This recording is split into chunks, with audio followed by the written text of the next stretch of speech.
sí, ahí. Vale, ¿quién está jugando? Heroic Tylo. Vamos a ver eso, niño. Heroic Tylo. Vamos a ver eso, chavales. Hoy día de chill, igual que ayer. Ayer me gustó, la verdad, que estuviéramos viendo la Major. Vamos a verlo. Pensaba que no iba a ser así, pero al final ha sido así. Shot is not bad from attacker, but it's his teammates that are managing to make up the difference. 4 versus 2 here. Suddenly, as Heroic find themselves in trouble. I don't know how Moja got the kill. That's through the smoke. I think it's just a random click. I don't think he could have seen that. There's no way. They've already used the Molotov. And now in the 2 versus 4, this vale, is acaban de hacer almost el cambio. impossible to hold off. Tyloo are coming for that retake. It's Jamyoung with another headshot on LNC, and Tania gets completely overwhelmed. G with a good couple of kills in the round. Very well done. And you already said it before we got into the actual attack there. It's down to those early pistol shots, and they got a couple of them. Even if the duelies only got the one, it's still better than nothing. But that Moja kill, I'm so confused about. Yeah, he's just running and shooting. All right, this is later on. No, it is this one. How? How on earth did he do that? Oh, that really is. That's pretty crazy. I mean, that's you know, we talk about the pistol rounds having variance, and that's, you know, that's some variance for you. Yeah, that really is. And that's going to give Tarde that much-needed pistol. Let's not forget they won the pistol in the first half, but they then... Y de hecho, Heroic los digo porque está el Funfayus y es español, o sea... Si no, Heroic no le sigo la pista, o sea, no es un equipo que... Antes estaba de Vice en Heroic. Creo que sí. When they force up. They were hoping that Tyler wanted the fight. They would have been ready with, you know, a 4-man swing at top mid, so they were really expecting or praying for that. Tyler, they're really far back, and a little bit like on Ancient, you know, it's not that easy to get Tyler into some of these early fights. Some taps coming out. El TN1R este está todo ciego, el hijo de puta. Having these 3 people towards the middle. In fact, this whole setup for Tyler right now is, I think, going to work pretty well if they just kind of keep it. They don't have a lot of reason to move around. The only danger is if Heroic go catwalk for a split on B. That, I think, would be the real threat. More tension here. Tyler's starting to investigate. The timing is going to be very interesting, forcing all the fights now all at once here in middle. 2 kills going the way of Tyloo, though. The trades aren't bad. Mac 10 from Youngstar doing the damage. Mac 10, and now Mac up 10. that connector position, but attacker is on the other end. He could be the last bastion here. The defense on that A side, he's gone into the smoke, and Youngstar's absolutely had him. And that's crushed the round now. Doesn't seem like there's much left to work with. The Jamyoung tries as he might with that MP9. Yeah, I think you're right. Unfortunately, just already with the low health and everything else. If he had 100 health, it'd be very, very interesting. He's got the kits, but is there even an opportunity? They have helmets as well on the other side, so it's not like he can just, you know, pick up a quick headshot on it, maybe on Youngstar, but yeah, he's already decided to step away. That's a crazy fight in the middle, and I actually think it did catch Heroic off guard a little bit. Buena ronda de Heroic. Mac 10 killed there on Youngstar. Y eso que ellos han comprado y Heroic no. So I think they should still get some credit for it. It's no han comprado del todo. Heroic, well, I think bastante buena ronda de Heroic. Those B splits that we were just highlighting. So could have been kind of bad, I think, anyway for Tyler if they had done nothing. It's pretty crazy that it happens again, though. The second round, you know, use the pistol Heroic, win the second round. True. This time, I mean, it looked a lot, you know, it looked a lot better in the sense that, hey, they got a force buy, everyone's, you know, trading. It's like, you know, it looked like a lot more legit in that respect.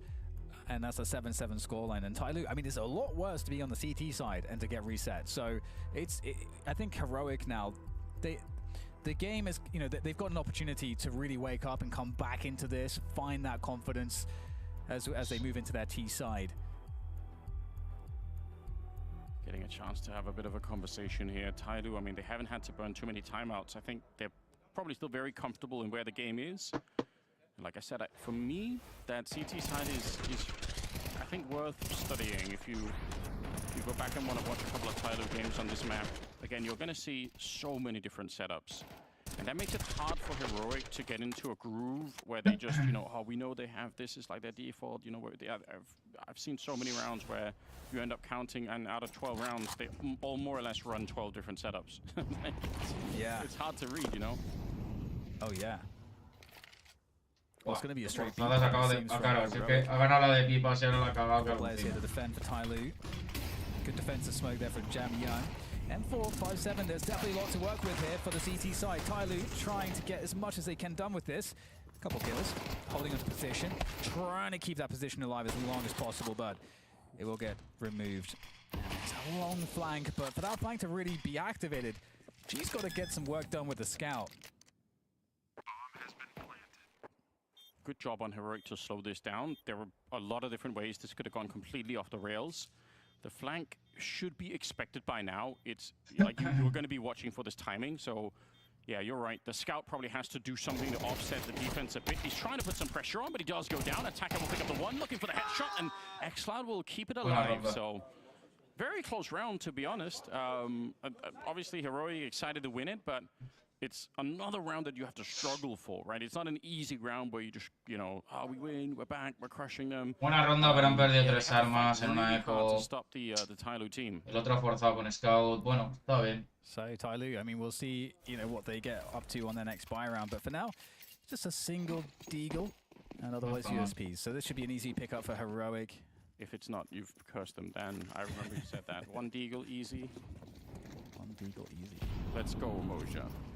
Y hacen otra full Find eco. the triple deagle headshot to Never know. round. Uf, Jamjung. Nicely timed nade, actually. Jamyang had only just he just arrived to the position, instantly gets naded, and he's like, all right, cool. The A stack. Yeah, but the deagle boosted on top. I mean, if they try to smoke it or whatever, it could be interesting. But it's always a bit of a coin flip. Got over a minute still. It looks like Heroic are at least going to investigate what's happening on the B side of the map. They have just because probably not much going to happen here, the kind of smokes that they're throwing here, where they're smoking middle and window. Han hecho stack, ¿no? Y se están yendo para They B. run right away, and all they do with all the Yo smokes creo que Tylo se está dando one cuenta T ya. player in the ladder room. Están rodando And they todos. do it so early on that when the CT start rotating around later in the round, they completely forget that someone's here. It's so interesting how the timing of that kind of a push can change the outcome of a round. I've seen it happen on a number of occasions. So right now, I think Heroic just need to kind of get into the groove of this second half. But honestly, if they can start to pull that kind of stuff out, then maybe they will be able to find a map. Jam Young, love more than anything. The kills are fine, but like he wants the rifle there. Yeah, I was just shocked that he managed to get more than one. But there we go. So Tyloo will be on the buy finally. You know, happy to suffer these slower starts on both of these halves in light of losing the following round after winning the pistol, and I am curious what their style will look like. They've tried to play really passively on the ancient CT side. It was a bit of a struggle for them when Heroic slowed things down. Okay, pretty quick drop in. Looking to fight underpasses if anyone's going to be there. xCloud navigating his way forward. He sees just the top of the helmet there. Won't find the headshot though. And Moja, this is simultaneously could be a surprise position. It could also be very dangerous. They're in front here, and actually xCloud just didn't seem like he was ready. Kind of running and shooting into the window a little bit, and ends up going down. So nice start for Tyloo. Gonna slow down Heroic an enormous amount. Yeah, that's the most forward player by far gone. So all that map control kind of goes away with it. So there's a resmoke to window.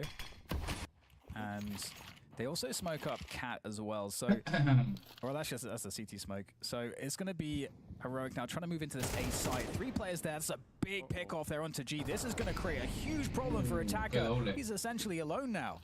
Yeah, LNC stepping up in a big way. He's up to 15 kills with Youngstar, matching that number by getting the kill onto Attacker.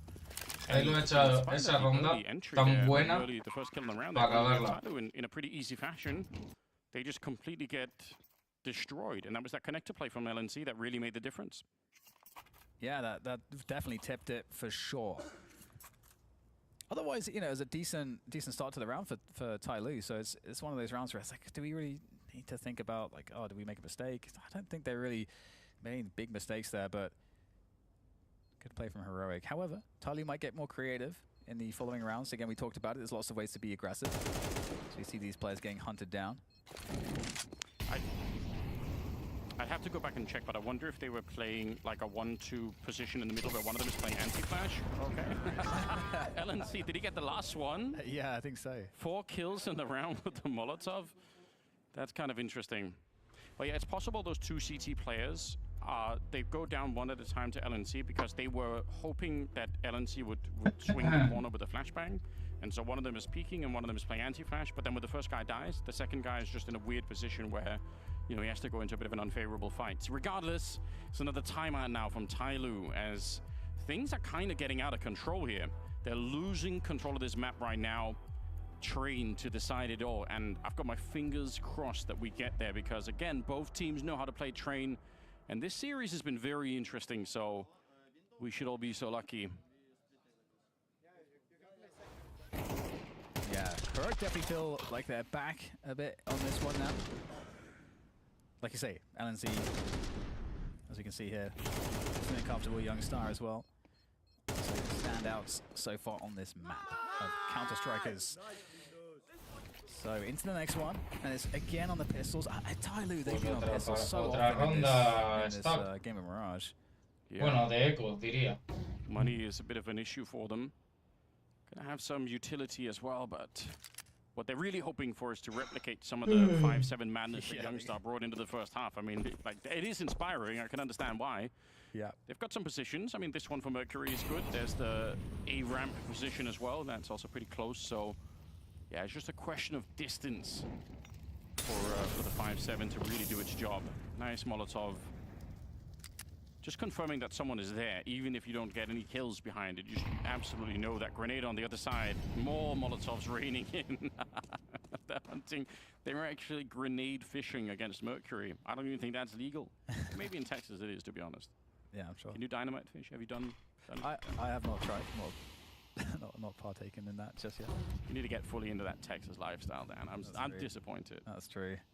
Got a lot left to do here, but Tai Lu, they might be in a spot here. They're getting these pistols close in a potential crossfire. We'll see if they can make some money here. Don't shoot your teammates in the smoke, though. All right, nice jump up. They're in a position where they almost could shoot each other in the face here. I don't mind it for Tai Lu. They are very intentionally trying to run the clock down as far as they can. Make a mistake. But Heroic back to playing some more structured Counter-Strike now that they have, you know, a bit of momentum. They've got more money. It's all kind of working out for them, to be honest. And I guess on the other side of things, where are Tai Lu for the second half? I think you've given us half the picture already, Dan, in just the money. Yeah. But where are the kills? Yeah, indeed. Well, it was really cool just to see the anti-eco from Heroic, to appreciate it. Just, you could see, you know, we saw the nuking of that window position, but we could see how important that control was, because once you get a player out to jungle, it really makes sure that that nothing bad can happen if as your team's trying to come out of connector into a the site, because that is obviously a dangerous position. But once you've got a jungle player that's swinging that, you're totally fine. So really nice fundamentals shown to us by Heroic. But once again, we have the full buy. AWP from G makes jump across. Elevated up on that fence. Can he find something over the top of the smoke? The answer is no. Yeah, flashes out. They're trying to get pretty close in here, but an easy shot from G will take down X-Cloud, and Youngster is not long after him. 3 to 5 here. Just a couple of early engagements. Nothing really spectacular here, but we really only care about the result if you're Tai Lu right now. You want to stop Heroic getting up to 12 rounds to near, though. That's scary. He could have easily won that fight. It's the kind of fight that he loves. LNC takes down G. That's an AWP that he peeks straight into and wins it somehow. LNC having himself a bit. He's not really meant to be the superstar of the team. Obviously, he's the captain here, but really good work. Sampayas unfortunately goes down, and it's too much to handle. Mercury getting the last one there. But still, even with the early double kill there for early opening for Tai Lu, it's still kind of a dangerous round. Yeah, totally. LNC creating a path to making a plant potentially possible. But the thing that's interesting is that despite being on a really rough end of the Mirage here and the economy and everything else, we had a lot of great individual gun battles won by multiple different players for Tyloo. So still feeling very confident in that respect. And now we'll have G maybe going aggressive on the A ramp. And love to see this mix up on the AWP.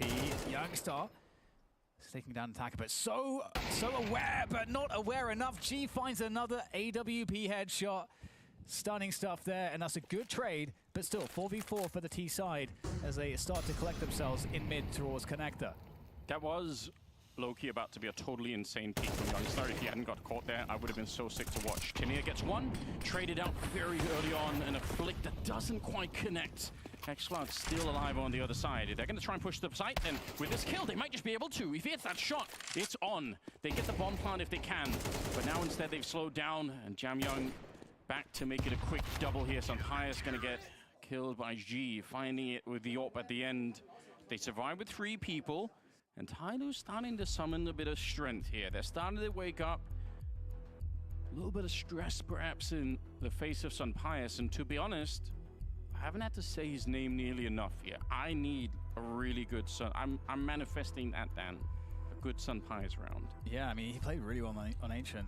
And just a very quick note, I think that flick shot from G where he legs xCloud, I think that was actually really important because the Jamyoung didn't get the headshot. You know, right. he got the 1 bullet kill, but it was like a body shot, and he wasn't going to get much more than 1 or 2 bullets there. So that might have been more impactful than I realized at first. But yeah, we get to see a repeat of this. Yeah, look at that from G. G's been hitting some really stunning AWP shots today. It would have been so cool if xCloud or if Youngstar could have got away with that one. Well, yeah, good work from Jamyoung. It's just got a lot more interesting, and it's also got a lot more scary for Heroic. They had the momentum, they were running the rounds. Really looked like Tyloo was just missing from the second half, but now they've got more of an economy. They've stolen the 2 AKs there on the CT side, and this is a lot more of a difficult game all of a sudden. Tyloo are right back in it. You can tell Mercury, the headshot, taking down xCloud, 4 versus 5. Just not afraid to take that battle at all. Now Tania's going to be up to try and take a swing at them next, and I don't know if you heard the run through the connector. He might have to tell his teammates, but they still need some grenades to get around this corner.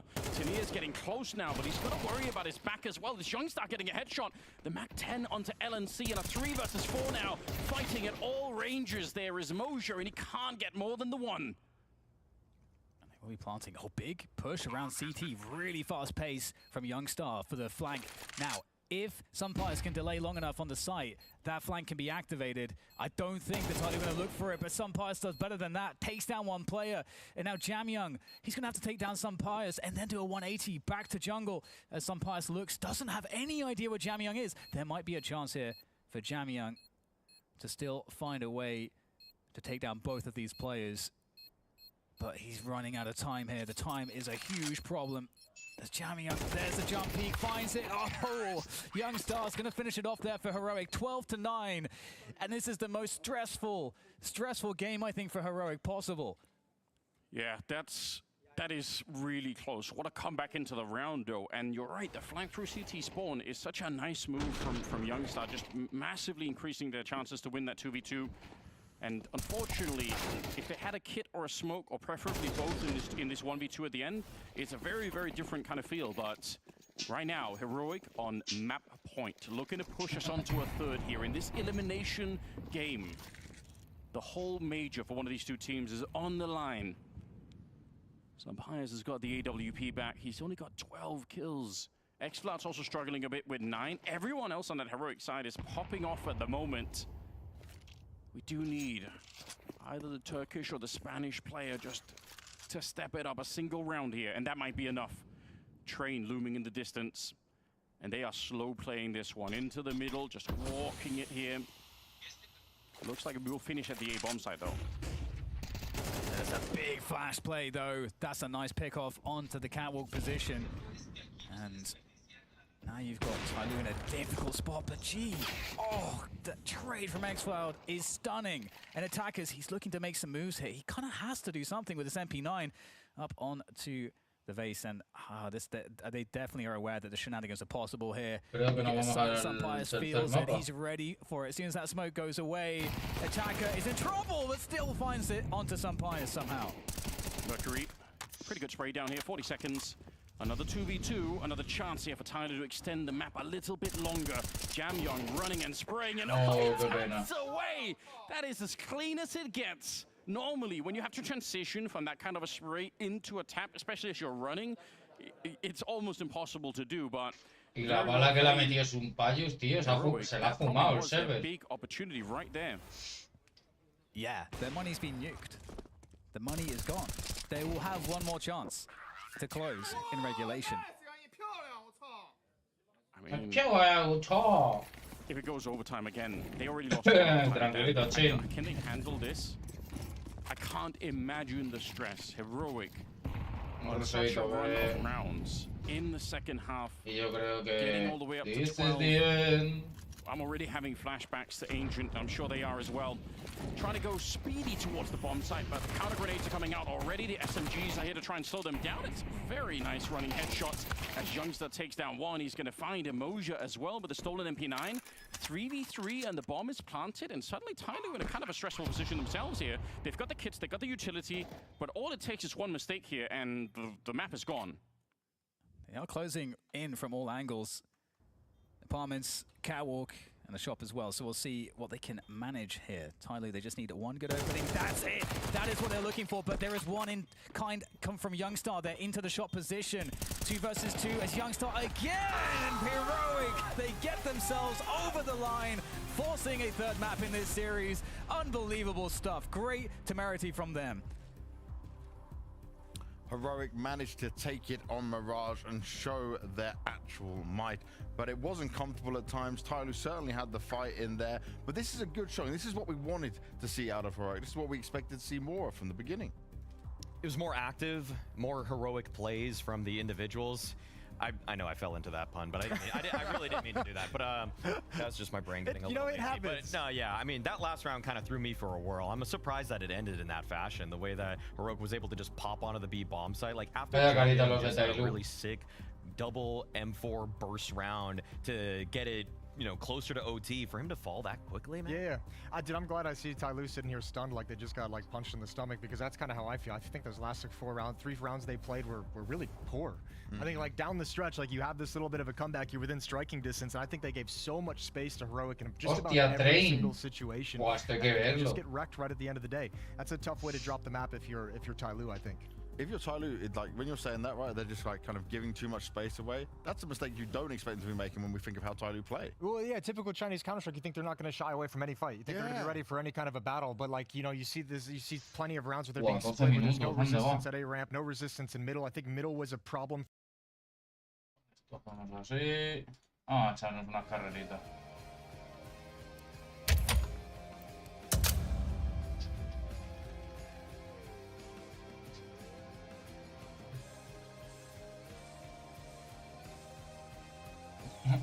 Train.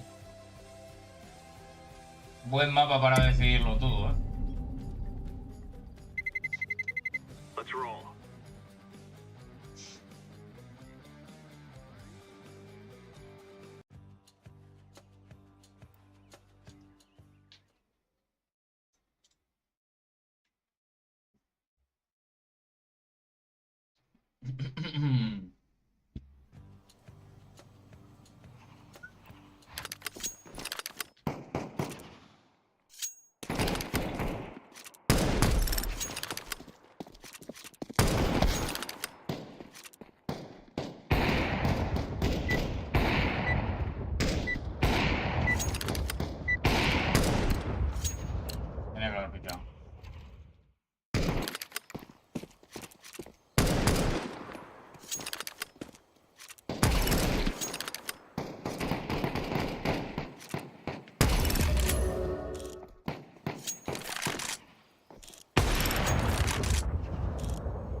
A la de la pared.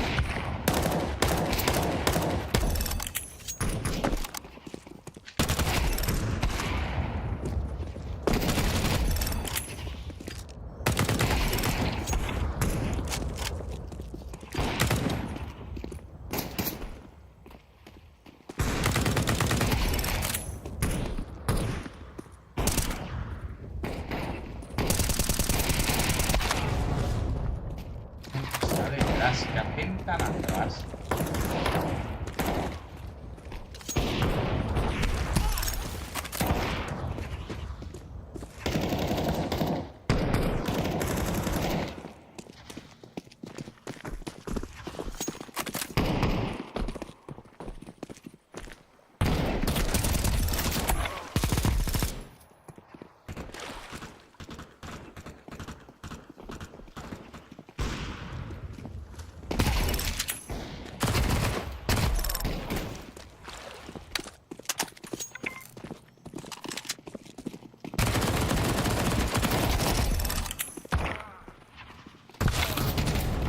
Voy al lado, tío.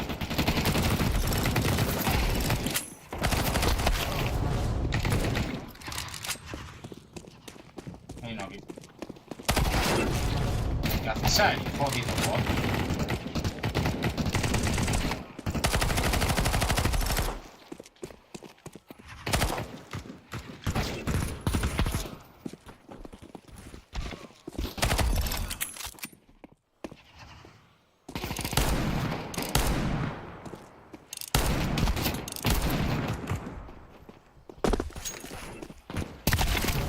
Uy, Nechu, casi.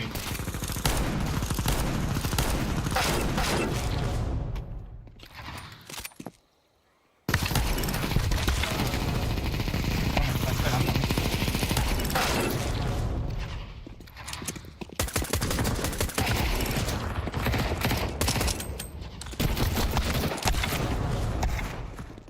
En todo bots, los que tengo.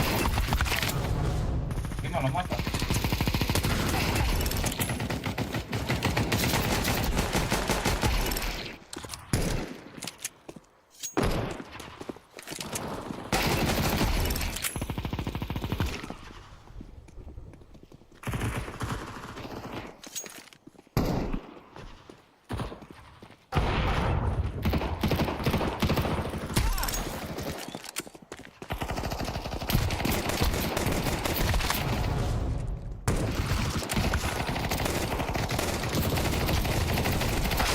No te creo. ¿Cómo que 64, loco?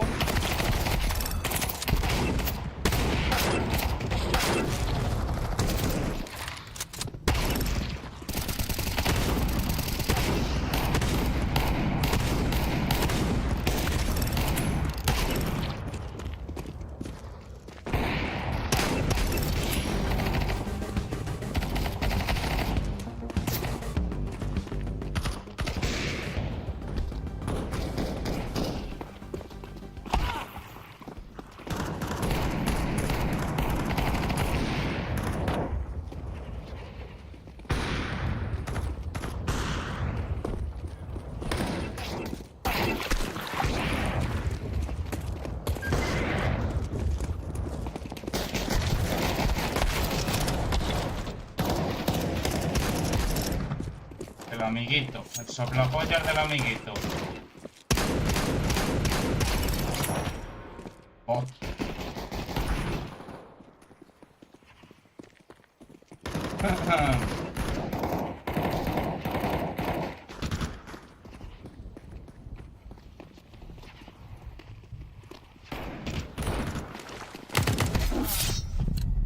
Fucking bots.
haces ahí, tío? Aguantando.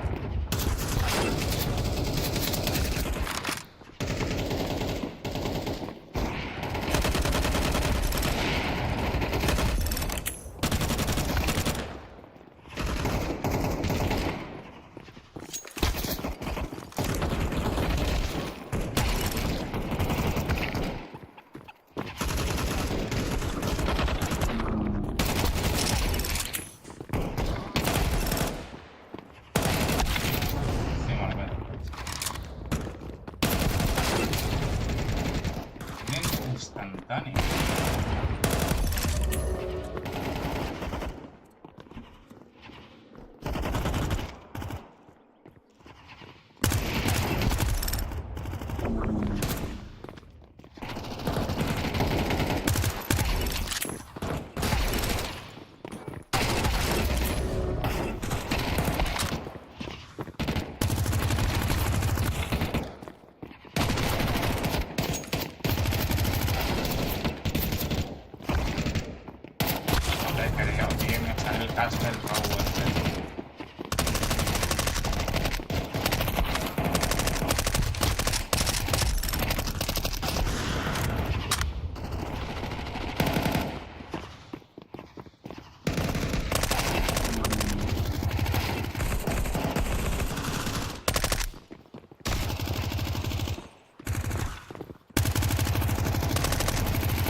Tío, es que lo de que la peña sea un gol.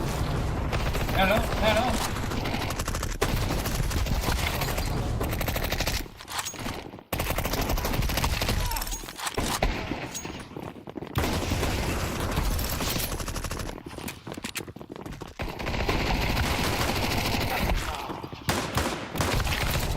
Míralo, es que son bots.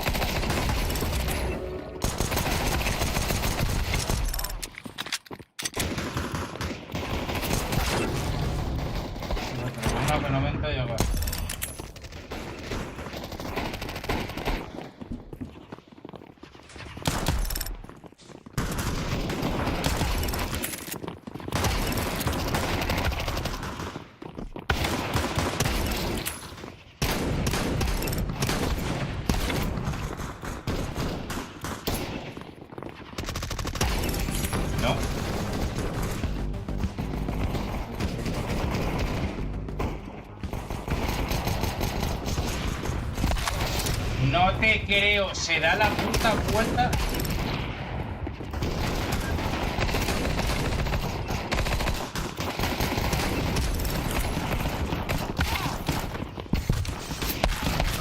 Y me viene el Castle Robo otra vez.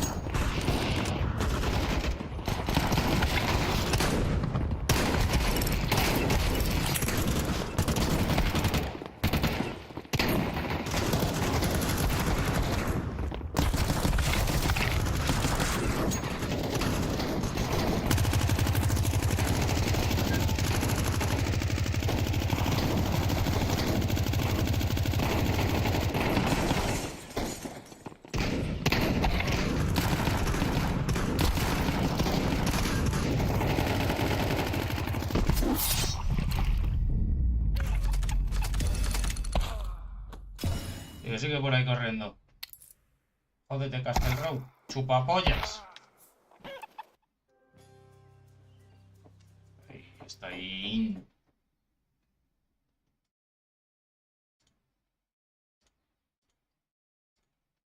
They get so close to stairs, and Tyloo is just like, oh, if we don't have this room, we actually have no ability to react to any of this in an efficient way. All of Tai Lu was just stationed at the top of connector on stairs, and when Tanir activated from the bottom of connector, at the same time that Linus was already in sandwich, you already felt like you lost the round when you're Tai Lu. You've like positioned yourself into a crossfire. Yeah, you need to take care of one thing or the other, but I would say credit goes to Tanir a little bit there because he's the one that just snuck down middle there while there was a top mid smoke, a bottom con smoke, and he got into a position that Tai Lu really just didn't see coming. Yeah. Which again also might come down to the calling of Linus as well, right? If that's you know, that can very easily be a planned thing. Hey, you get very aggressive, get there quickly. We're gonna go up A ramp very fast with some pace and be ready to split it. And Tanir put together a pretty solid map as well, as he's been doing throughout most of this event. I mean, he's one of the players I think we're gonna leave this major and say, all right, Tanir made his mark and made his statement that he's stepping up into the pro scene. Yeah, we know Sí, right now ahí, that tío, some 12 players minutos are hablando, not going to tío. be on heroic after the player break as they're going to be joining G2. Why not Tanir too? 9 minutos. Why not another Escúchame, G2? pero Look at estos him. I mean, están I feel like flipando, he's pero been ¿cuánto so tardado, good in so loco? many. Ah, no, espérate, claro, coño. Le he dado ahí. Elevating any greater vision or cause that you're playing for, whether it is, you know, your org or whether it's for your country or your region. There is so much on the line here, and getting into a third map between these two teams feels like everyone is being done justice. I think for Heroic, you know, they are so happy to be here, and as we get kicked off, it's Heroic on that T side of Train, Tai Lu on the CT side. Already looking very much like a straight yard kind of. A ver cómo juegan los profesionales un train. Hace mucho que no veo un train de profesionales, la verdad. They just want to check it. They're going to be running into Mercury here. The dualies early on. It's a lot of pressure.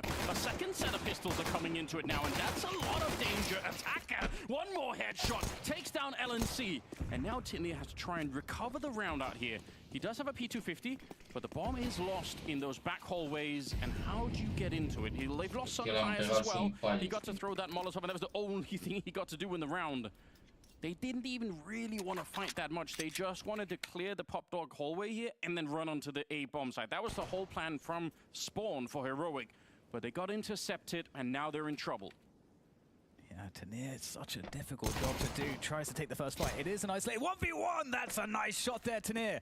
He's able to follow this one up. There goes the flashbang, but it's the dually from Attacker that foil Heroic in this opening pistol of Train. I thought he had that. I thought he had that second shot. It looked good, didn't it? He's so sharp with that. Just the read, knowing that he was going to be able to push out a fight towards the side. But yeah, this double dually play has become kind of popular in the pistol rounds for the CT side, and I guess for good reason. See the power of it. Just so many bullets to fight the Glocks with. So Tyler with the pistol. I think that that's managed to frame it nicely. So much on the line here for Tyler in terms of putting their country on the map in a more important way. Attacker does get two, but honestly, this is a very nice push. The bomb is right there. If they could take out Moja, there's a chance for a plant, or maybe G, they jump on top of him, and Moja's gonna get traded out too. Some highs with an eagle and a headshot to take down the last player. That happened so quickly, and you could tell how uncomfortable they were, Tyloo. Nobody had any space to stand on. Yeah, that ending shot was kind of gross there from Sampayas.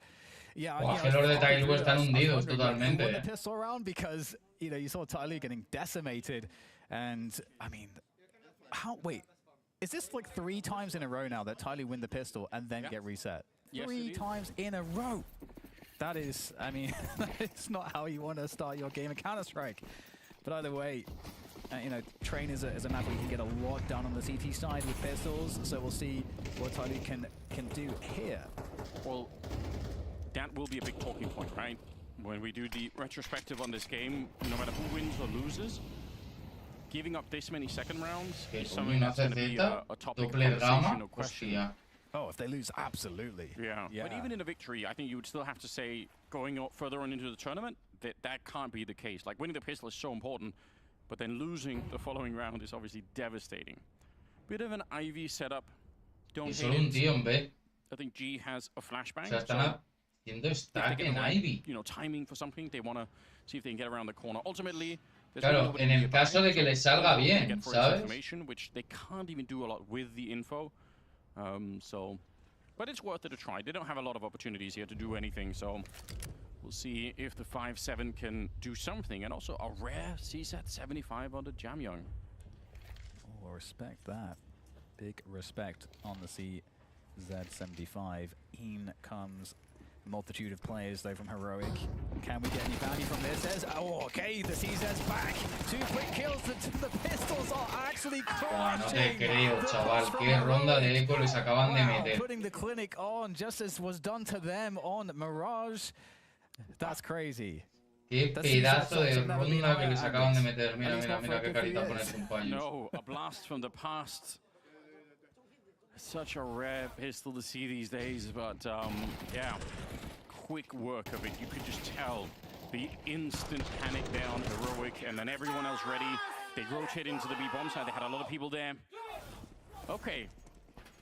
Well, that just made this game much more interesting. They will force up on the Heroic side. They don't care. They spent all the money, and again, they want to be very fast with it. Down Ivy as well. Hold on. This could be an opening kill. Yeah, Youngster, what a path to take. Helps out with a bit. LNC's back there somewhere still, trying to see if he could find a bit of an opening, and Tenier also just lurking around the smoke. They trade 2 for 1 though, Tyloo, so might be better to fall back here and play a bit more defensive, and I think that's what they're trying to do now. Back into C connector. I like this. Yeah, totally falling off to regroup around the back. I'm a big fan of how active Tyloo are in the communication here to play like this. Yep. Recognize the positioning, just completely change it. We'll see if it catches Heroic here. Peek from LNC is going to find an isolated Jamyoung. Trade attempt is good from Mercury with the MP9. In comes Tenier though, the AK in hand. It is going to devastate these players at these ranges. It's hard to peek into this. You need to get a rifle up against him. Some Pius with the Deagle once again putting it on. Tyloo, just G left in the 1v2 here. A kit is there, but G is waiting for the perfect moment. There's the spot. Oh, that had to be the headshot, surely.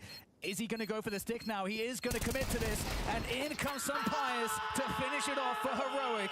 And round we go.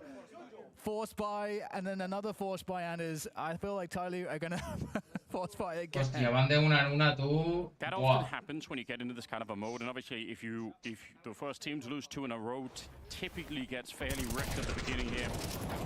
Oh man. Oh, that's gross again from some Pius.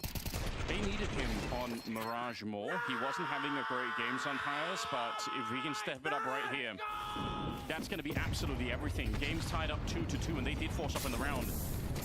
Lot of early utility onto Attacker, and he's very low on health behind it. It's just default grenades being thrown from Heroic. Everyone does this. And Attacker, he should be losing this fight almost automatically. Bit of a flash there. Will be LNC to get the first one, and a good trade in Moja, and then Jamyoung as Tenier just spins 180 to get the shot on the Jamyoung, leaving G and Mercury. Again, very tough here. Looks like Heroic have found a way to stabilize this just a bit. But are they going to go into the yard? That is the only chance really for Tyloo. If the bomb went down to B right now, there's no chance Tyloo can do anything or win. But if G can get off a couple of shots, connect them, let's not forget Tenier is also extremely low. Tyloo are still in with a chance in this round, and it's quite possible that Heroic might fall, at least with a couple players. So we'll see what can be found. G hasn't moved really from Ivy. And there come the nades. It's close on the timing, you know. He nearly had it. 40 seconds. Scout back here. A bit of a damage onto one of them. Another connection onto Sun Pius. Man, if he had a teammate alive, this would be so much more interesting, because it does set up the pistols to do more damage, but he will get hunted down in the end. And Heroic winning the economic fight like that, this tug of war at the beginning, once you win 2 in a row, you are set up for a very powerful half. Yeah, they absolutely are. I think that's even more true because of how hard it's been for a lot of the teams that we've seen so far here at the Major to play the T side of Train. I think I called it tactical poverty at some point, because there are a lot of teams, they pick the map, but they just run more or less the same 3 setups. And Train is a map that is way deeper than that. It's just that some of these teams here so far haven't really, I think, dug into it too much. We'll see if Heroic are going to be able to flip the script on that a little bit. Yeah, I mean, Tyloo, there's not really any win conditions with 5 USPs that exist. It'd have to be some mistakes for sure from Heroic to give them an opportunity. They will be on the outside trying to find some fights, but getting run down by the Mac 10s, that's what they're here to do. And okay, well, there's a stack, so now you've got all the information at least. So that's the benefit of the Mac 10. Yeah. And honestly, the strat that we just saw, splitting the A yard from Popdog, is one of the ones that people tend to run. So Heroic kind of testing that early on. I think the real thing that we're missing at the moment are more Ivy-heavy plays from the T side. Nobody so far in the tournament, as far as I can tell, has really tried to put a lot of emphasis on that. But other teams, if you go look for a team like Vitality, that they have plays like that. They know how to do it in an interesting fashion. Round number 7, and with a 4-2 lead in favor of Heroic already, the money pretty good on that T side. Yeah, they're in a good position right now. They're going to be up to Tyler to see if they can turn it around. They don't yet have the AWP on G either. Look at xCloud. That is so aggressive. I kind of like it. And honestly, Tyler didn't look like they were ready for it. If he hit that shot, I mean, then everything else can kind of follow behind it. And things slow down here for Heroic. They've got a lot of time to play with. They're pretty spread on the map at the moment as well. The nature of terrain, though, this isn't where that tactical depth is required because the CTs don't really have to move. They can kind of cover everything.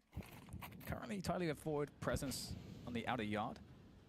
They have given up space around Ivy, so there is an opening there, and that is going to be pressed upon by Heroic as they make their way through. I like it. But they need to win the first fight. Close corner against Moja. If they can't take him out, then they can't really progress beyond this. They just line up for him. The timing is epic. And Mercury's going to be taking down Timir. So Sun Pius... This is backing away. Yeah, what else? It's like the Homer Simpson back into the bushes meme. True. I mean, there's nothing for him to do, so I appreciate that.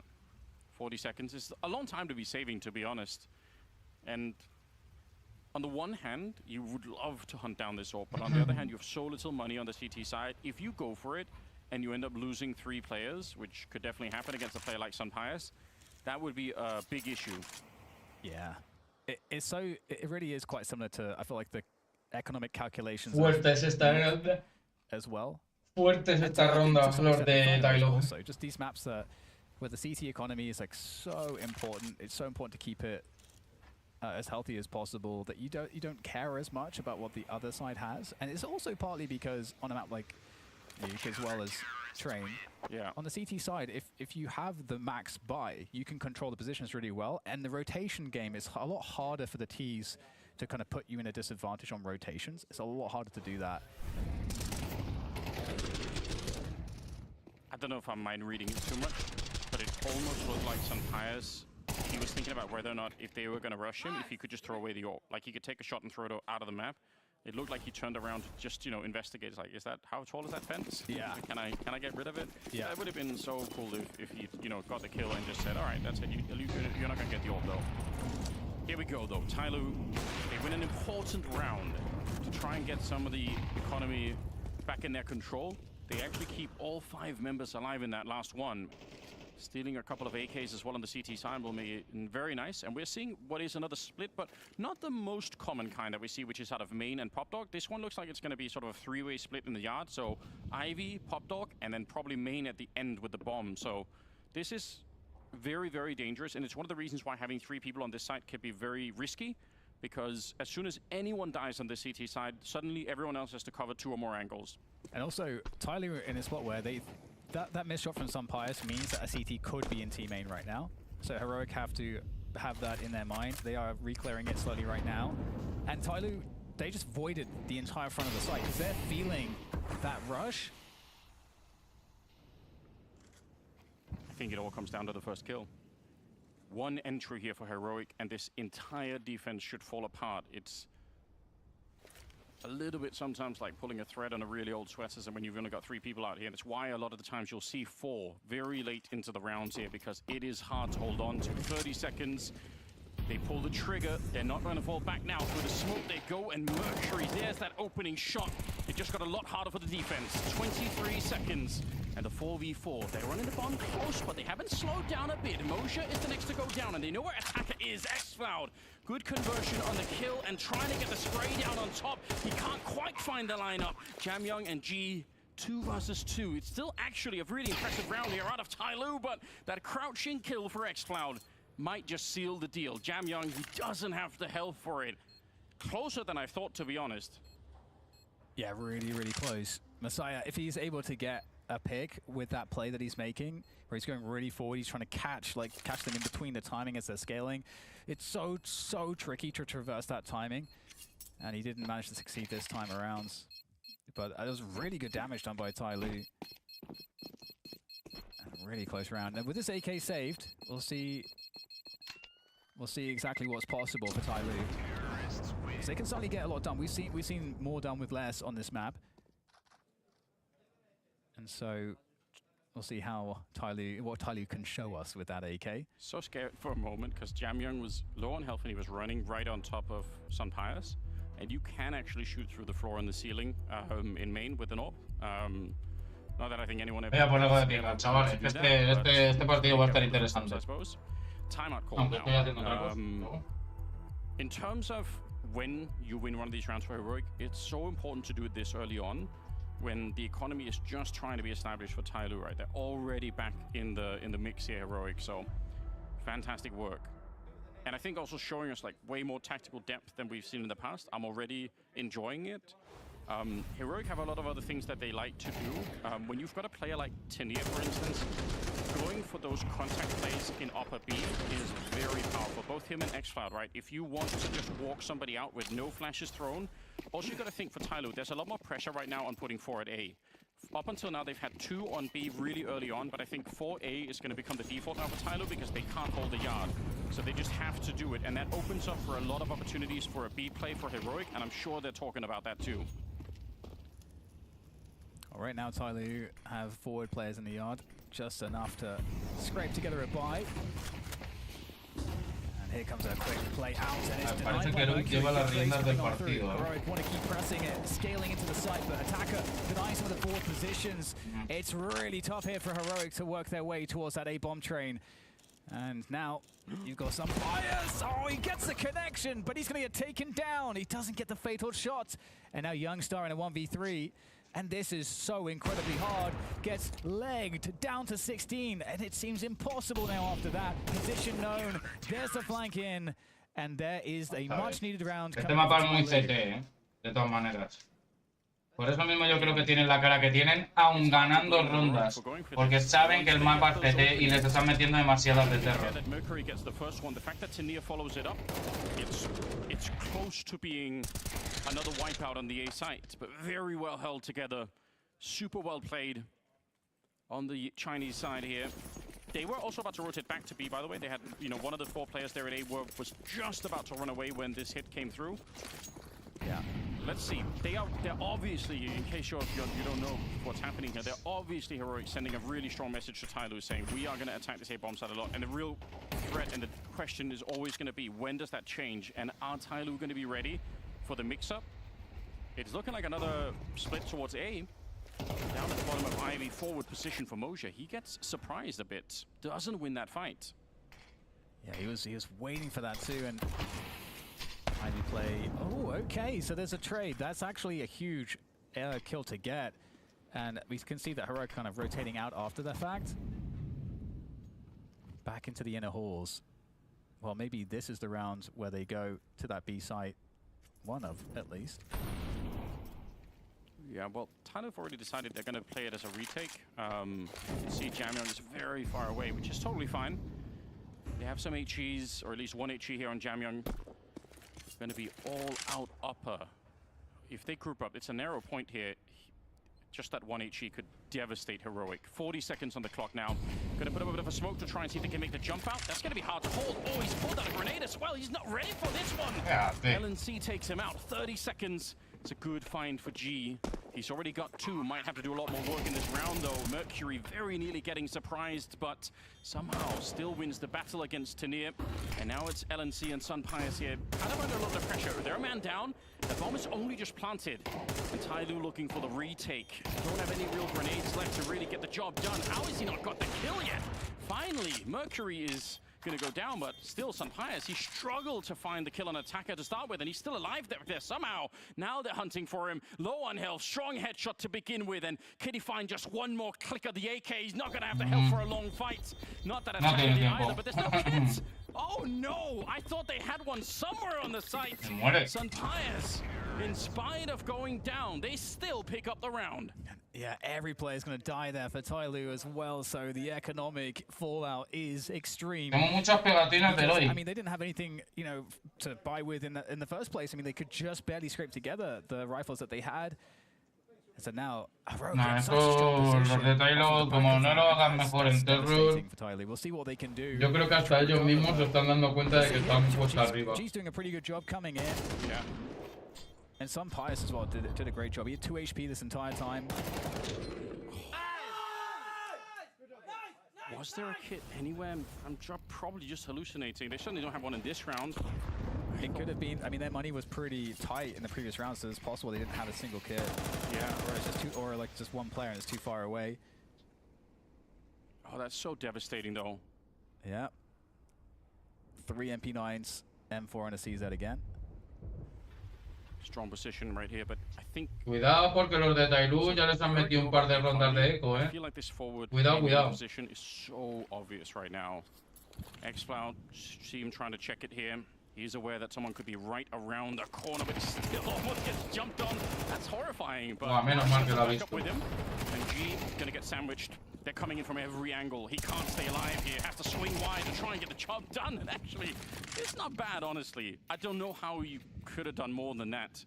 Needed maybe the straight headshot onto Sunpias to actually get the kill. Esa es muy típica, tío. Bomb will be planted here. It's Jam Young picking up an MP9 and sneaking through the smoke. It's a good start as he gets Sunpias. He spotted one more. He knows that there's a trade fragger somewhere, but not sure exactly where. Pulls out a nade. It's just not the right timing for that. And that's going to be the round for Heroic. 7-4. And, you know, if we think back to the force buy wars that we had, Están teniendo un mogollón de fallos los de Tyloo. Tyloo, they've done a good job at almost trying to stabilize, but I think that last round, not this one we just gone, but the one before, with that B retake, that's the round where I'm like, oh, that's where Tyloo could have been in with like a 6-6 scoreline, but... Yeah, I think you're right. Oh, this is so devastating. I think the desk did such a great job at outlining, you know, how much does it mean here if Tyloo could upset and take down a European team of Heroic's caliber. They've been playing so well throughout this whole series. They just barely lost the second map, but now here, things are desperate for the Chinese side. They need another round, and it's not going to start well here. It's Attacker going down at the beginning. It's a nice little setup there. They have almost no weapons with which to take the fight. Estos hacen en las rondas de eco, hostia con Tyloo, chaval. Casi les meten ya como 3 o 4 rondas. That's a problem because Heroic Esto saben las rondas de eco. Las fáciles las pierden y las eco las ganan, tío. No entiendo yo. From in this first half as well. You got to give them some credit at least. Tania with 12. Yeah, Heroic have the capacity to either fake A or even go back to A. But there's a CT smoke, and I mean, what are they going to do? A ver, yo tiraría para pop y hacia A, pero claro, yo que estoy viendo dónde está cada uno. MP9s to try to just walk through that smoke, so they're going to be rerouted into the pop dog position where an incendiary waits. So Tyloo definitely reading the potential movements based off of their own utility. Yep. And will the pop to A play happen? Because Tyloo are set up with the B stack right now. Yeah, I think I can't even blame them for it, but they just have to gamble something. And they're expecting that it's going to be another B because it's been A so much in the first half. They're probably a little bit brainwashed by everything that's been going on, but it is A once again. Relentlessly testing that bomb site. They must have, I mean, they've done some great work coming into this game, Heroic. They knew that there was some kind of a weakness, there was some timing they could exploit on some of those A splits, and they are absolutely right. About to be 8 rounds here. This retake, I can't even imagine how this would work out. They don't have the kit, they don't have any utility really to speak of, and certainly not the weapons either. Tania, but a lot of damage. Down to Jam Young. MP9 in hand here, swinging for it, but Youngster will take him down. Va de eco, Absolutely brutal. y en vez de piquear ahí para hacerse por lo menos a uno.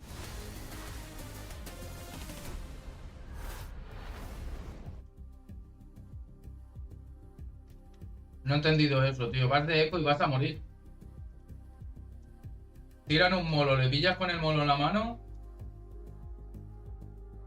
y te vas para atrás. O sea, la idea de la eco es intentar liársela con el mínimo de armas. No he entendido eso, ¿eh?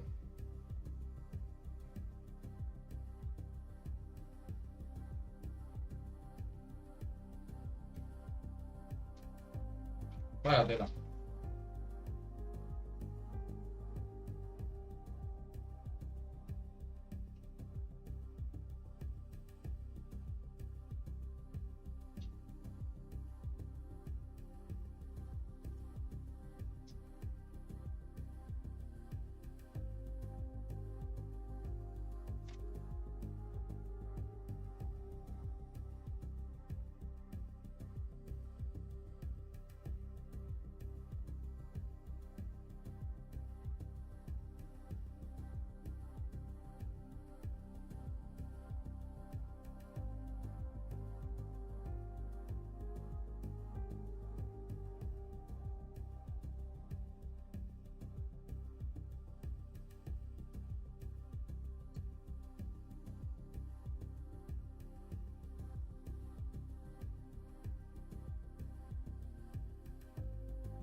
Bueno, va.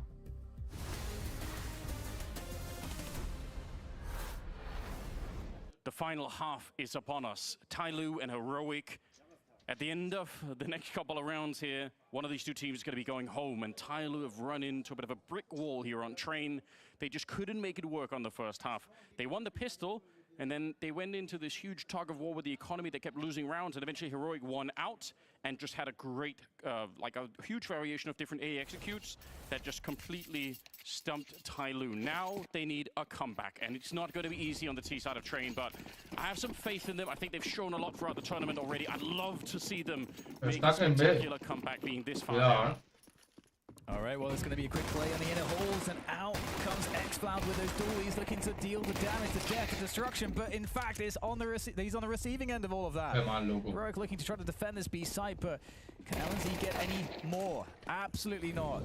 Tyloo striking with a vengeance here. They're going to another pistol. 4v1 retake is just not very easy at all for Tanir. But the question, Anders, remains, will Tyloo win the following round if they are to close this one right now? If they don't, then we pretty much have our answer for why they've ended up losing the series. I mean, it's just been given to us in that sense. I can't imagine that they don't do it. Pick up this one. I kind of like everything about it. Like, they get the early fight, they immediately recognize B is going to be weak, and they go for it. Yeah, I definitely agree with that. And they're a team that plays so well in those like forward chaotic moments. Yes. And they just got a great mix of players for it. But again, yeah, our eyes are just so focused on what we're about to see in the following rounds. If you're just joining us, Tyloo have won 4 of the last pistol rounds, and they have conceded 3 of the following rounds against the Force Buy. So they must change that story here. Yeah, they keep losing those very aggressive once again. Double push, and there's a player on the other side. So an attempted sandwich coming in. Not really working out at all. LNC running out of bullets, otherwise maybe. And actually the fight continues. Hold the phone. Sampayas was there as well. They get the kill onto Mercury, and now it's a 2v2. Say it ain't so. The bomb is lost over here. Tyloo This is not a way you want to leave the major. You keep winning the pistols, now you've got to fight your way through. It's looking doable. Smoja getting the last one, but it is into the 1v1 as they just barely scrape across the line. And on a map like Train, as tempting as it might feel for Heroic to force, again, I don't think we're going to see that. They should be saving in this next round. So Tarde have managed to overcome the extraordinarily dangerous force buy that has been the bane of their existence in this series against Heroic so far. And that's important because it's such a close game. They were coming into this, you know, 4-8 was the second half starting scoreline for them. And this is the third and deciding map of who is eliminated and who moves forwards here at the Blast Austin Major, so where it's all on the line. Yeah, the 1-2 group. So you're not qualified to the next stage by winning here, but losing is going to be the end of the ride. It's a real roller coaster game of emotions. Definitely it felt at one point in the series like Heroic were kind of running out of steam. Obviously they lose in overtime on the first map, so automatically that's going to take away a lot of energy. And it looked like they weren't able to bounce back, but then at some point on Mirage there, they managed to turn it around. And now they're in a good position, but it's only a 2-round gap. Let's see what Tyloo can do. There is actually a Hero M4A1 picked up on Neo. It's become more popular in CS2. Say in CSGO, obviously we all know about the Hero AK, but on the CT side, typically that never really happened, that you try to go for these, I mean, sometimes, but not as much as happening these days. Maybe it could work. Certainly would be a surprise, I think, to Tyloo to run into this kind of weapon. The creep outside. Got that T main control, LNZ. So are they going to try to push this further? They might. Yeah, there's the 5-7, the trade in with Tanir's M4.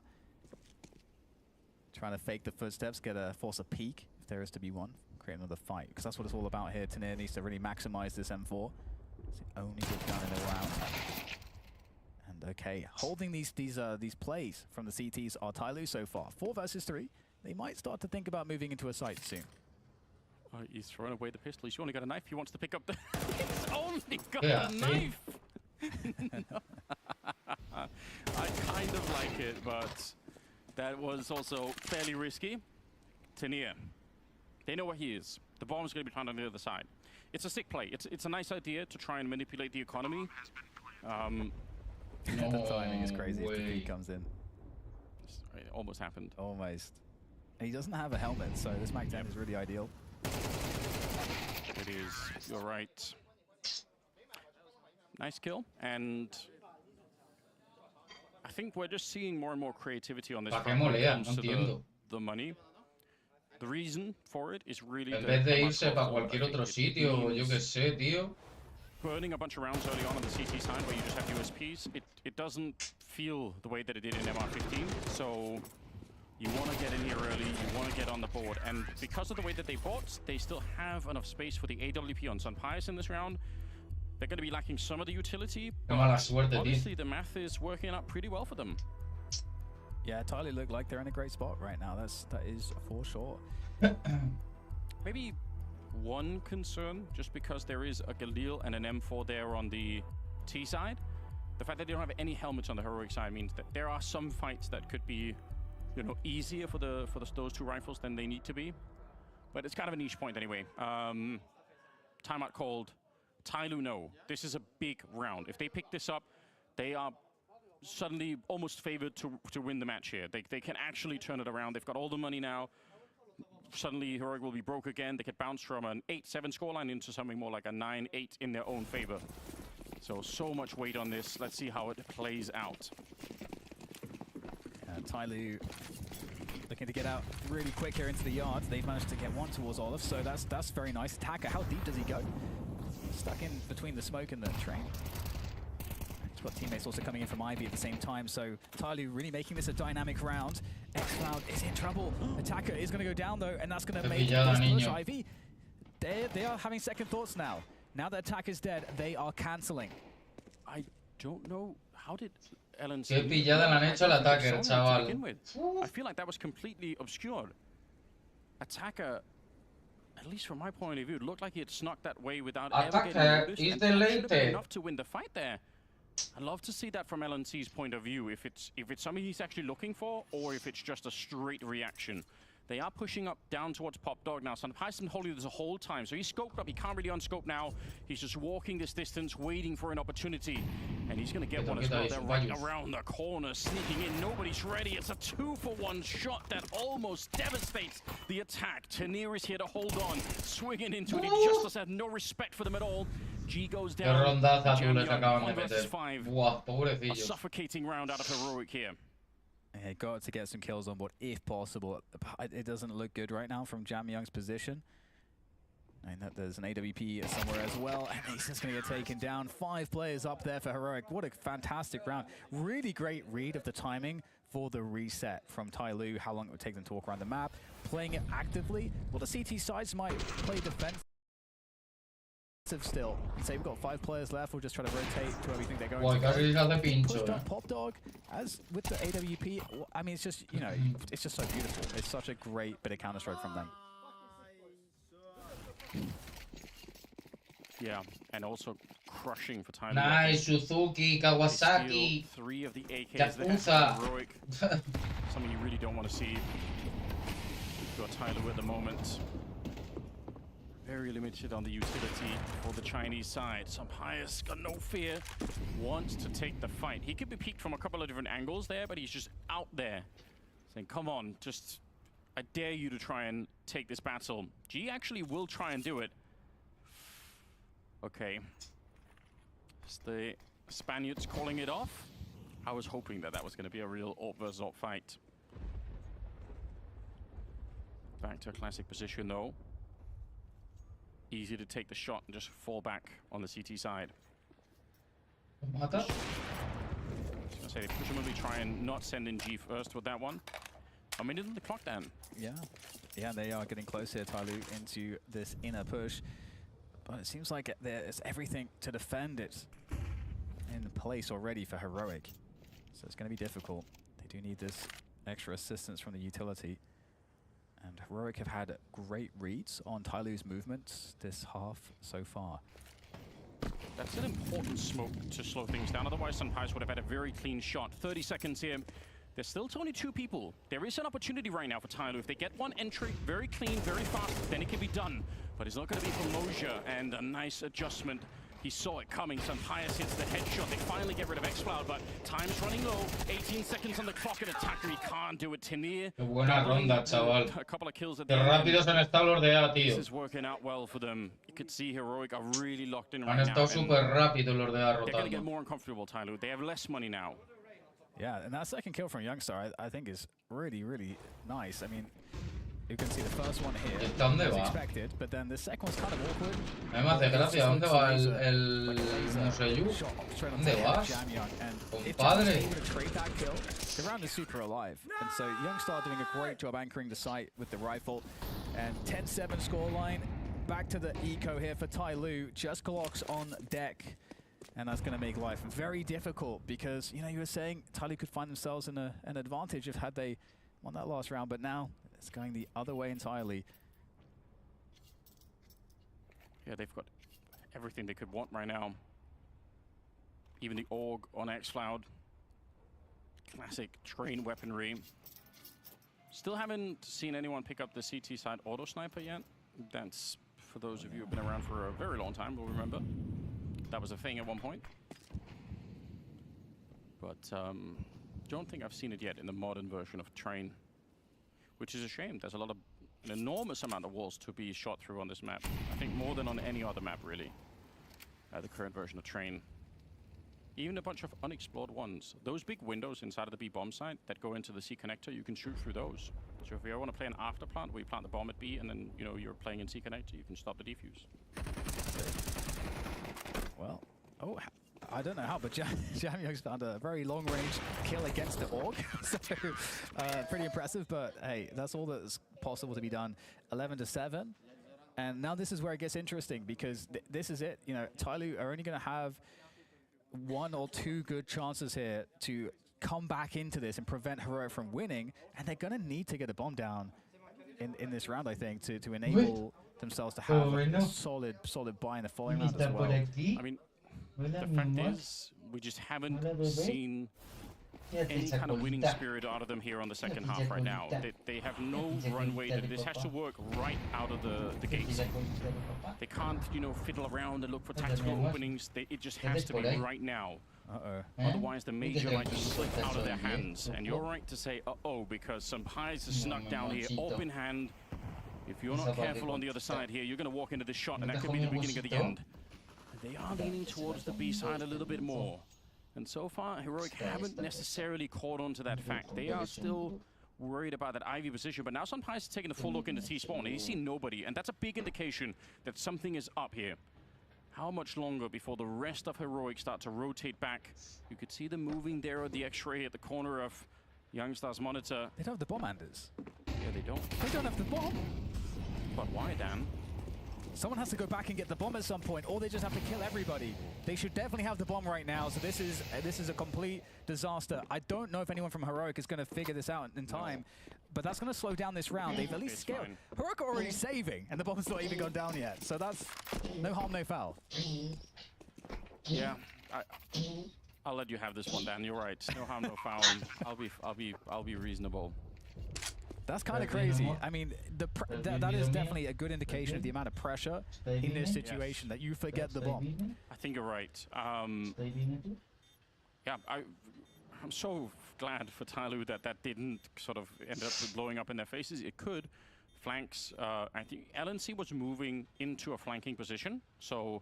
Yo lo veo más complicado para Tyloo, la verdad. Found the bomb, and it's a very hard round all of a sudden. But don't worry, it's all in the past now. We don't care any longer.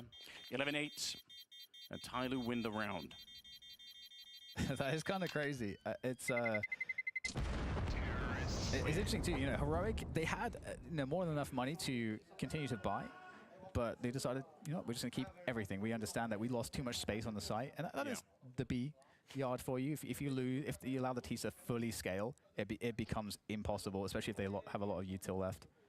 And I think, to be honest, the path to an upsetting loss here, if you're on the Heroic side, it's about losing the money. So they can save a couple or more rounds like this. It's not a big issue for them. They just can't lose all the money. If that happens, I guarantee you Tyler will be right back out again and swinging hard at them. Early utility coming out from all sides here to try and control that front B position. It looks like it could be some more pressure headed this way. Jamyoung not quite sure if anyone's pushing up Pop Dog at the moment. He's going to send some troops in there just to make absolutely sure there are no CTs are there, which you have to do that. Youngstar smoking up once again, so just buying more time, but when that smoke fades, all right, he's going to have some pyres here. Otherwise, he could get trapped on the high ground, which is really uncomfortable. Here we go, Dan. They're going to go. We'll see if it works again. If it works once, can it work again? A leg shot onto attacker. That's actually pretty important that he doesn't go down. And Youngstar takes one in the head. Still up though, still trying to fight. Really needs to get a kill here. He gets taken out, as does Sunpies.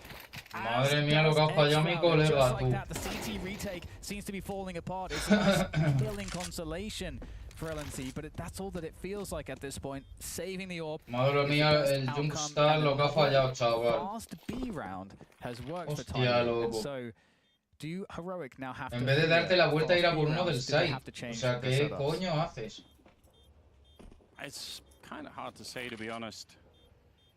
A lot of the round is riding on Youngstar and whether or not he can win that fight or not. If he can, then it creates more space for the rest of Heroic to sort of try and retake the site. Ooh, Tinier, if he gets found, that's kind of interesting. Jamyoung not quite looking the right way, so Tinier will be all right. In fact, he's going to upgrade into the AK. But the again, I'm starting to get curious here. Yeah, they're getting back into it. Yeah, and it's the other interesting thing, Anders, I got to say, is Sunpies, his job, because we talked about Youngstar trying to get a frag there.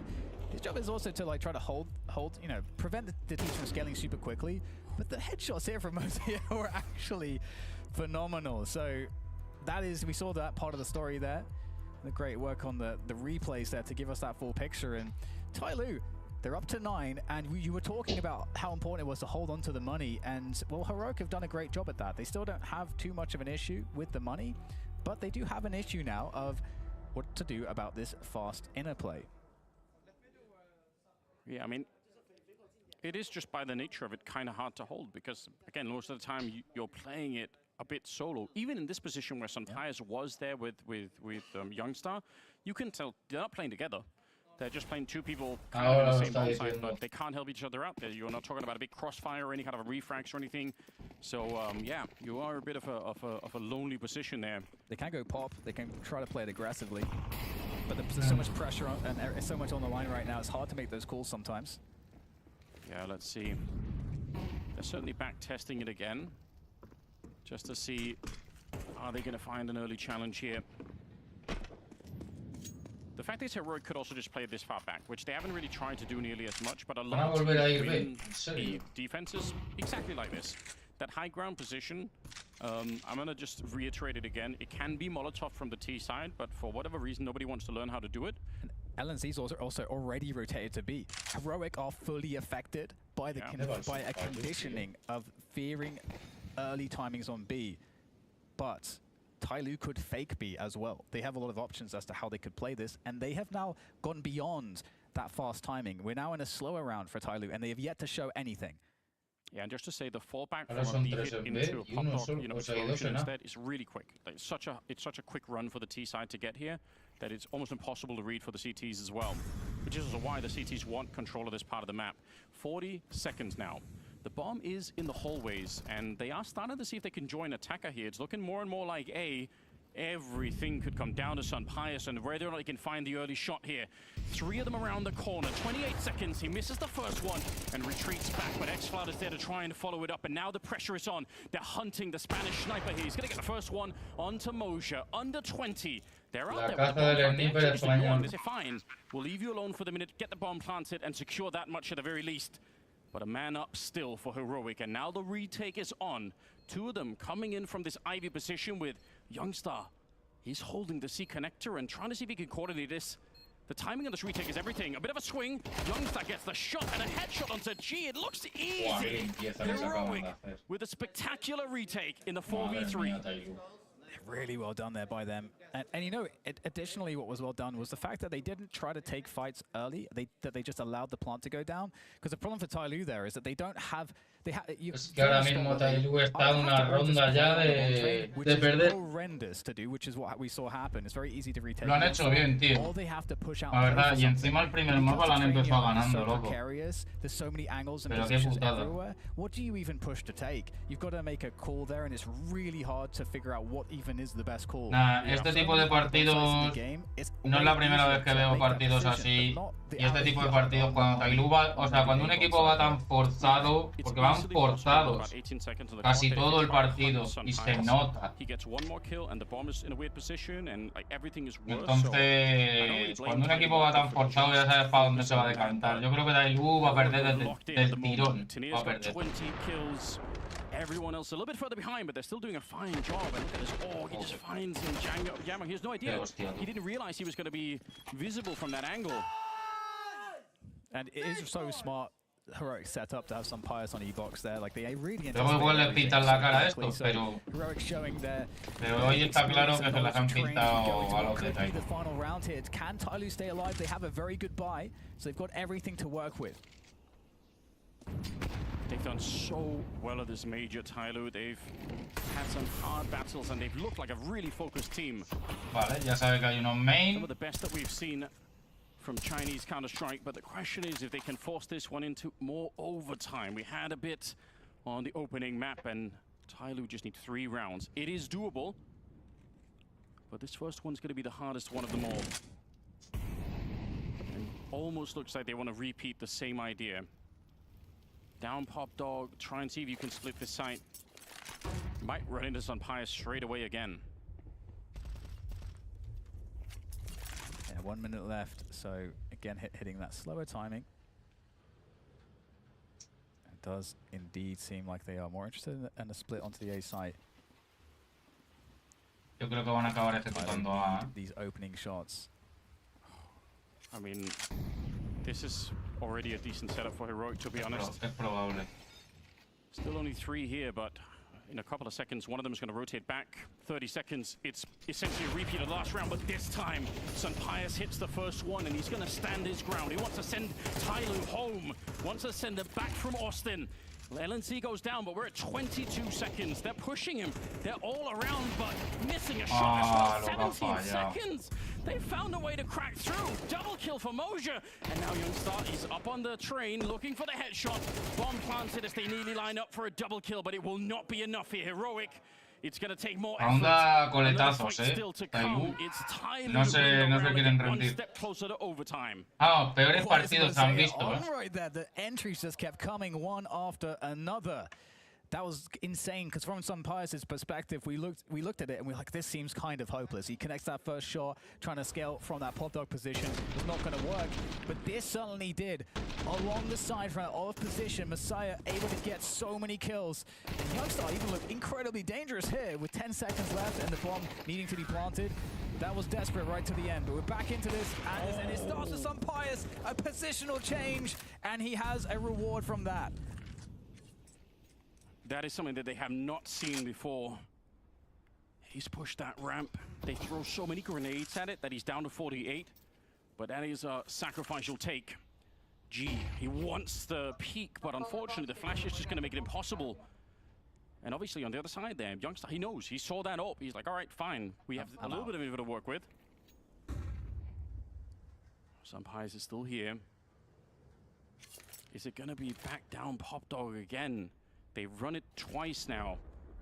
It's worked. So on some level, you probably feel like just, get one more. If they win this one, there's no more money on Heroic. And it's very likely going to be overtime. But it seems like they've changed their minds. They want to go back fishing at the B-bomb site. Youngstar in front with a counter utility already in hand. He's got that incendiary gonna toss it right on top, but they're pressuring him. He gets the one. Now lining up for a bit. It's a double headshot, and that should be enough. Youngstar with 3 kills in the round could send Tailu home. G back here, what could you do? 30 seconds left. They are not even hunting him, they're just waiting. They're saying, fine, we've got the bomb, we've got everything. We can't lose this one. Point blank range using the AWP as a shotgun. But all of the work is still ahead of him. He turns the corner here. They know everything. Tanir's right there, just waiting for the smoke to fade in. G, his luck is up. Exflow to get it, and Heroic survive for one more match, sending Tailu out of the major.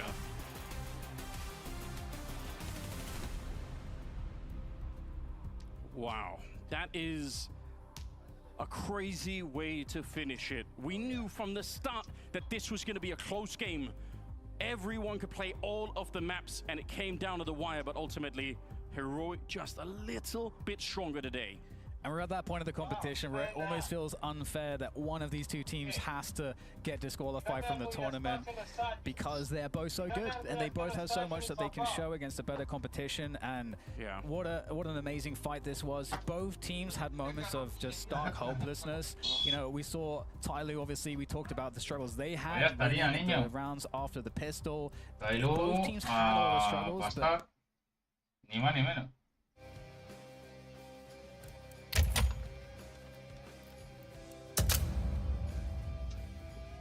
Fue bonito mientras que duró Tailu.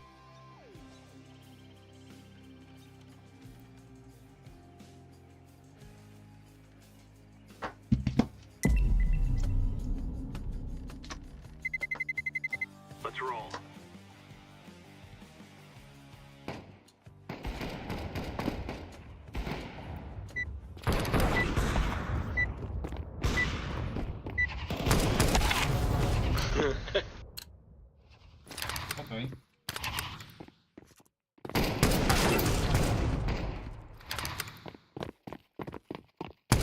Okay. Cuidadín.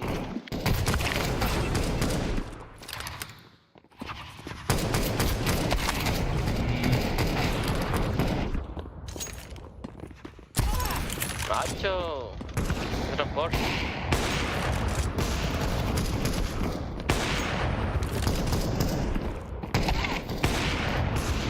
¡André!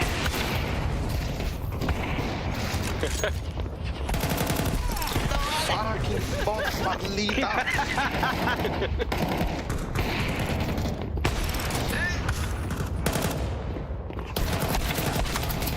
Adiós.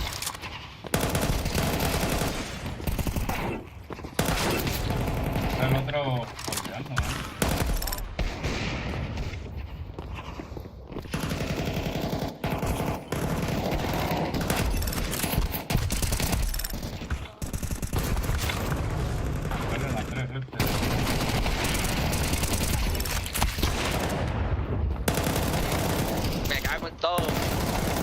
cabrón. Este va a pasar.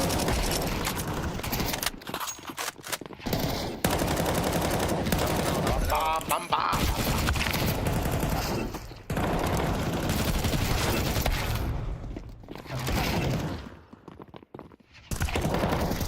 ¡No! Voy a sé dónde está. Está jodido. Salir del spawn, tío. Nacho, tío, no puede ser.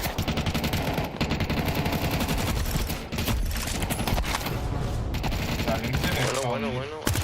Ya. Andrés, fucking Ferrara.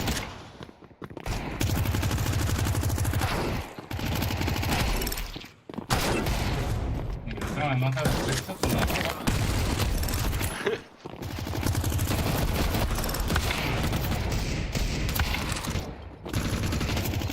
Bueno.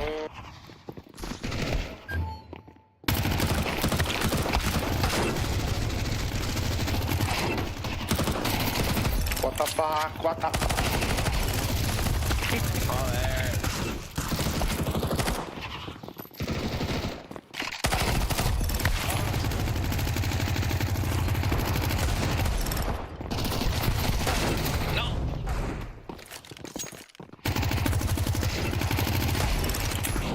No, 96.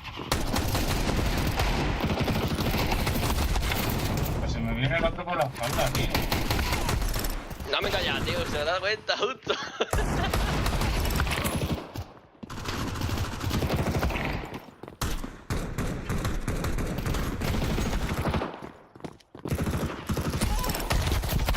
Why? My team is FK. What the fuck? No, tío.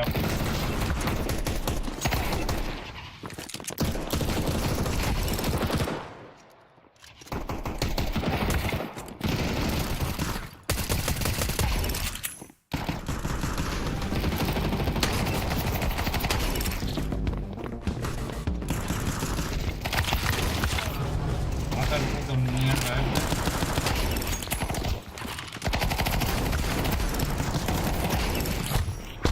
Joder, todo se acaba ya.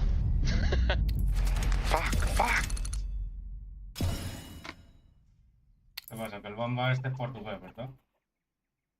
Russian Federation, cheater. Claro que sí, hombre.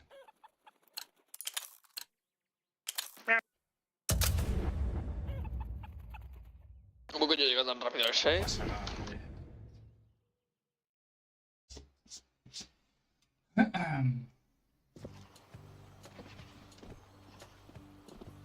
Mételo en este.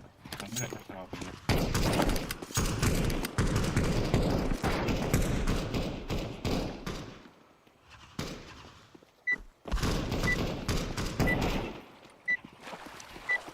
¡Epa!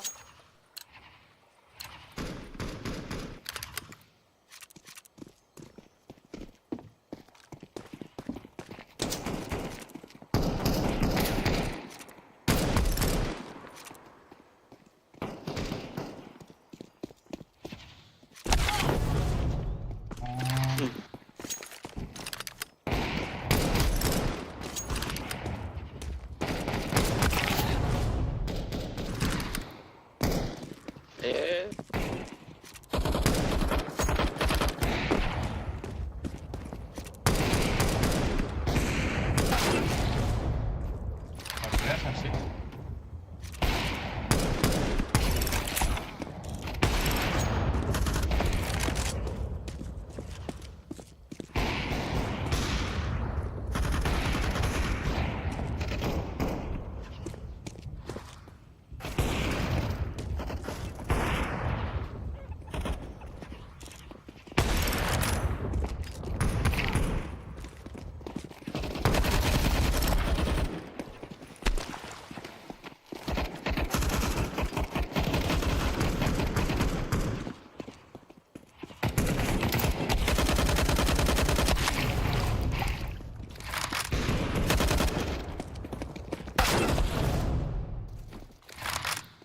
Ya.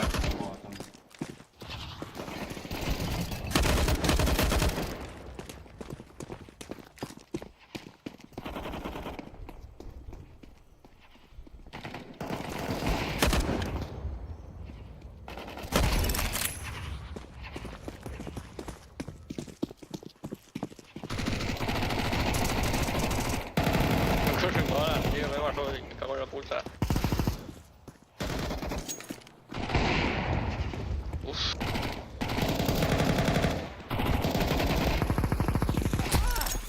Macho, tío. Lo que hay, man.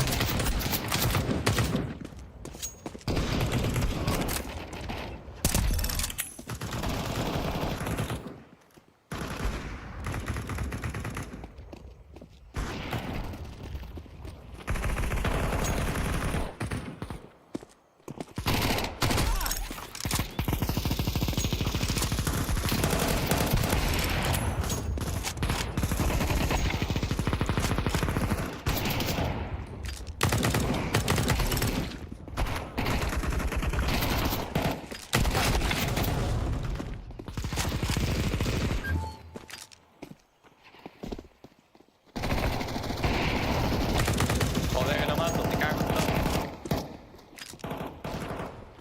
Uno.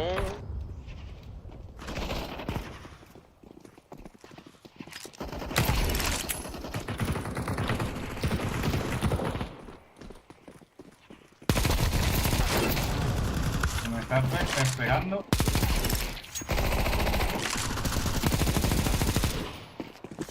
Me está esperando el otro ahí.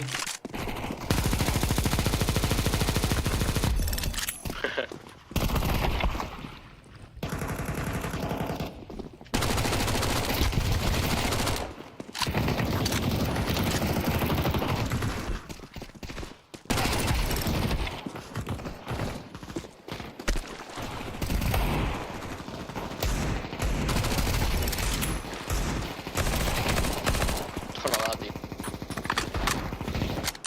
Esto no da.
No te creo, tío.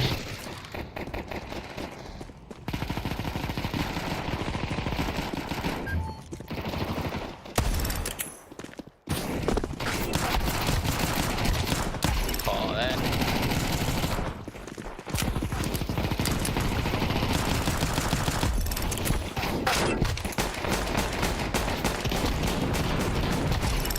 Este que rasmorica.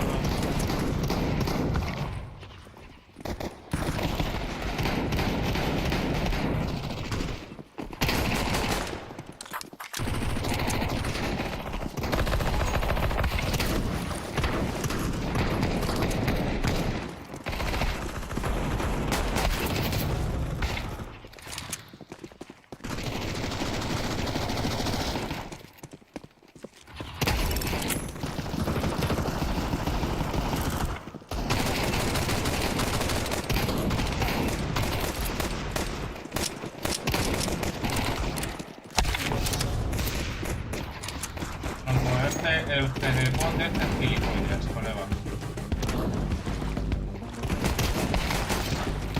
Joder.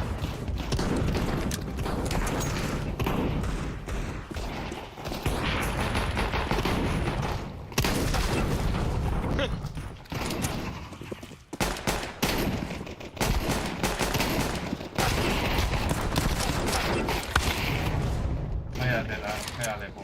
Bah.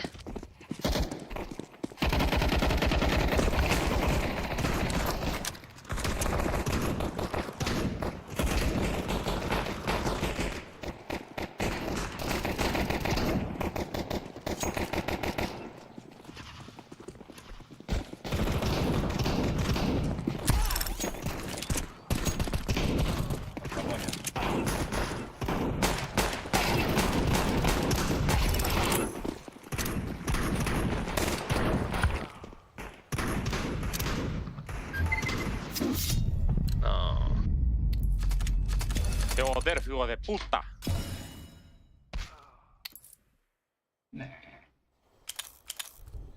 Típico bot que va corriendo por ahí sin parar. Hala.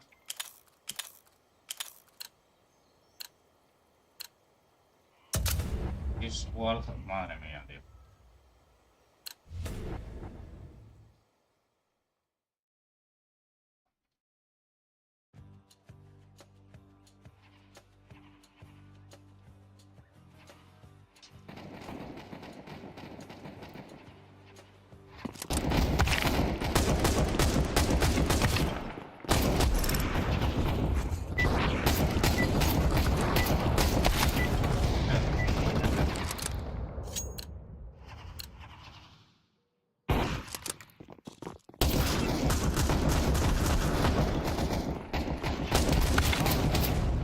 Una disparada así porque sí.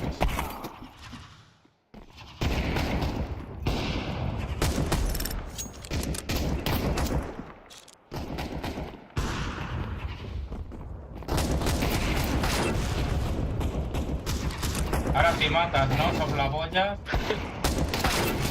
Ahora sí matas.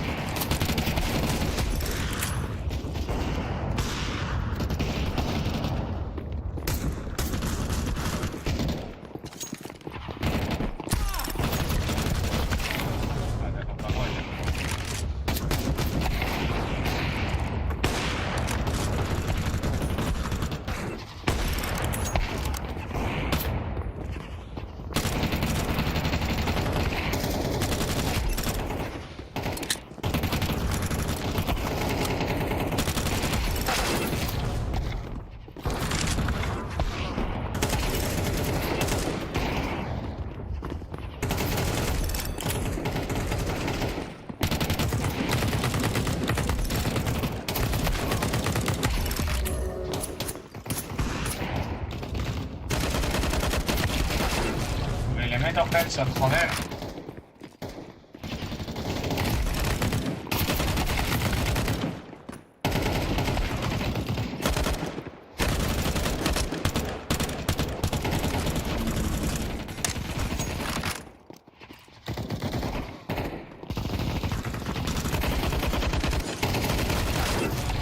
No te dispara ahí.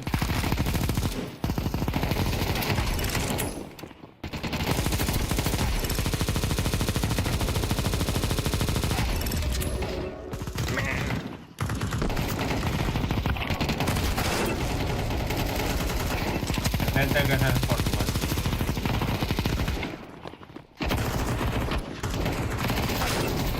Gente que se esfuerza, pues me sale todo el rato de F5.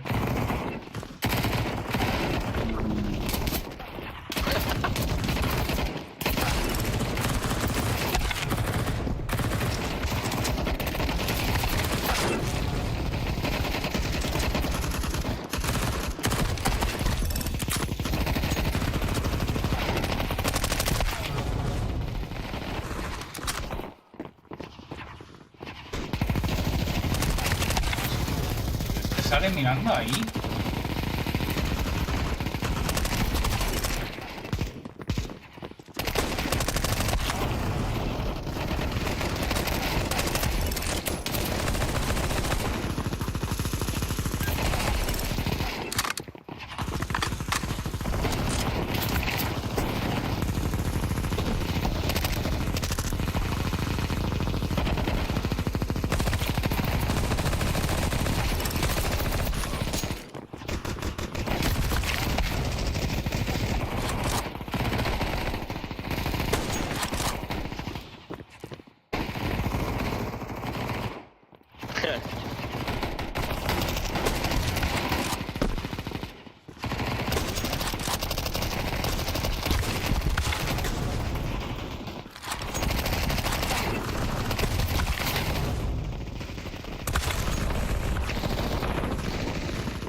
cuenta, sí señor. No tiene nada. Una cuenta, sí señor. Y cambiando de nombre cada 2x3. Esas cuentas buenas ahí, sí señor.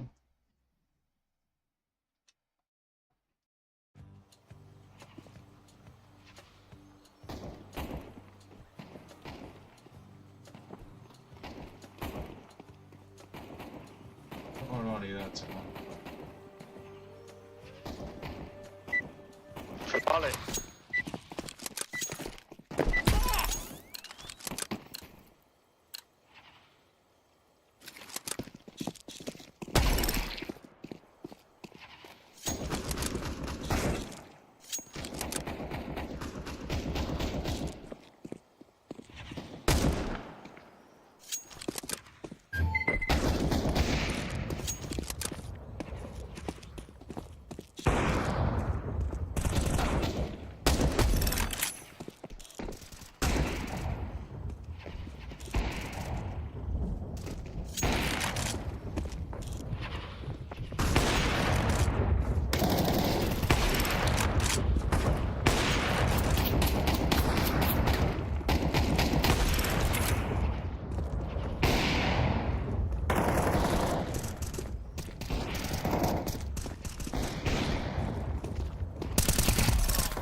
El Bamba yo creo que lleva mierda,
Fuente.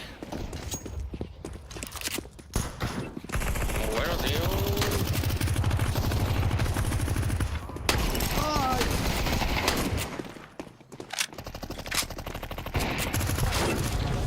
Bah, fallo de sitio. Y no se muere de un sexo.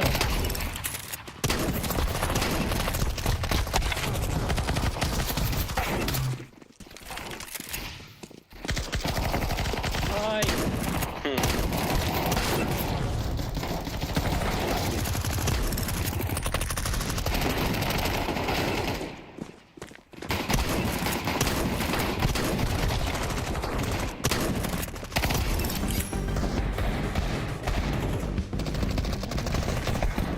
Una polla, una polla, una polla. Sí.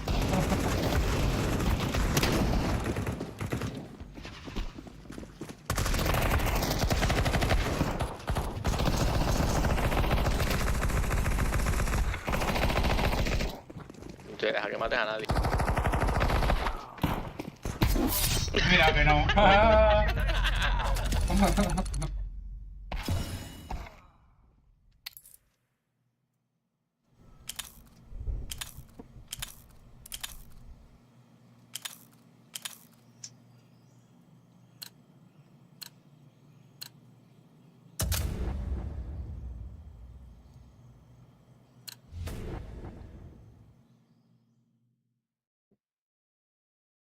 Vamos a jugar casual, chavales. Vamos a seguir para casual porque ya empieza a llenarse la sala de portos y paso. Paso, la verdad.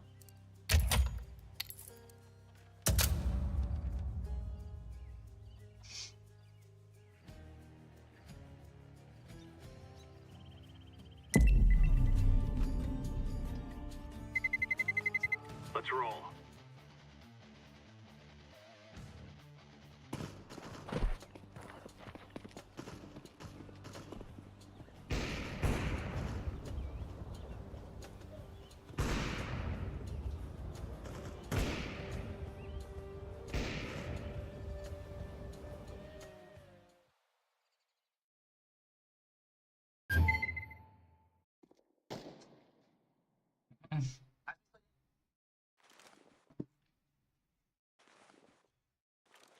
Grenade!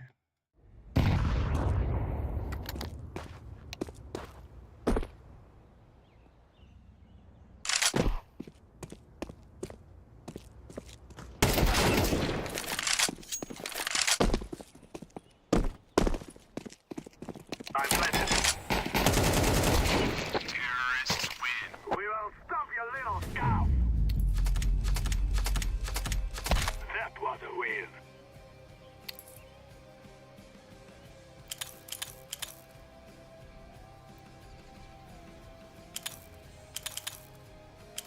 El participante. Hostia, el participante.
Toma.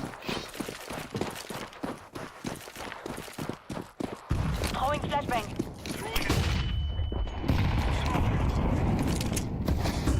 Incendiary. Fire in the hole. Laying down a smoke. Throwing fire.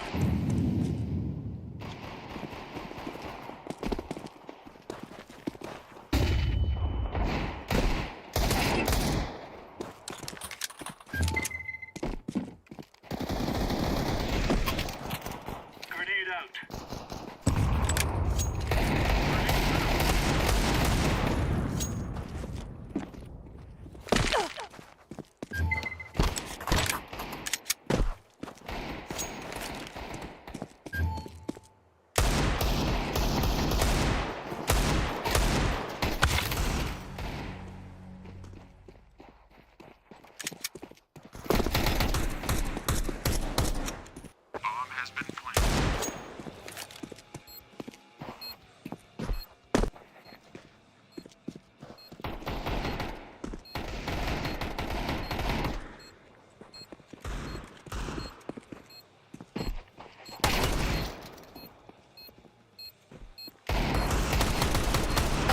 Y se para en mitad de la nada. Es que hay que ser imbécil.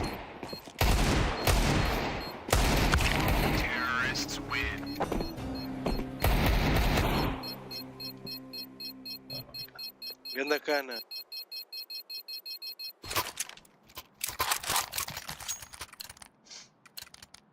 Gear up. We aren't going to win the walk here. Laying down smoke. Throwing flashbang. Laying down bomb. Grenade out. Grenade. Grenade. Grenade out. Throwing a grenade. Incendiary out. Throwing fire. Flashbang. Este tío lleva mierda.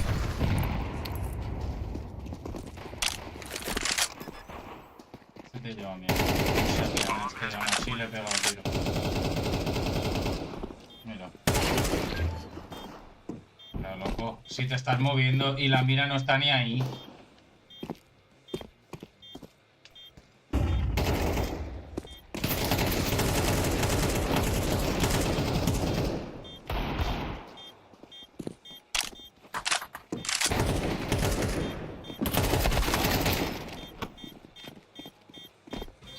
I'm defusing the bomb. Y me está mirando ahí del tumbado. Y va la puta bala a la cabeza. We got Qué barbaridad, coño.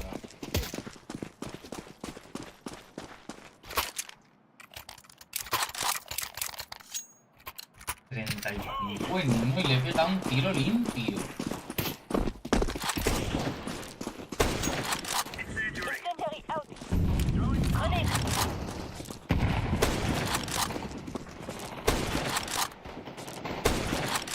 incendiary. Flashbang out. Flashbang. Grenade out. Flashbang Grenade out. out. Laying down smoke.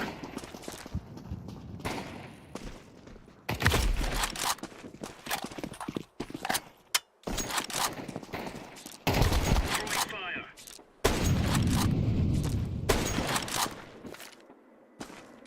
Deploying smoke.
matan de larga.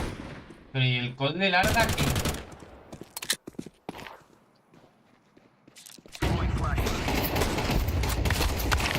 Madre mía.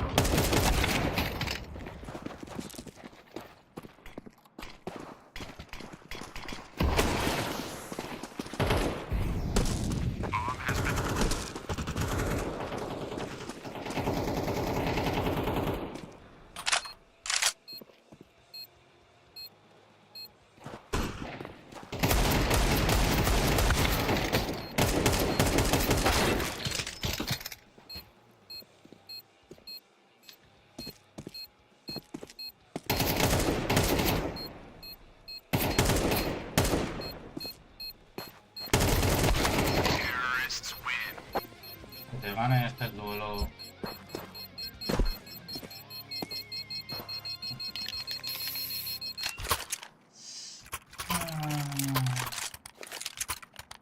Let's give it to the boys.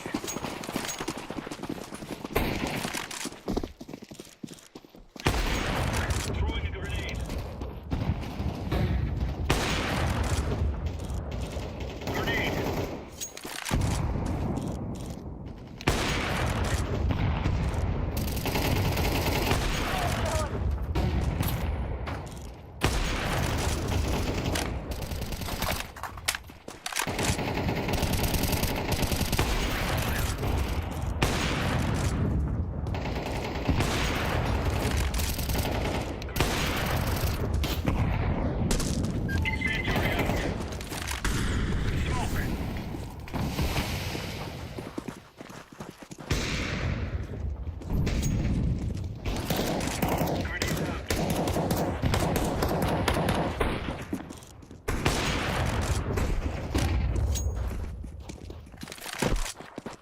He cargado a 2 a través del último. Vale.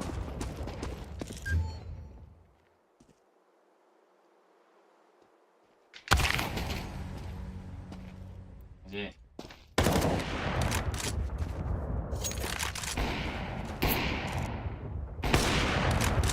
Míralo, el bot. Que eres un bot. Encima me pega un tiro. No, tu puta madre. Incendiary out.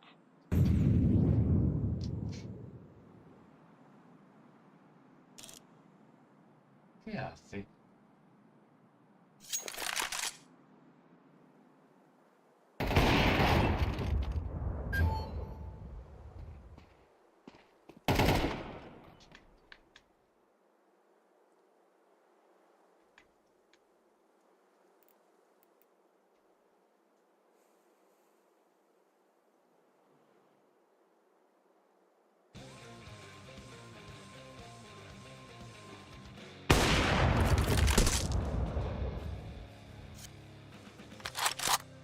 ¿Dónde ha salido? You're right on. You're right on.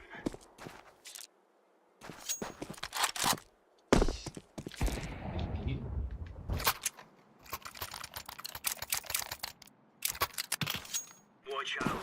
These boys have got a bit of a nose. They don't mind using it.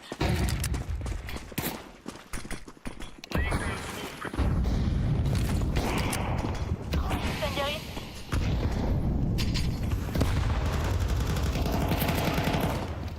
Grenade. Grenade out. Smoke. Throwing a grenade. Throwing fire.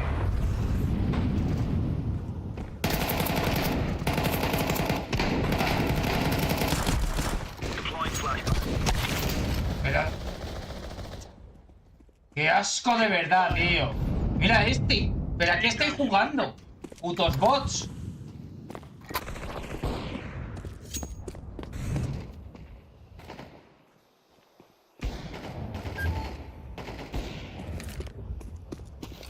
Grenade out.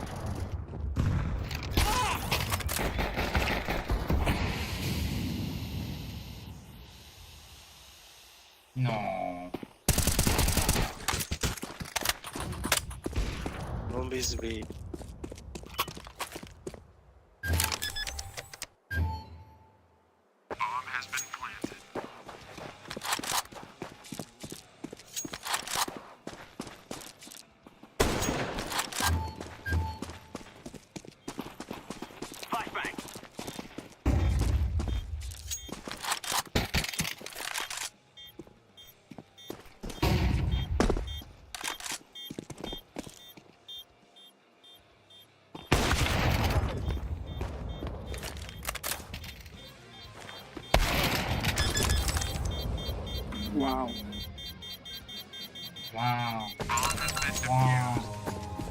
Très bien.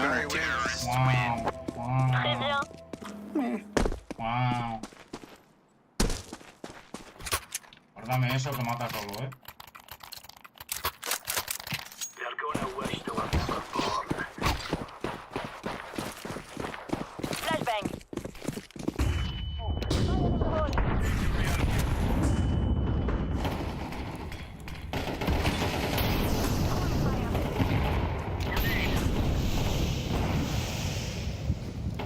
Laying down smoke. Throwing a grenade.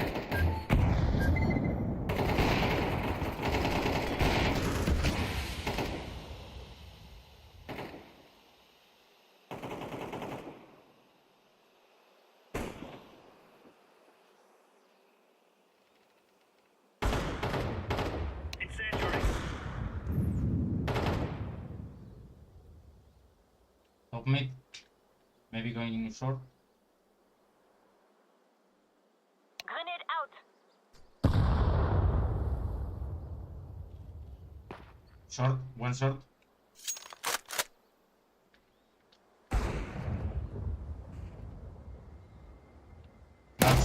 Last in B.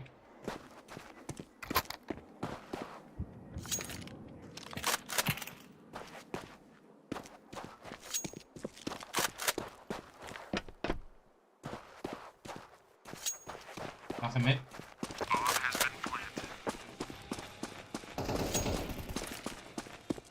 Grenade.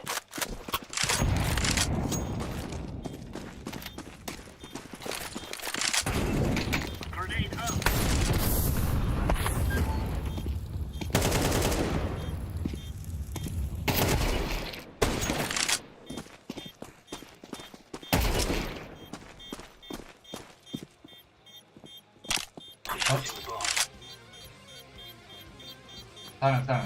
Tamen. Defuse.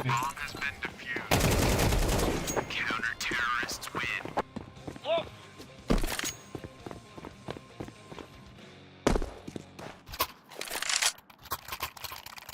Well done. Smoke long, guys. Throwing smoke. Fire in the hole.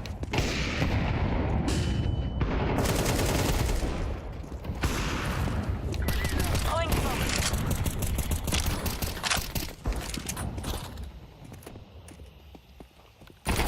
Grenade. Throwing fire. Flashbang out. I brought the smoke. Grenade out. No. Top mid. One going short. I bait. Grenade out.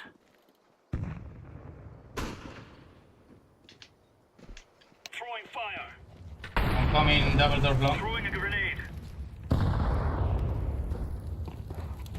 Grenade out. Flashbang. He's going back.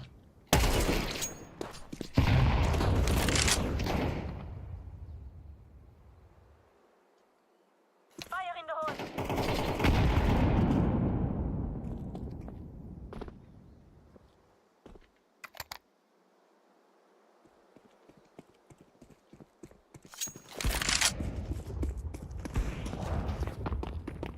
Throwing I smoke. see him there.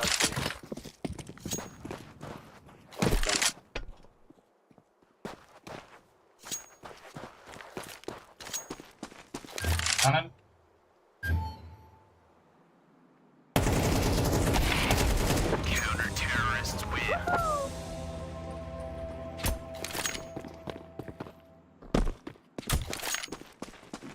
Desconectaditos.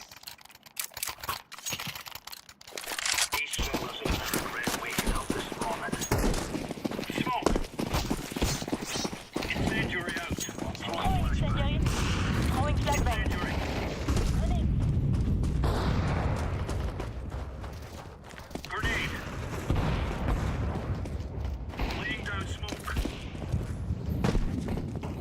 Grenade out. Grenade out.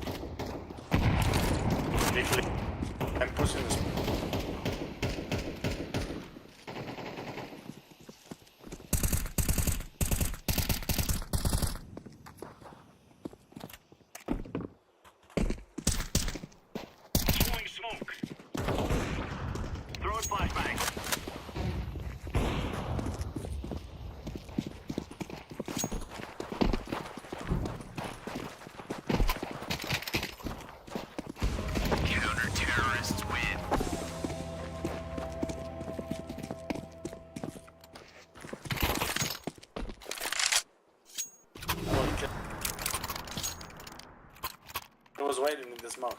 Let's move. Smoke around me. Smoke. Flashbang. Incendiary out. Fire in the hole. Flashbang. Throwing smoke. Throwing a grenade. Grenade out. Throwing fire. Careful, please. Grenade out. Throwing smoke. Top mid. Mato pintos, ¿eh? Un lindo por todo el flow. Incendiary.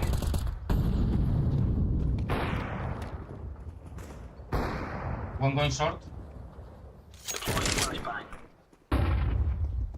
Laying down smoke.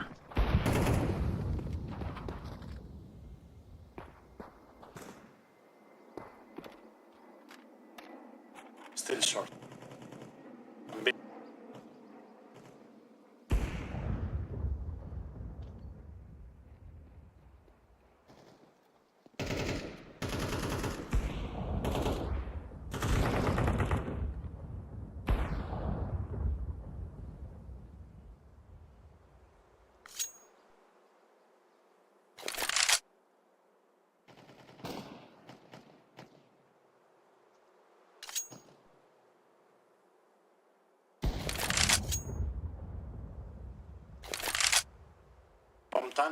Bomb tunnel, guys.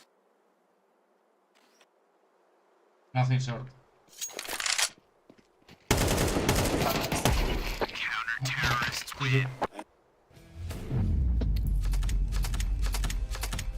Of course we won.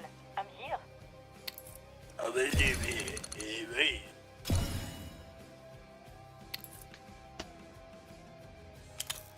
The arrow.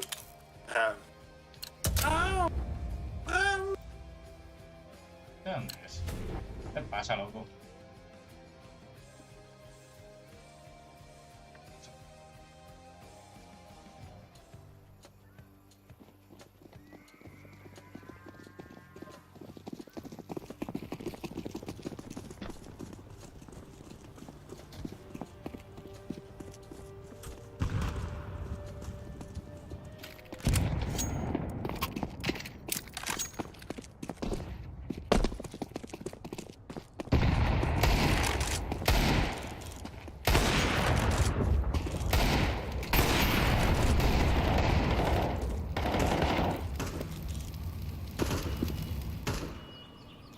May delete them. Easy.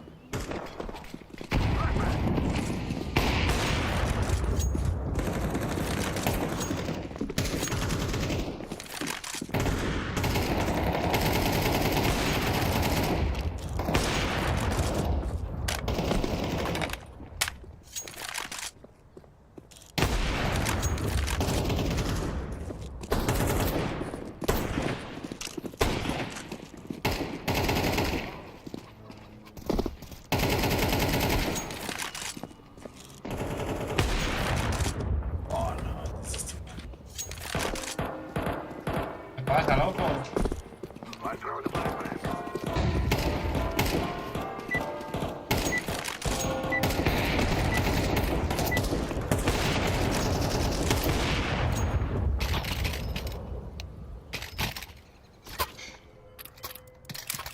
I think Jennifer is Oaxaca.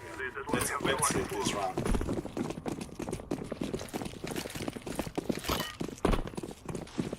Fire in the hole.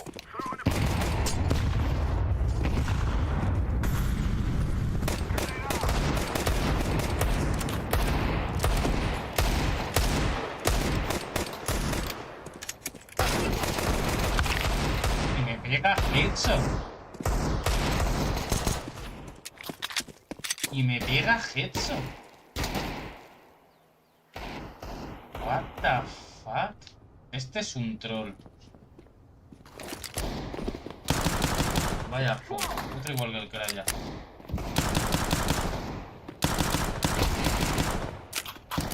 Vale, este es un bot, tío.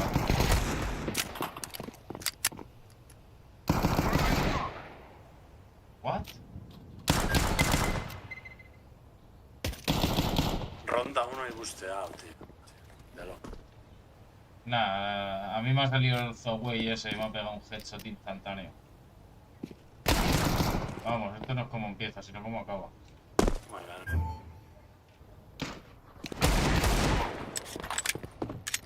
Estoy jugando a corta distancia con una digue.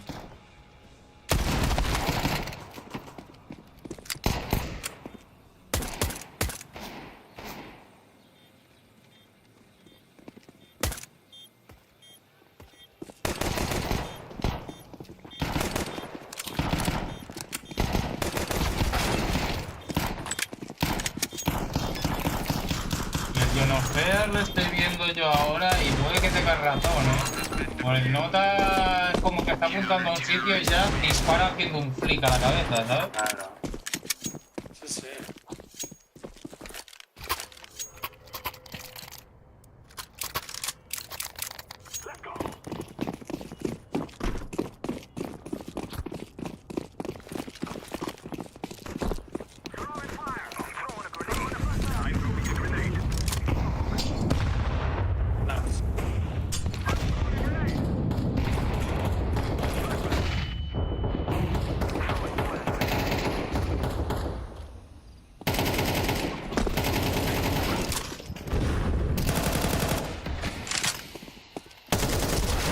Hay dos tíos en sacos. ¿Qué hacen dos pavos en sacos?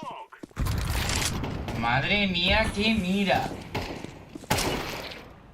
¿Cómo?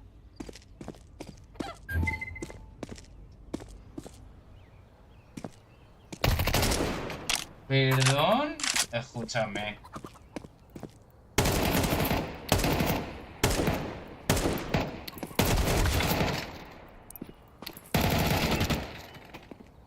Firing this guy, what the fuck? Fíjate en la mira que tiene cuando puedas, You profile.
Vale, máquina. Vaya con mi colega Lene. Vaya con mi colega Lene, chaval. Otro que yo creo que va hasta arriba, mi colega. ¿Cuál? El de la N. Fíjate en el de la N, que está en PT. Vaya mirita, niño. Vaya mirita.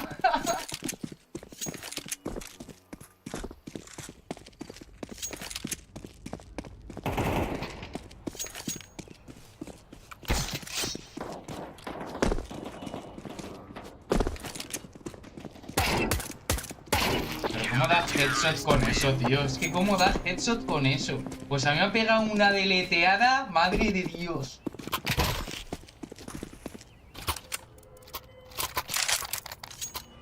En fin.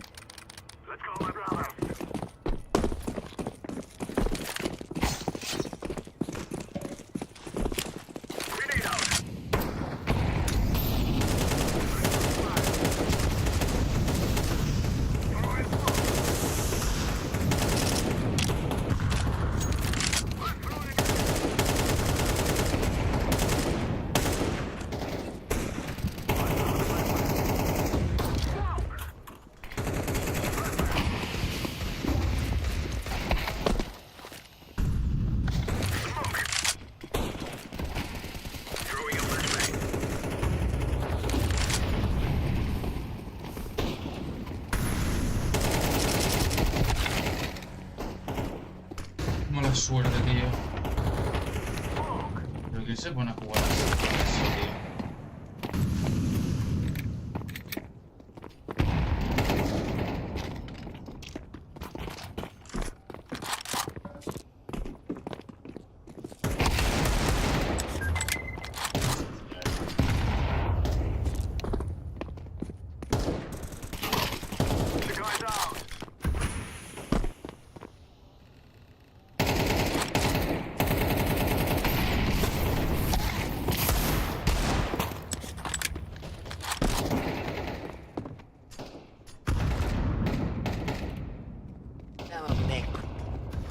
Yes, you suffered bullying. Иди нахуй. Because this guy is gonna abuse. Нахуй.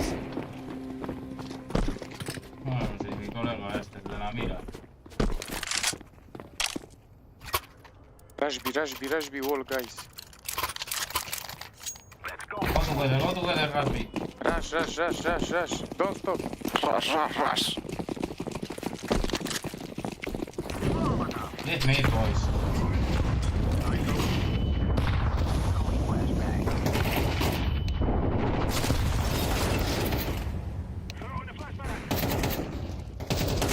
Chavales, dejad de flashear. No tenéis ni puta idea de flashear. Me han flasheado 2 tíos de los nuestros.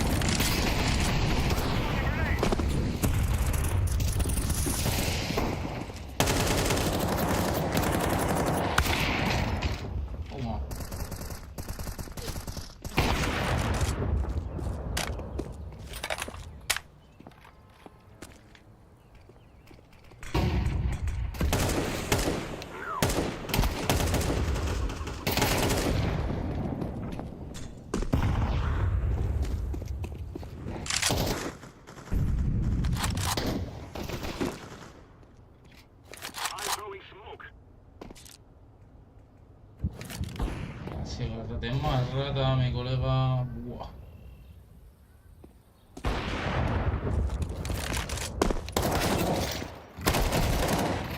Madre mía, deja que el otro entre.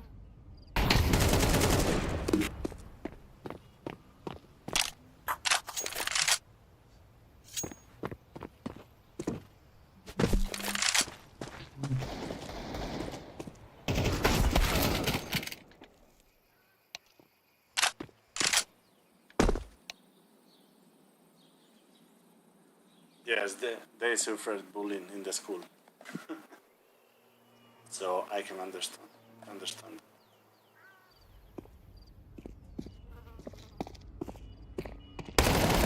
Counter-terrorist win.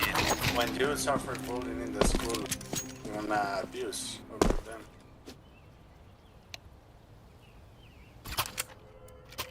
Go B, guys, B. No flashes, boys. No flashes. Not flashes, go. No, not flash. Go.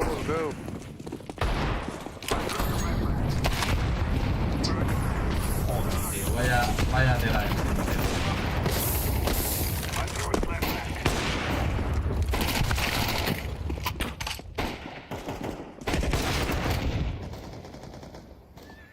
Pues nada, tío. Y llega este gilipollas y tira una flash. Por culo, esto estamos perdidos, colgado. Anda la mierda. Payaso. ¿Qué se está jugando ahora?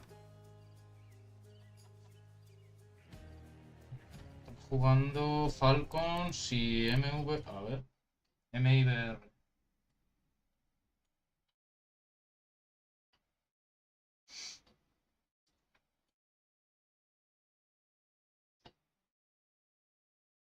La gente es muy tonta, colega.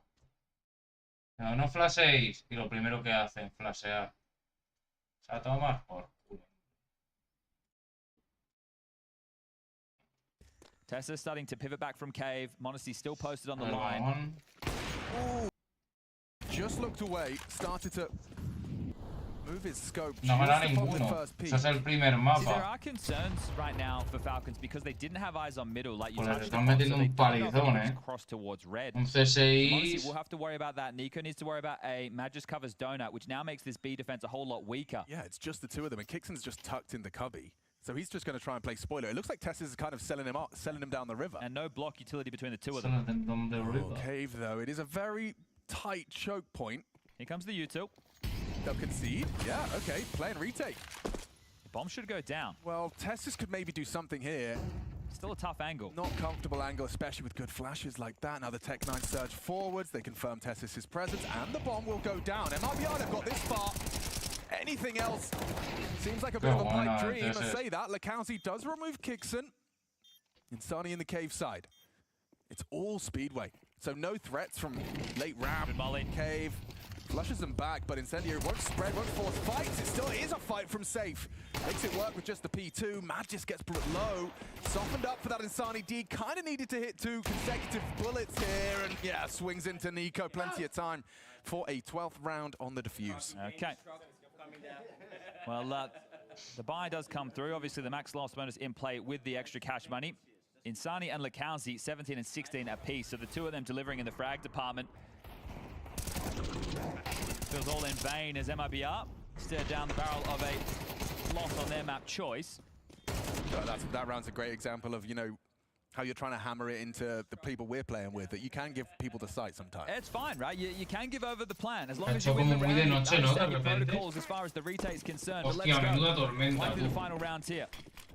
Okay, well, Nico's got a partner in crime for the mid-hold this time. Yeah, and Modesty also there to throw some flashes. Pues esta mañana, tío, estaba de puta madre que hacía un sol de la hostia. Tessus is going to meet exit, but Colgado. blind right now. Both of them blind in the smoke. Tessus gets out No, first. That's a huge advantage now, but it does leave a potential cave slip.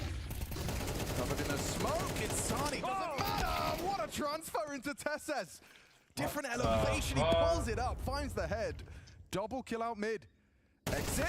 Oh, he should have had that one. Yeah, well, Lakowski's in the site, so Lakowski should kill Kixon on the way back. It's going to be Modesty and Nico going to have to mantle up, and Kixon actually playing it safe. So he is essentially communicating to his team they can be anywhere on B. I'm going to value my life. Modesty jumps up. Now, there is the late piece of Breno coming through lane. Modesty could catch him here. How does Breno peek this? Okay, he jiggled it out, so just takes a leg shot for his troubles. Now, Kixon's heard those steps. Safe starts to plant the bomb. Kixon buys time. Nico's flank. Coming in from the door side. Breno distracted as well. Not looking. Should be Nico's. Yep, not going to take his time with that one. Oh, and now should be safe, but he's jiggled out, forces that AWPer to pull the trigger. Now getting uncomfortable for Lakowski on site. They're pressuring from cave side. Safe distracted, eliminated now. Lakowski getting closed in on. He knows where they both are. Has to isolate these duels. Nico and Modesty, though, they've got the synergy, and he gets overwhelmed. A convincing start to the series. Falcons, it was necessary. They are on death's door, and they stand up and deliver map 1. Yeah, well, the underdogs might smell blood in the water, but right now, MIBR... Pero estos han terminado, esto es una... No puede ser repetición porque este partido yo no lo he visto. Flat. If you thought there was a weakness because of bait, maybe that was just day one jitters. The most dominant form we've seen from Falcons throughout the entirety of the Austin Major so far. Dupree, looks like Falcons are back. So far, so good. I mean, I still think that Falcons has proven us that they can still play some good rounds. I think Falcons has shown also that they are in a position where they get when they get the things going, they play great. But at the same time, they still show a lot of weaknesses. I feel like there's been a lot of rounds where we just see them come forward and then just look super silly.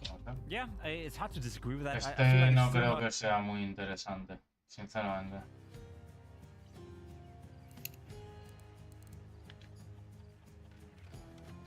Este yo creo que no pinta nada interesante.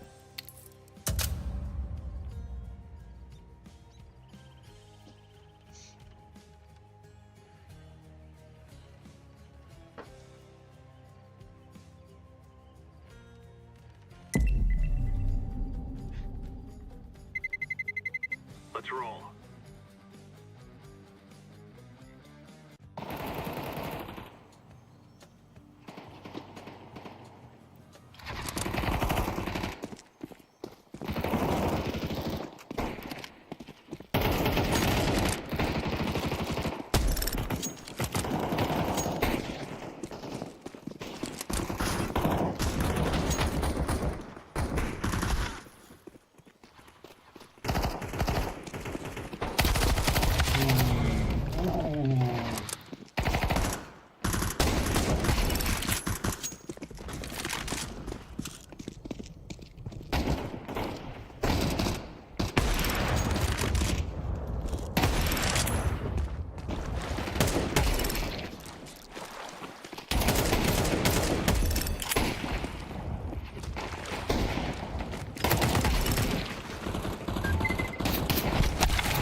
O sea...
No te creo. ¿Y este por qué se pone a mirarme a mí?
No te creo, y se mueve como un culo.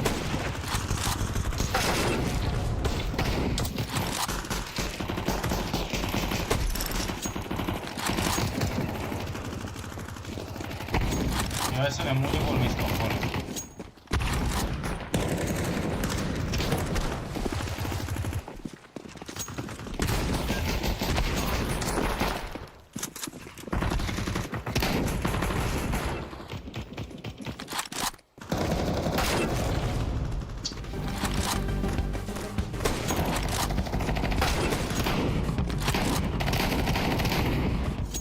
El otro debe ser coleguita porque cada vez que le miro a este... ¡Qué mierda! ¿What?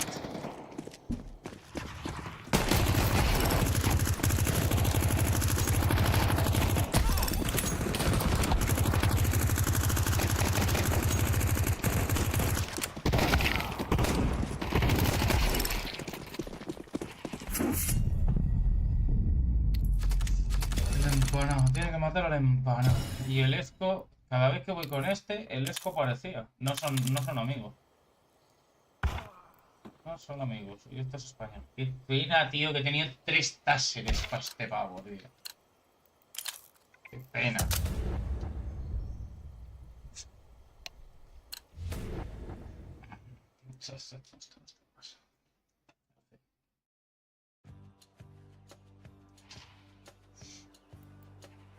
A ver para qué lado se va el soplacuellas ese. Yo me tengo que ver con los puto mejores.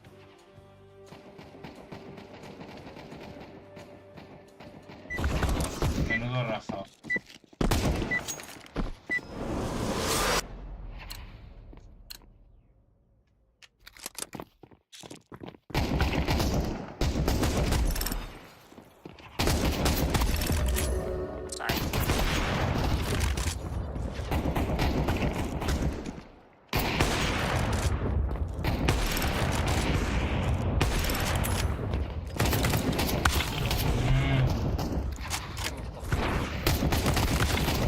¿Qué hace este tío aquí? Me cago en la puta, colega.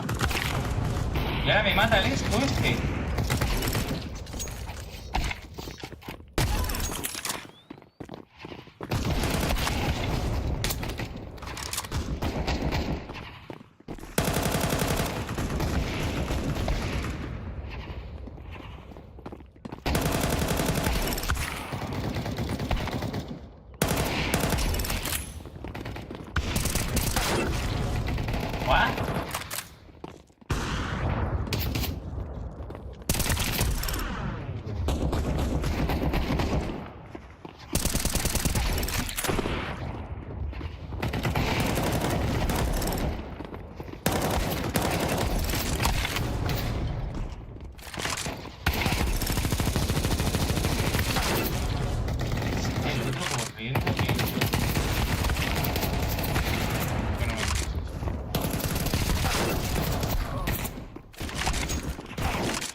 Ah, que sabes que estoy ahí, claro.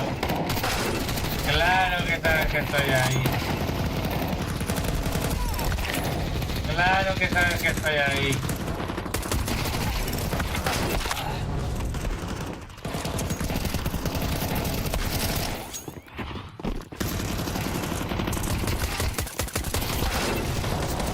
Mira cómo se espera a que le protejan. Sopla pollo. Venga.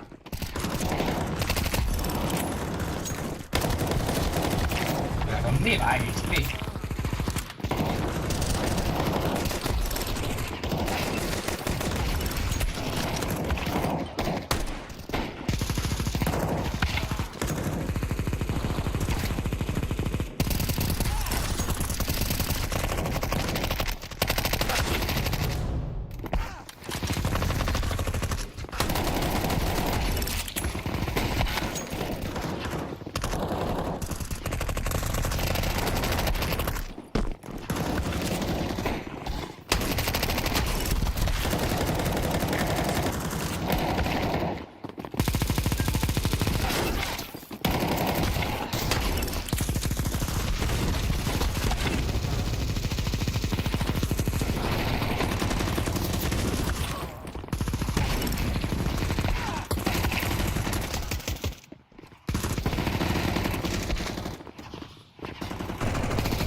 Fucking bot.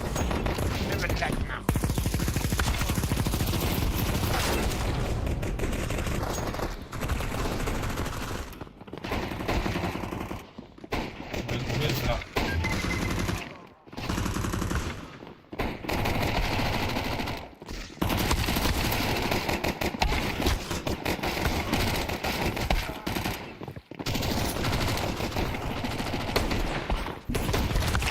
Estos de aquí, patas fritas.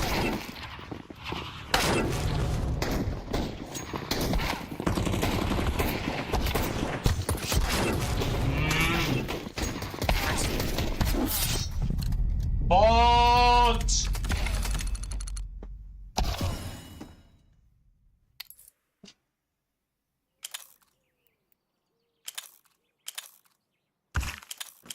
Otro con cuenta de mierda. Nada, tío.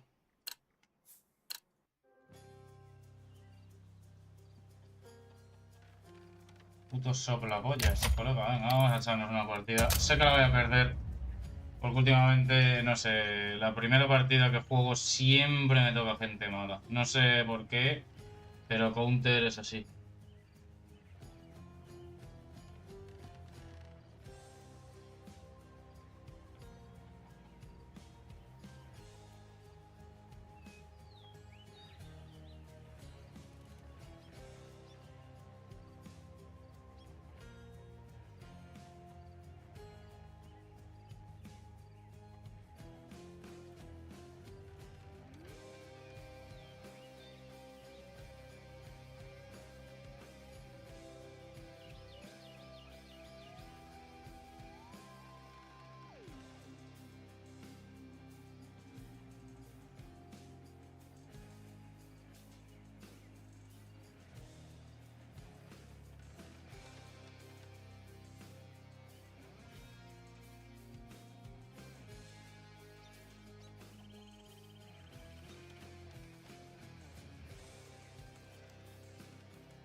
Let's roll.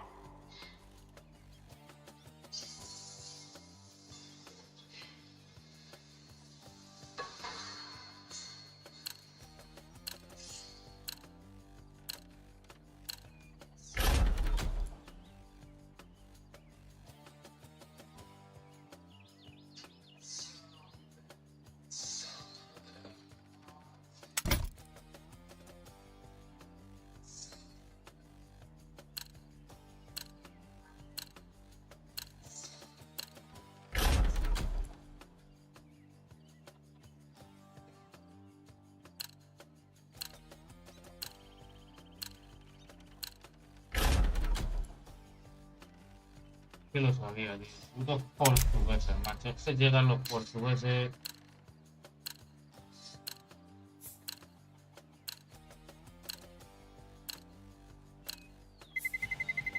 Let's roll.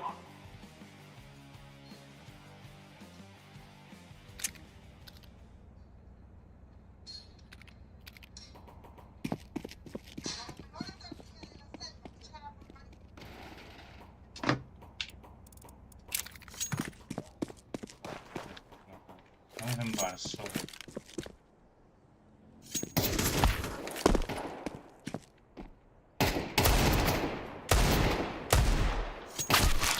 Y hay dos encima.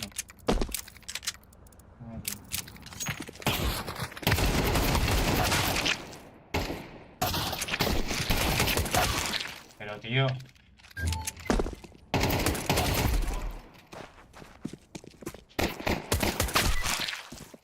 Y otra vez el Johnny este, me cago en tu puta madre.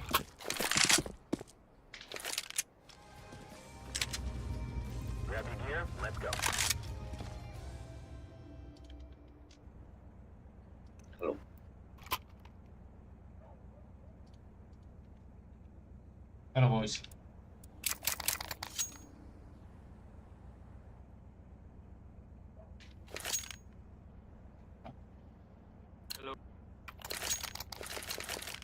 Are we rushing in?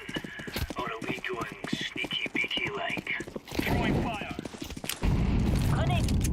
Turempi. Grenade! Flashbang out.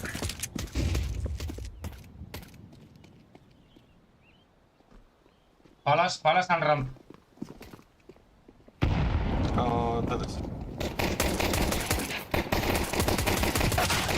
¿Me viene el Loti a limpiar a mí? Super low. One behind city.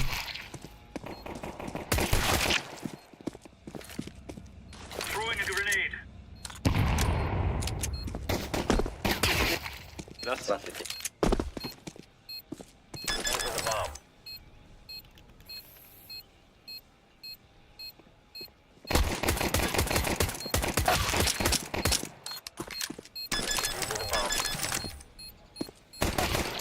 Good job, man. No time.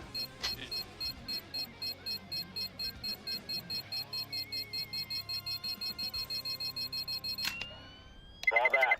Terrorists win.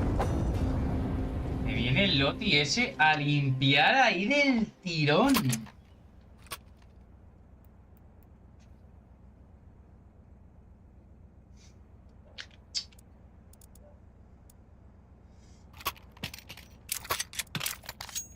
Porque me habré quedado ahí abajo palas, tío.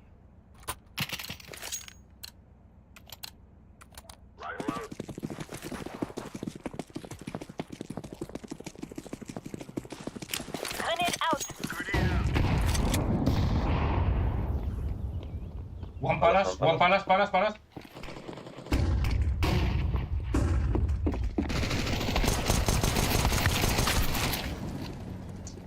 One is very low. Oh.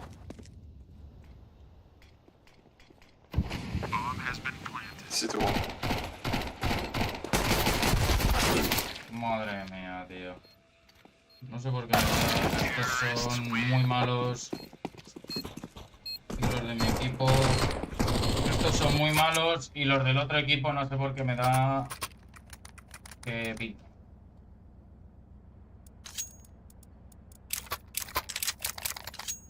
Let's go, boys. Come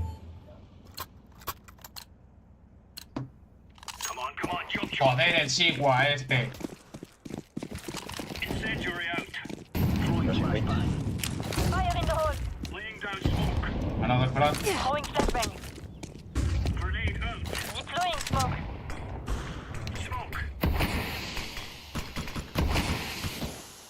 We don't have nothing in palace. One ramp. Two ramp. Molly jungle out, Trent. No.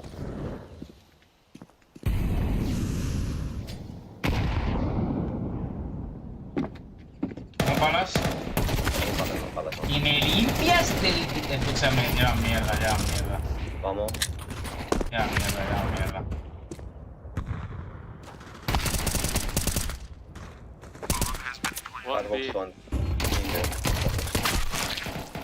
Este lleva mierda. ¿Por qué me limpia del tirón ahí?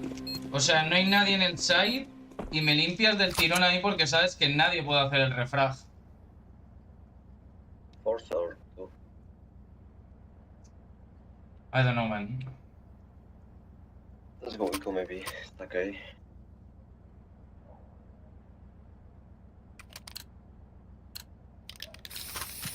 Gear up. We aren't going on a win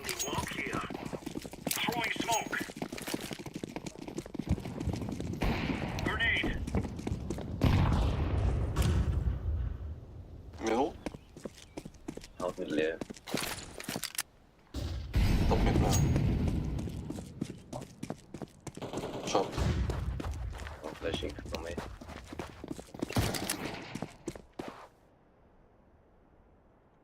Faltas.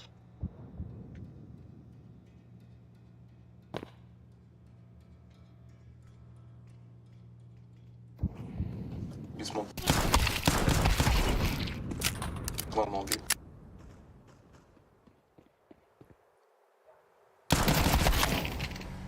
Ups. He's going drop in the stone, in the side. Nice. You have M4 in ban. One middle one. One more ups.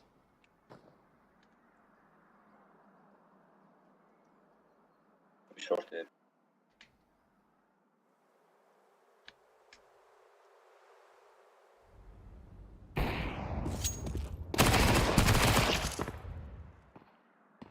Kitchen. Both kitchen. Pero no te abras así como un... Inside.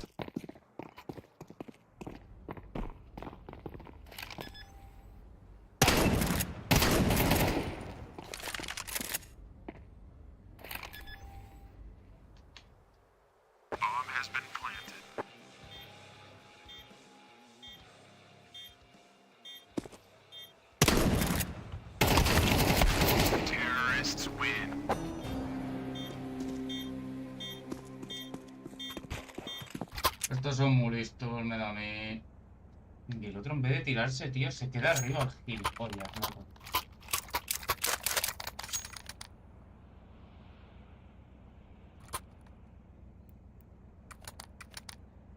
Patico, Pavila, me cago en tu puta madre. Joder, ese vale.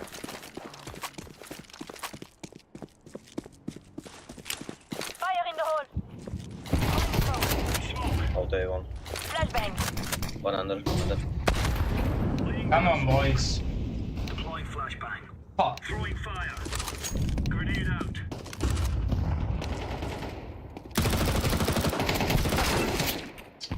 Ya está la polla, tío. Te tiene que tocar gente gilipollas, en serio. Pero mueves como un bot. No middle layer.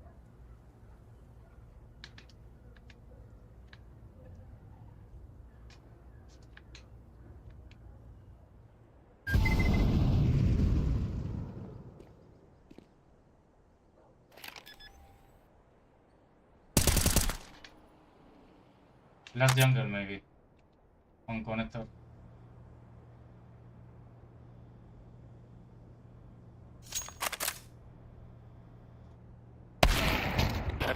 Pallet.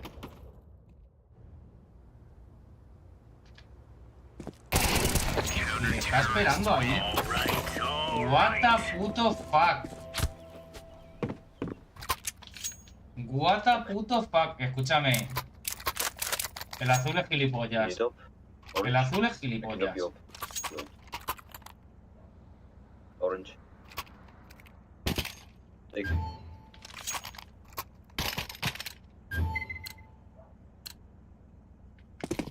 Madre mía, ya no me bloqueo. Oh my god, oh my god. Laying down a smoke. Grenade out. Laying down Front of smoke. B. Honor. Grenade. Snake. Two middle. Throwing a grenade. Under.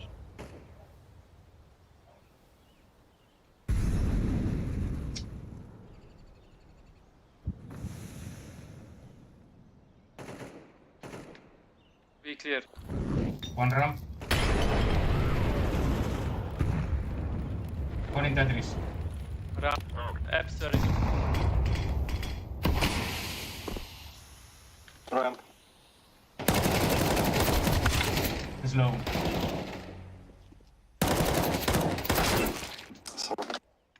It's a... Yo de verdad el azul es gilipollas. Yo creo que llevan mierda. Yo creo que llevan mierda este. ¿Por qué cojones ha esperado tanto para entrar? Y aún así se ha quedado mirando para todos los lados. En fin.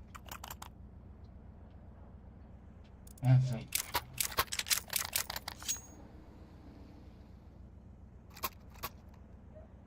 Y le fallo, tío. Y le puto fallo, tío. We are out of here. Ahora vamos.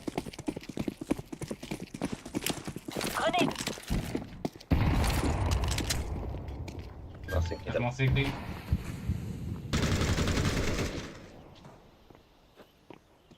Throwing fire. Won't be. Apps, two maybe. I have the bomb. Two apps. Este es Witty. Deploying flashbang. Yeah. Go take palace. Oh. Flashbang. Maybe kitchen. Ramp down. Ramp, come. Don't kick.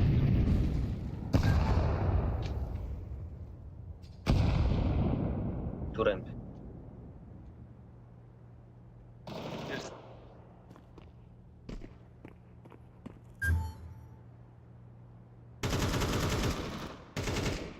That is.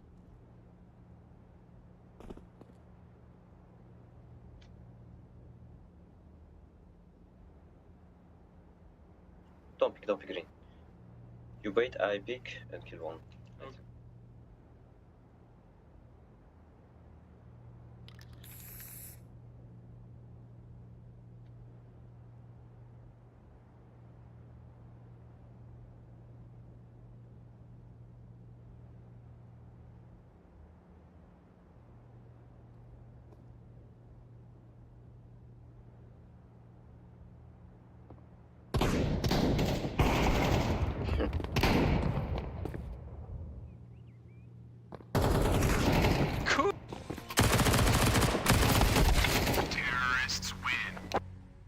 Coño hace, tío.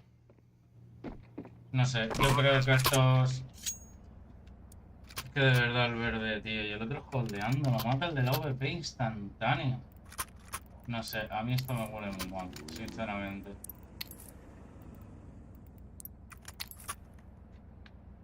Y yo creo que estos... Let's move out.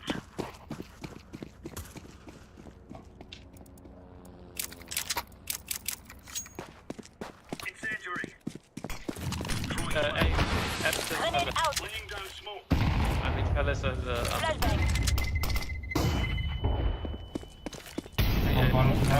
Grenade out.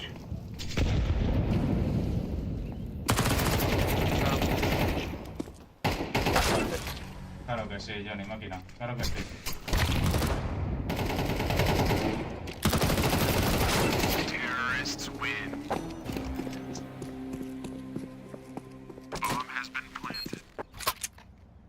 El tío como va piqueando perfecto, tío.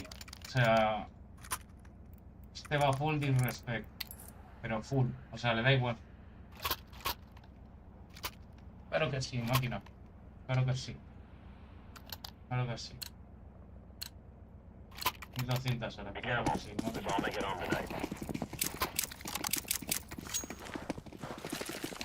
Throwing flashbang. Incendiary out. I'm in the... Flashbang out. Throwing smoke. Grenade out. Mid. Throwing Tú vas a fire. romper.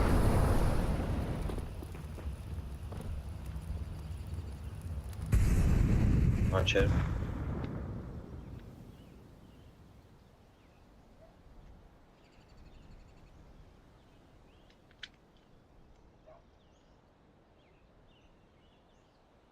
Pero ¿por qué se va el Steve este del puto site? he's open, guys. Let's see. Middle.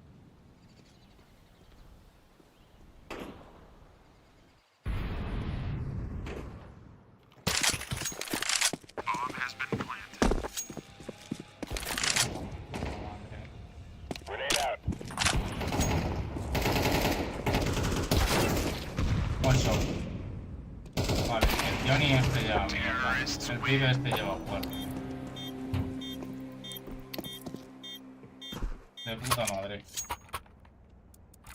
De putísima madre, loco. O sea, no hay manera de pillar a ese pibe. No hay manera.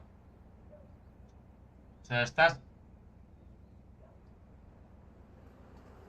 en corta. O sea, flipas, tú. Flipas. Eso es lo de chaval.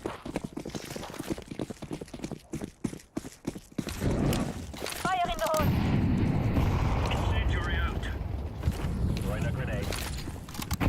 Laying down smoke.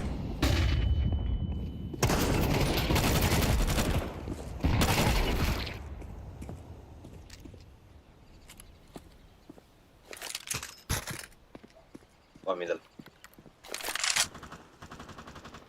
One B. 1B. 2B.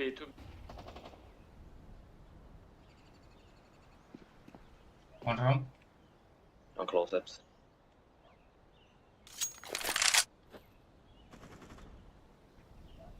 Bomb B.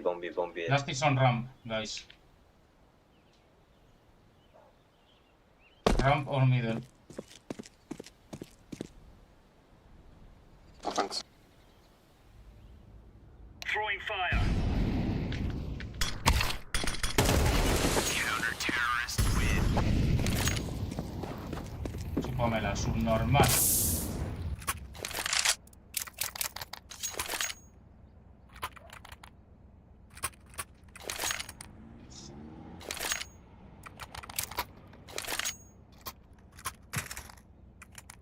I can drop. Okay. Let's go. Throwing smoke. Grenade out. Throwing fire. Grenade out. Smoke. Grenade out. Throwing flashbang. Flashbang.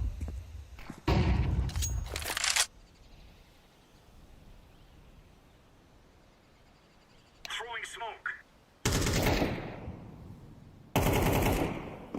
Careful ramp. Throwing a grenade. One in ramp. He's running.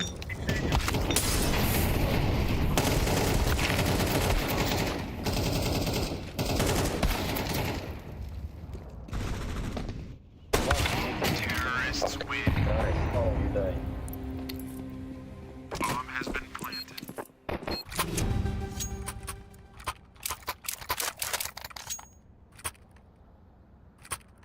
El Johnny este es el que lleva mierda, el hijo de la gran puta. Me voy a reportar hasta que terminemos la partida. Espérate. Recemos para que el anticheto lo gane. Claro que sí, me tiras el molo, perfecto. Cago en tu puta madre. Fire in the hole.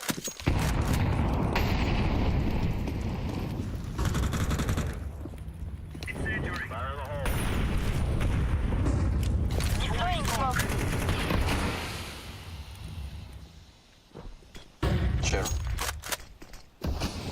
Say. MB.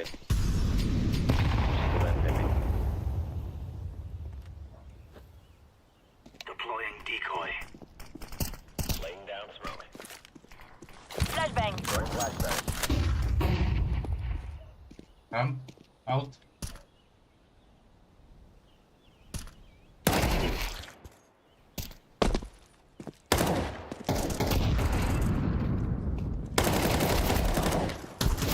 Another ramp. Throwing a grenade.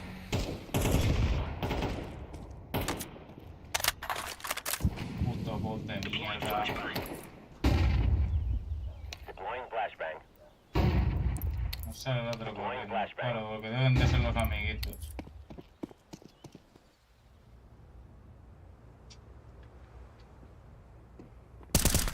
He's going B. Throwing a grenade.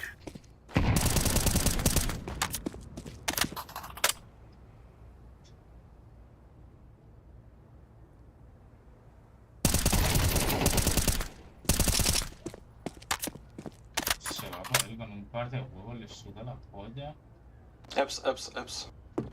Each nips. Careful ramp. Claro que sí. He's planting default. Bomb has been planted.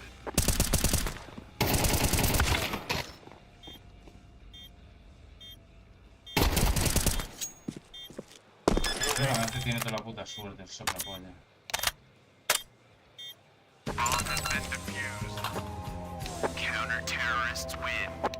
Oh, yeah. Un cocheto de mierda. Claro que sí. Con 15.000 puntos, 1000 horas, sí pasa así. Claro que sí. Qué pena, loco. Qué puta pena. En fin, me he puesto primero de nuestro equipo. What is the plan, Bobby? Let's go. I smoke window kitchen. I'm throwing smoke. I'm connected. I'm flashing now. I'm throwing flashbang. Grenade out. Venga, venga.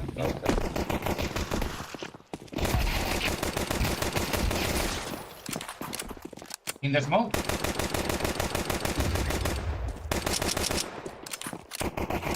Nice. Oops.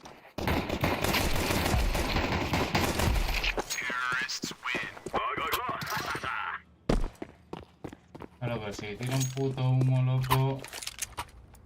Estaban ya todos ahí.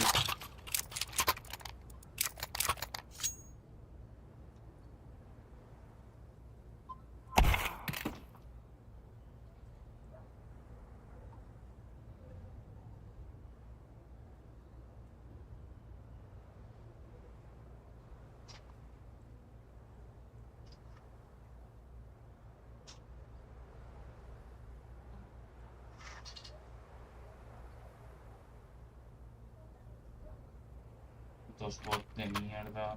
Me cago en vuestra puta madre.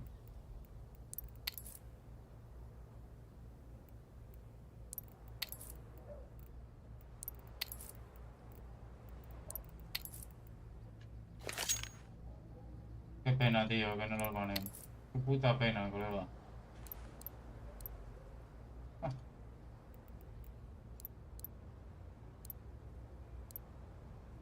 2022 es esta cuenta, o sea, relativamente nueva.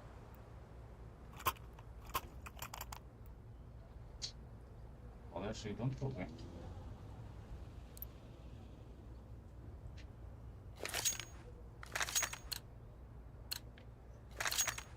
Come on, let's go. Fog, smoke. Flashbang. Flashbang.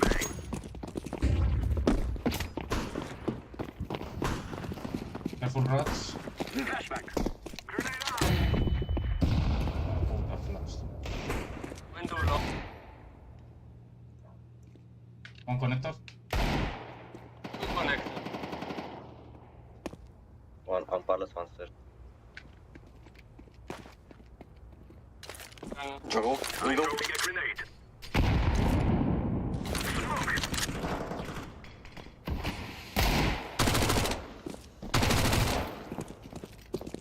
Right. Door. One default guy. Girl. Default. Default, boy, default. Oh my god.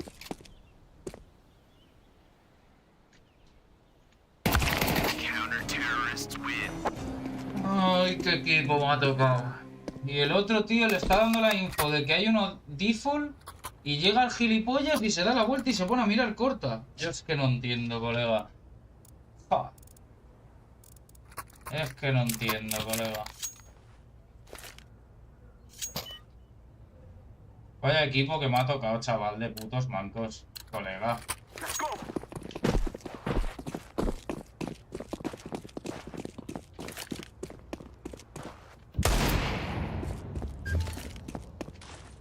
Grenade.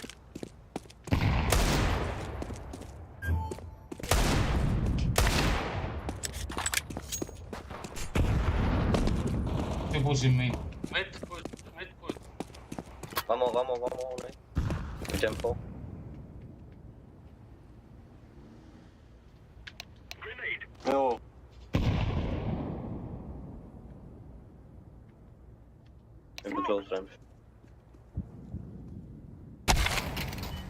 Que llevas una mierda, Johnny. Que llevas una mierda, Johnny, hermano.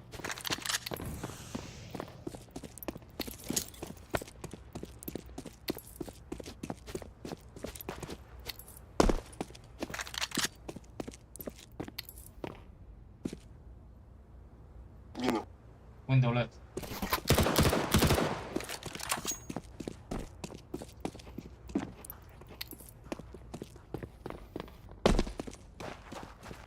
O ya han puseado Axe o ya lo tiene holdeando. ¿Qué te juegas?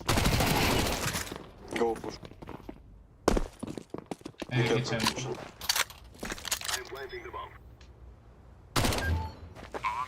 One crossing kitchen. Another guy on kitchen.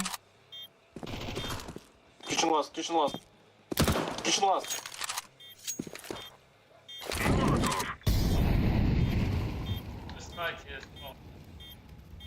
El soplapollas este. Да. Good boys. Good boys.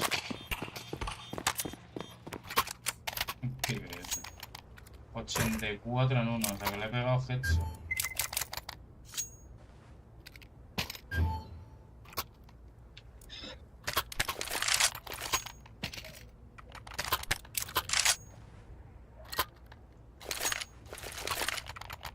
Con flash ahora.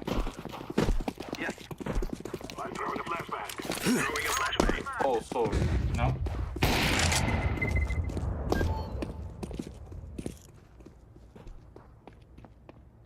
They're stacking something. Nice. Maybe one pushing rats. No.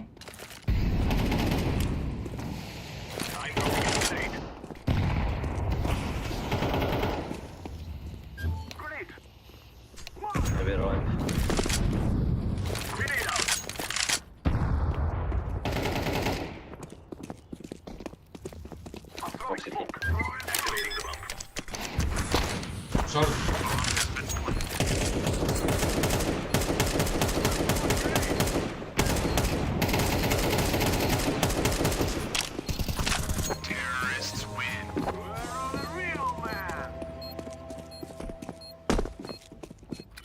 Puto bot de mierda. No tienes chetos y no vales para nada, hijo de puta. Eso es lo que te pasa, que no llevas chetos y no vales para nada. Desgraciado, que eres un desgraciado.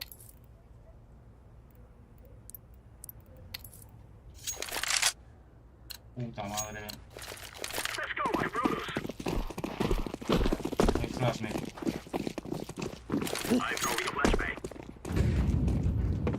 No va window, va window. Maybe behind? I don't know, man. Come with us. Window. Come blue. Purple. I check behind.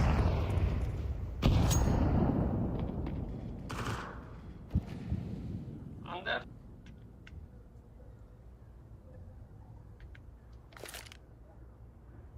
Nate one green.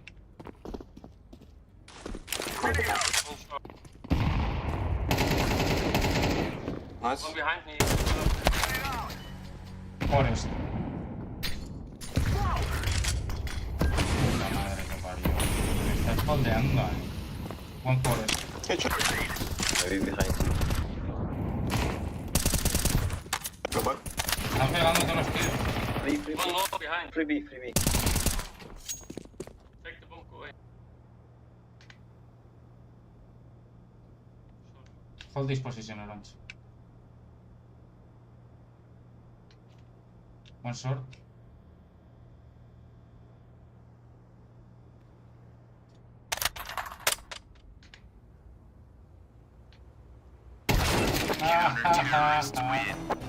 Hostia, qué fuerte, colega. Hostia, qué fuerte, tú. Hostia, qué fuerte. Hostia, qué fuerte, chaval. Sí, señor.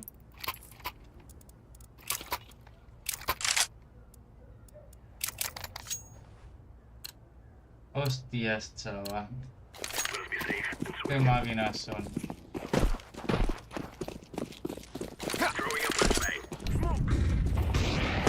Yo, man.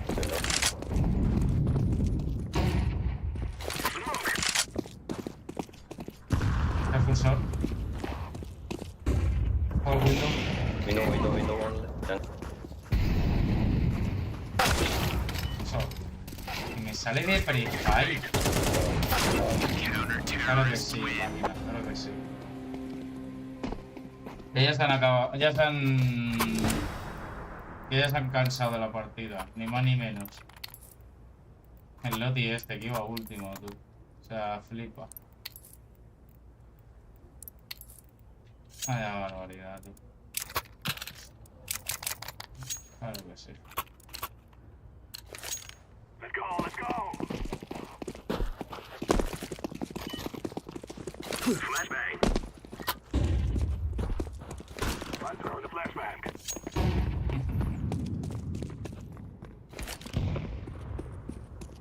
I'm throwing a flashbang. Composing rats. Sabes perfectamente dónde estamos. Hijo de puta.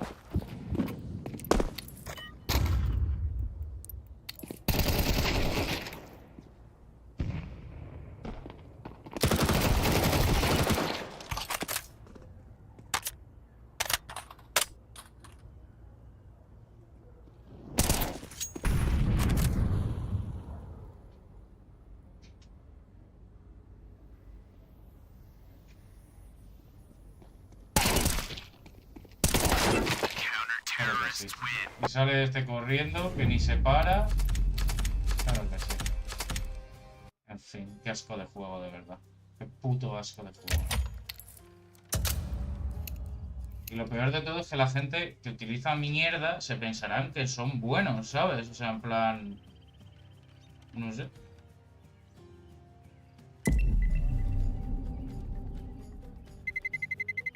Let's roll.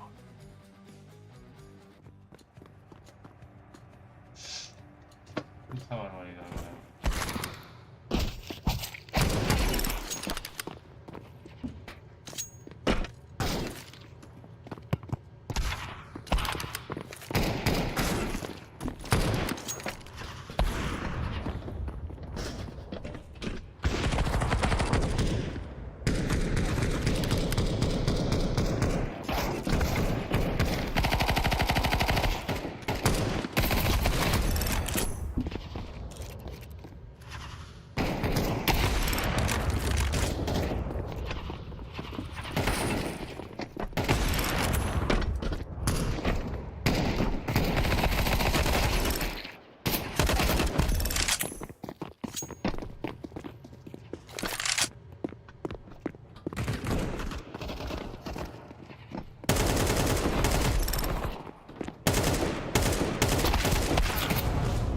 Y no te mato, o sea, las balas van hacia tu cabeza, pero no te mato.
partida, pues a ver.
La puta esta, ¿no?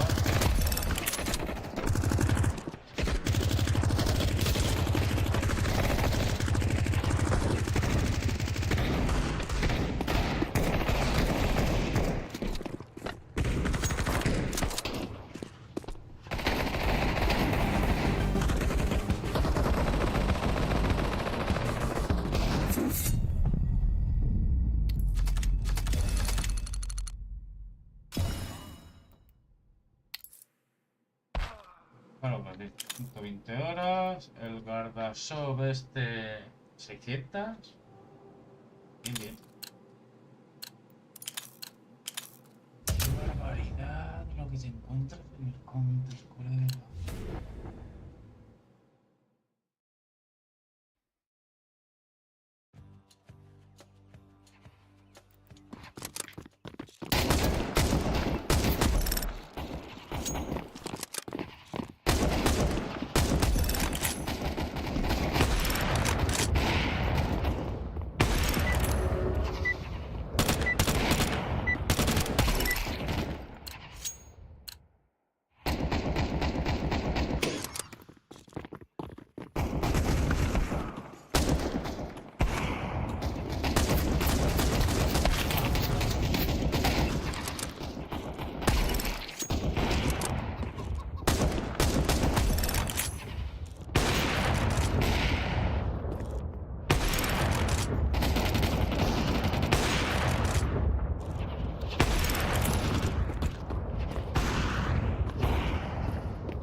What?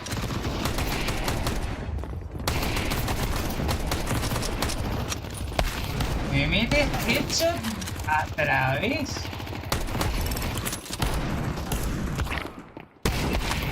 Escucha, no, el WA este, mi colega.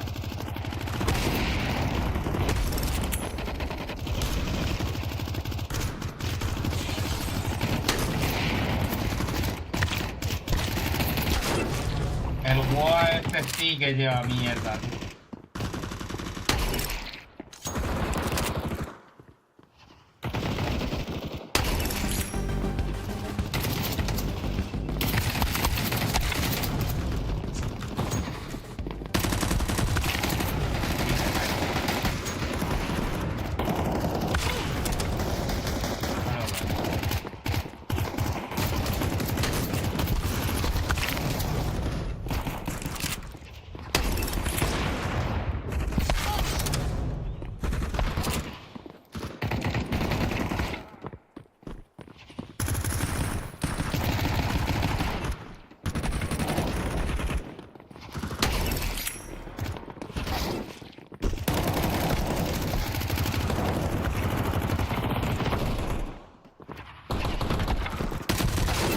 Ah, claro que sí. Búscame más.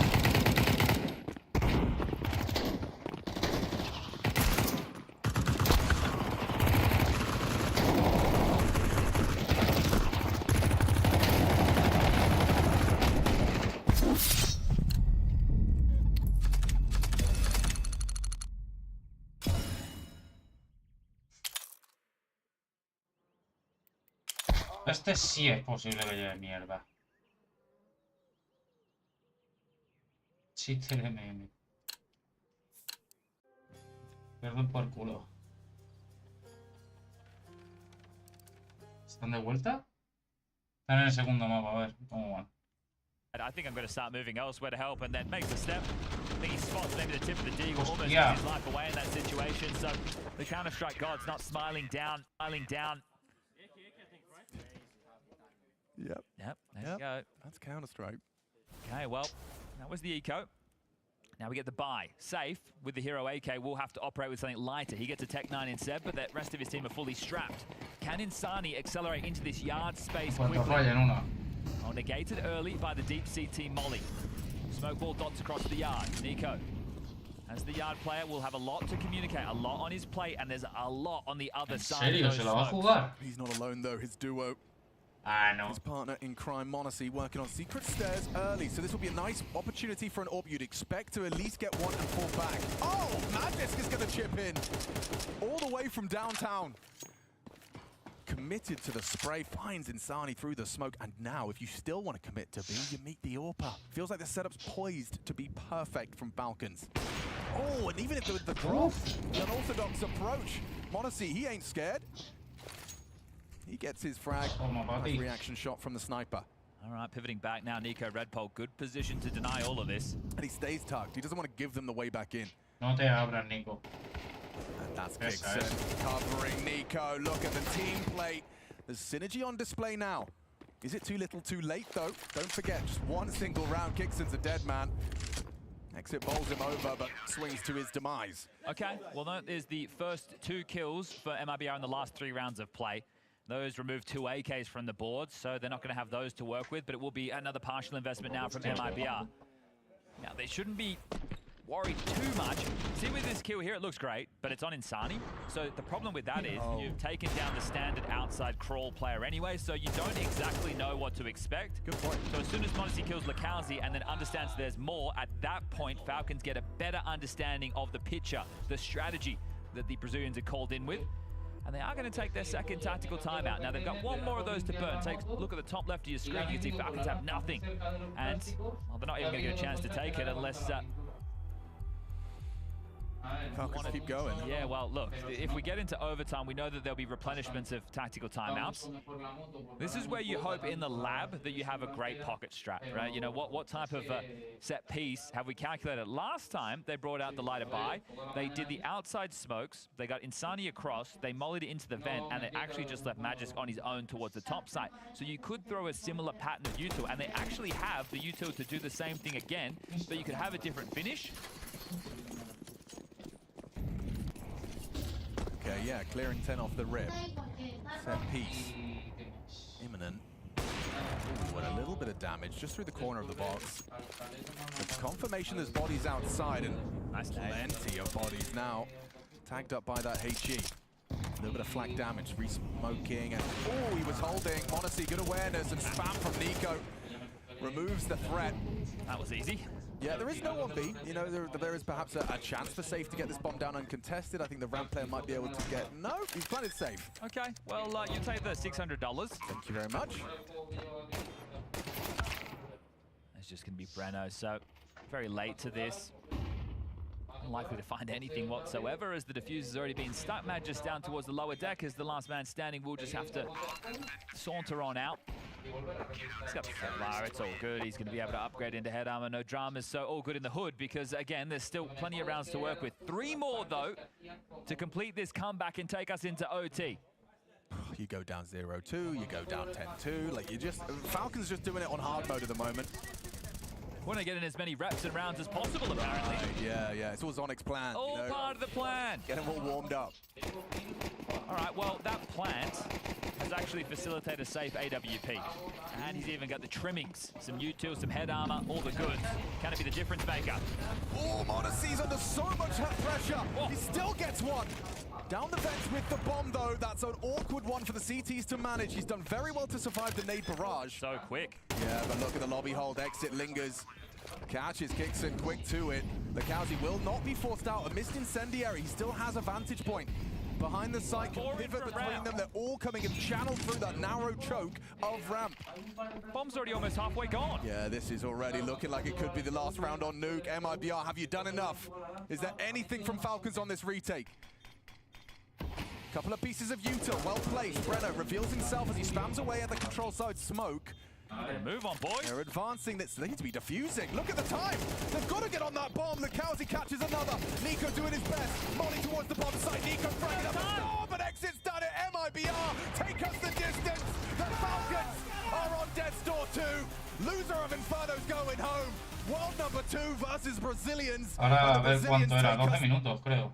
12 minutillos. 12 minutillos.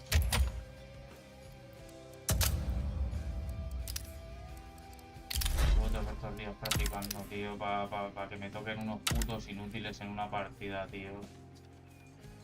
El Seba este, que todo el rato se iba atrás al ACT. Ja. Let's roll.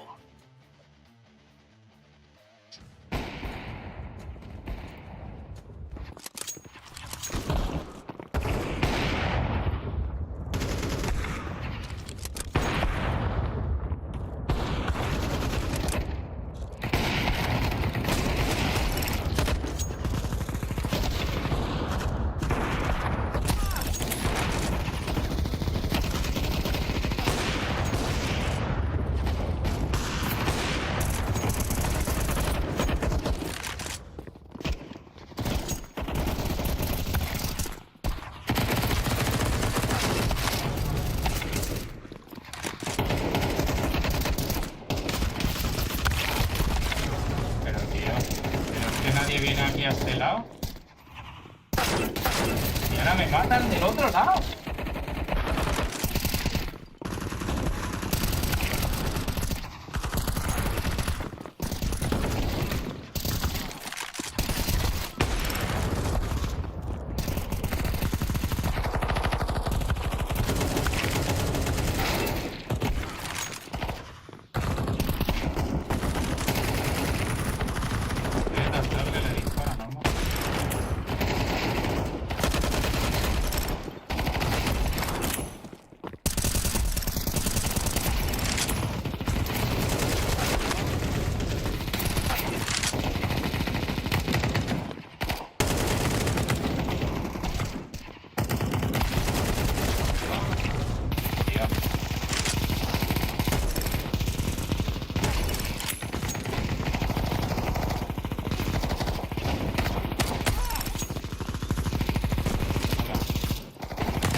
No, le tenía que haber taseado.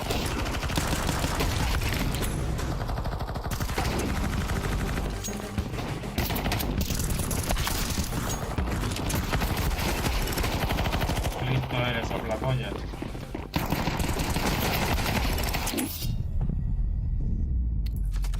Ay, Dios mío, chaval. Qué gente más mala, tío. Qué gente más sumamente mala. Oye, Snap scrap, uy.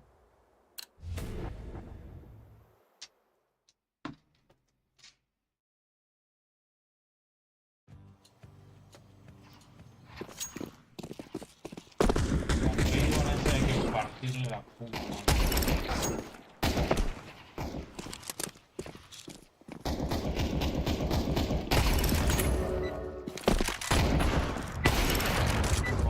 Fácil, máquina. Para que lo cojas con los dientes, subnormal.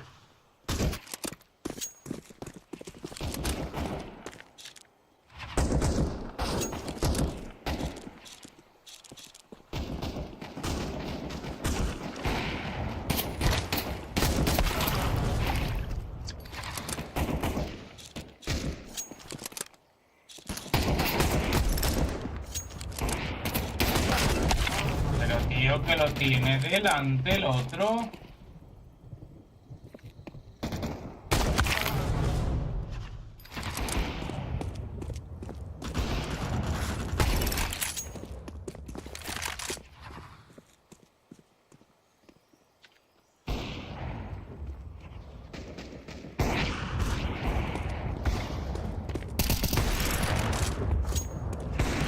Sabía yo que estaba el otro por la puerta.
Vaya tela, malo de mierda, me cago en su puta madre.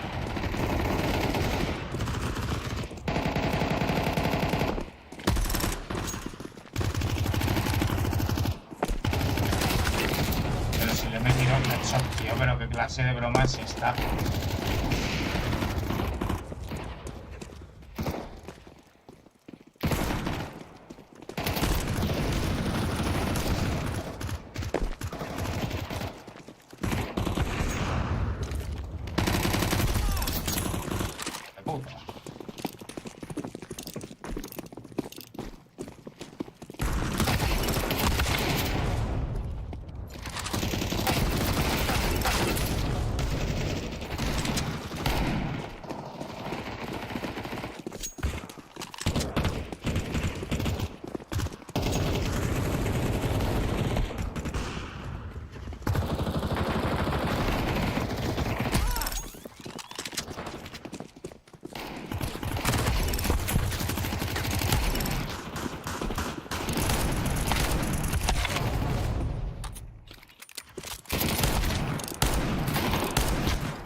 ¿por qué me viene aquí?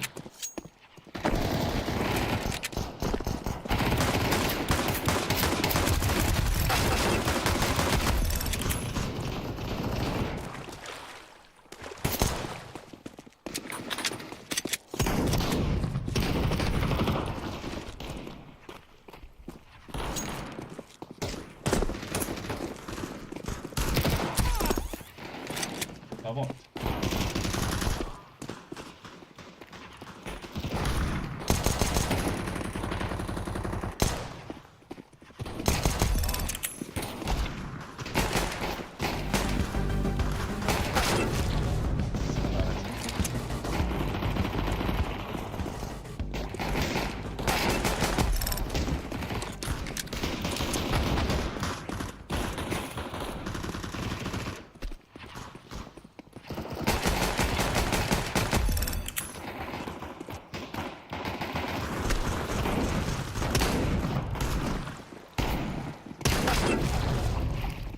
Claro que sí, máquina. Tú vas corriendo full W.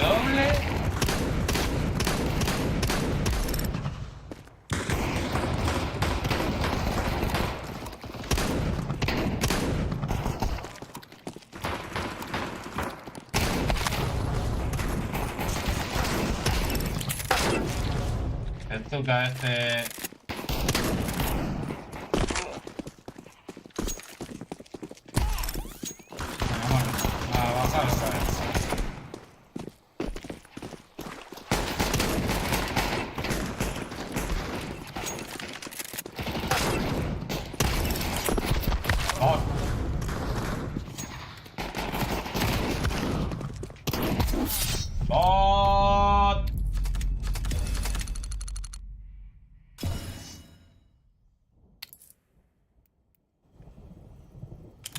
Portugal y de los cojones, claro que sí. Ponte una foto de Fallen, que está de capa caída.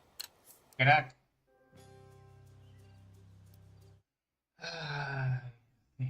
I'd say Falcons need. You do have such a big head. Yeah. Jesus Christ. Yeah. Jesus Christ.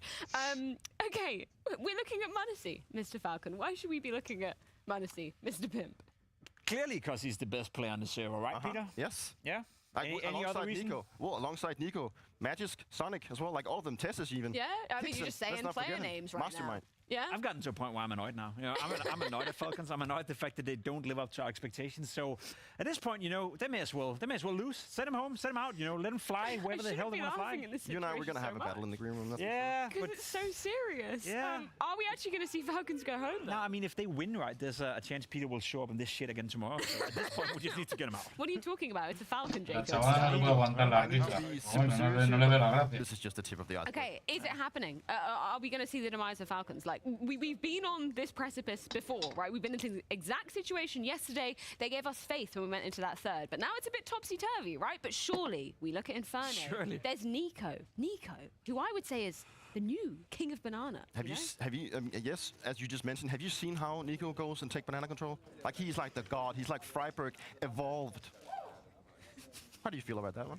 I lost faith. I think MIBR is going to win, and I also do want to contest what Chad and Alex said just before. I stand by my statement. My eyes are fucked in every possible way. Colorblind is not one of them. I think the MIBR jersey is cool. So that's why we shouldn't trust your take on MIBR. In all seriousness, though, we are coming into dire straits. I actually can't keep it together. We're coming into such dire straits, though, for Falcons. This is a team that we're looking at and going, okay, prior to this, you've only lost to Vitality, you've only lost to Mouse. Are we actually in a situation where they're going to lose MIBR? And honestly, here's why I'm pissed, you know, because they can always go out after the tournament and say, yeah, we knew we came in as a deadline. And we know the rumors, we know that Kyusuke most likely is coming in, and the excuse will always be, yeah, we knew we were going to change afterwards, right? That doesn't make it excusable. That doesn't make it okay for Falcons to be struggling this much, but that's why I'm getting slightly annoyed, you know. They don't play good Counter-Strike. They're not exciting right now, and that's what I always felt that I would get from the Falcons or the Eagles or whatever the hell they are. But at this point, I'm getting annoyed to a point where I think MIBR are good enough to beat Falcons, so I hope it's going to happen. Mr. Falcons, would you like to send us to the commentators to get the show on the road? Who's commentating? Chad and Alex. All right, cool. So, Chad and Alex, can you bring it on? Let the Eagles, the Falcons, fly high. Doesn't even know what type of bird it is. Yo, I'm impressed. This is very serious. Yeah, it is a very serious time. I don't know why we're all playing fun and games over there. Actually, Jacob isn't. Jacob's taking it He's seriously. pissed. He's not happy. He's not happy at all. He's giving disappointed dad energy. How is Nico part of 2 rosters in back-to-back majors that are both dead on arrival? I don't know, man. That doesn't make sense. It does not compute. We're all coming into this one expecting Falcons to fly into the final day. However, MIBR have got us into Inferno. A solid performance from them, and a solid performance from our analysts, I have to say. Loved a costume. Yeah, here's a nugget for Mr. Falcon. The brain of a falcon is relatively small compared to its body size, but it's proportionally larger than other birds of similar size. Oh, well, now you said it like that. In the bird world, it is a large brain, but a small brain for the body. Proportionally. Proportionally. Yeah. Okay. Game on. Proportionally, I've got quite a large body. Compared to other birds of a similar size. Yeah. Yeah, okay. All right, let's get underway. Well, what do we have here? Double Molotov, a lot of investments into util. Oh, and I'll tell you what we have. MIBR 3-1 Es que no entiendo yo lo de piquear Not in a rampa. good way. Oh, MIBR, yes. Sorry. MIBR. Falcons 1 and 3. Pistol department. That isn't pretty. And the fact that Tessa starts with the Goosh immediately will limit his inquisitive options. It's going to be a B execute into 3. Nico, Magis, Kixon. Can you defend this one? I mean, if they're doing a double molly exec, Magic's position won't be flushed out. Nico likely will have to take first contact, but it blocks smoke ready. Throws it out as they throw out 2 of their own. There's a HE from Breno to clear this. Here come the mollies. They're not slowing down. They are going to commit to this. Kixon has a sight line over that coffin position, draws attention to himself, but the flashes are good. Layered nicely. There's Kixon, but it's Breno that opens the sight with 2. Forced away, low HP. Another pistol imminent for MIBR. Remember, Tesla's got Goosh at the start of the round, so I don't even know how you get back into this. Kev. I mean, what have you got? Son 3 en B, tío, Honestly, the only real kind of possible healthy member of the squad coming back in to a lost bomb site. Kixon's the only one that I would say can go for some frags because he doesn't have Kevlar to work with, but he's looking like he wants to usher out of town as well. Monacy hanging around to escort him, and that's just to limit $300 going the other way. So throwing the towel on the pistol round. This one's done like a dog's dinner. 1-0 start for MIBR yet again. And there you go. Kixon will grab another kill. If he could have made it a 3rd, that would have equaled a silenced M4. Actually, either M4, but... yeah, what are you talking about? You're an A4 stand. I know, but normally they go for silence. You're right. Well, Breno hasn't slowed down, has he? Of course, big impact. Des discussed his impact on Nuke. Yeah, questioning Monacy's decision-making in that clutch. Actually, Kixon's as well, so putting them under the microscope. Here he comes, into the site, and immediately dispatches of the 2 defenders. It looks casual there from his perspective, didn't it? He's calm. Well, he was actually removed from this roster and then brought back on, right? Remember, Breno got replaced for Lakowski. Brought back when they got rid of Drop. Putting Exit back in the in-game leadership shoes. This is going to be a force buy back in from Falcons. They won one of these on Nuke. Aggression. Yeah, very aggressive. Up the guts of middle, escorted by that Monacy scout. Now the flash. Oh, he's jumping. Oh, Exit was blinded off. Just gets vision in time. Magis 1. Good work from Kixon. It's really not easy for Insani. They know where he is, and they've got him low. It's the bomb, though, that's down at the feet of the final 2. Yeah, his options. There is almost no way for Insani to win this. Trying to scavenge any additional util he can find. Another smoke takes his place. He's just going to have to make a Hail Mary maneuver. Hope the flash catches his opponent. And Monacy, oh my God, goes down. Oh, and he even connects another bullet. How does that one come down to such a close exchange? Kixon, with 3 kills in the round, has sorted the Falcons out. Yeah, Kixon and Magis combined there. So sure, another pistol lost, but another force by win. Problem was they couldn't keep that going on Nuke, so see what they can pull out of this. I can't believe Exit gets a chance to recover there, so the timing of that flash maybe a little bit early with the pathing that was coming through. Exit did very well to avoid just instant death. Zani gets an AK. For everybody else. So I don't think you can go fast in this round. They might disagree. You can. They really disagree. Kixon, they all line up for him, but he gets absolutely nothing done, and the B site's open.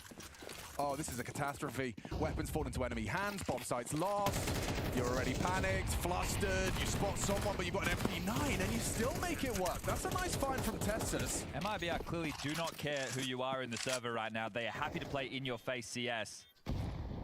That smoke Is it Coffins? Is it CT? All right, that's the right choice, as we can see. Oh, and you can see that really limits their retake options now. You're either pushing through the smoke. And their retakes have sucked. They really have. Again, it's down to the wire. Yeah, you want the second round force, and now you're in trouble. Maybe not, because Magis, the hero Falcons needed. He runs into the site, burns out one, headshot, foul, trying to spam through the smoke. It wasn't far off, you know. Still going to be damn close on that defuse, isn't it? It will come through, but... Bro, that was so unbelievably close. I don't want to like be critical of Kixin because he did just get completely owned by this Tech 9. But like, it feels like you're due a couple when I see the util, I see the damage, I see them line up for him. No, I agree. I'm very surprised how easy that was. So the B defense bailed out in a big time there. The bomb goes down again. I swear, like, Magisk is really keeping Falcons in it with some of his impact. And apparently energy as well. Yeah, right. See him there trying to bring that. And they know that they're up against the wall once more. I think he's one of those guys that's just very much a big game player. Like, he handles pressure. It only makes him a better player. Well, part of the storyline that we haven't even really gotten to touch upon because they've been losing so much is the fact that Magisk is chasing down Mr. Dupree's record. That's right, too. He might be able to level up the playing field. The only other man who could be getting 5 majors under his belt. They both did it together in Vitality. They got 1-3 together in Astralis. There's pop flash through middle. See? Lovely. This one's textbook. I tell you what's concerning the most about the last round is one thing that you would back Falcons in for is their individuals to play heads-up Counter-Strike, and heads-up Counter-Strike is just taking duels, which is exactly what they got offered in the last round. I know it was against armored opponents with Tech 9s, etc., but still, to get so little from Kixin and Nico is inexcusable. But is that not how we sometimes categorize Brazilian Counter-Strike? It is very kind of, we welcome aggression, there is some heads-up nature to it. Well, definitely with Legacy. I think MIBR have definitely been back and forth between different types of CS that they'd like to play. Okay. Same with Furia. They've really been chasing their identity. Obviously, we knew that it was crazy with Art as the in-game leader, but they've definitely tempered since then. He's not scared, is he? Going to quickly boost up. Over the half-wall smoke. Okay, Nico. Proactive. Does seem scary because Insani could part through those smokes and be directly under them. He is backing off, so we can see no harm, no foul, but it is quite worrying there. So Nico will dismount. Yeah, thinks twice about it. Look at how far forward Brenner was in apps. He was already up in the choke of apps. He's walking away, right? He had so much space within that round already. So it's only 2 players on B. Nico and Kixin rotation is either Monacy or Tessus. Everybody going to congregate in Banana now. That nade well placed. Here they come. Yeah, okay. Kixin. Nico. Crossfire tested. Held. Perfect! Again, empty hands for the B defenders. Save. That looks too easy. It is. It does. And another slow start from Nico. Said it's 3 maps in a row now. 0 and 7, I believe he was on Ancient. I think he was 0-4, 0-5, something along those lines over there on Nuke. And well, he's 1 and 4 at the moment, and again, it's his bomb site that's exploited. So expecting an A play with the 3 individuals holding the A site, but you can see the corpses littering B, just the remnants that was, as this one is secure. 3-2. Que tienen unas rondas, tío, que es que madre mía. And that B bomb site as a CT, it is like a very nuanced affair, is it not? Look at Halsey. Not what he's looking at. That's a couple of peppers or capsicums or whatever you want to call them. But he's got a smile on his face. He's having a sip of the drink, a casual round. And this is the thing. Emoji as well yesterday, even though it was heartbreaking for the youngsters, they had 3 major rookies within that roster. To lose to Falcons, you're drawing against one of the top teams in the world. So you're getting a free swing at maybe not the king, but definitely the prince. Yeah. And what have you got to lose? Look at this. Everyone. He's not sitting at home taking a sip of the beverage. It's on land. But there's no way, like, humans don't have like a reset button. You can't just go to like Nico and just say, hey, can you just, forget about it, start fresh, new day. It's to see if they can install one, huh? Yeah, well, he's stewing in it. And it's not what you want to be seeing in a 3rd map for your survival at the major. They were hoping this conditioned a 3-player B start. It hasn't. 3 on A for Falcons to shut this down. Okay. Exit doesn't reveal its position, doesn't get caught by the incendiary on its initial spread. That's an initial excursion gone wrong. Lakowski pokes his nose into Monacy. Sunny up Banana. He might just try and look for a fight against Kixin. Tessus calls mid-clear, or at least for the space that he was able to garner. And yep, look at that. Insani knows he needs to try and level the field. Immediately you see that rotation forced. Yeah, and that's not a lot of pressure really, is it? It's just 1 player. Everybody else is still bearing down on A. Breno and Apps, the other two in the choke of mid, and Instani starting to saunter back down Banana. For the finish, couple of smokes, couple of flashes, could just be Long and Moto, go, pop into Modesty and Magisk, and if they don't get kills between them, the other three are on B. So right now, MIBR calling up a storm. Yeah, Falcons getting tossed around, just completely manipulated. Good block, really good block. 45, does that channel them up the arch side? No, they'll nade and go. Swinging short, multiple bodies. Magisk, can he deliver once more for the Falcons? The answer is no, a resounding no. Pero qué cojones están haciendo, tío. Insani this time with 2. ¿Por qué se ha ido Tess? Doesn't matter about the loss of Lakauzi apparently. Faked out by one guy, top Banana. Yeah, and they pulled so many resources across. So right now, Falcons feels like they're trying to do too much in response to this. Vaya tela, tío.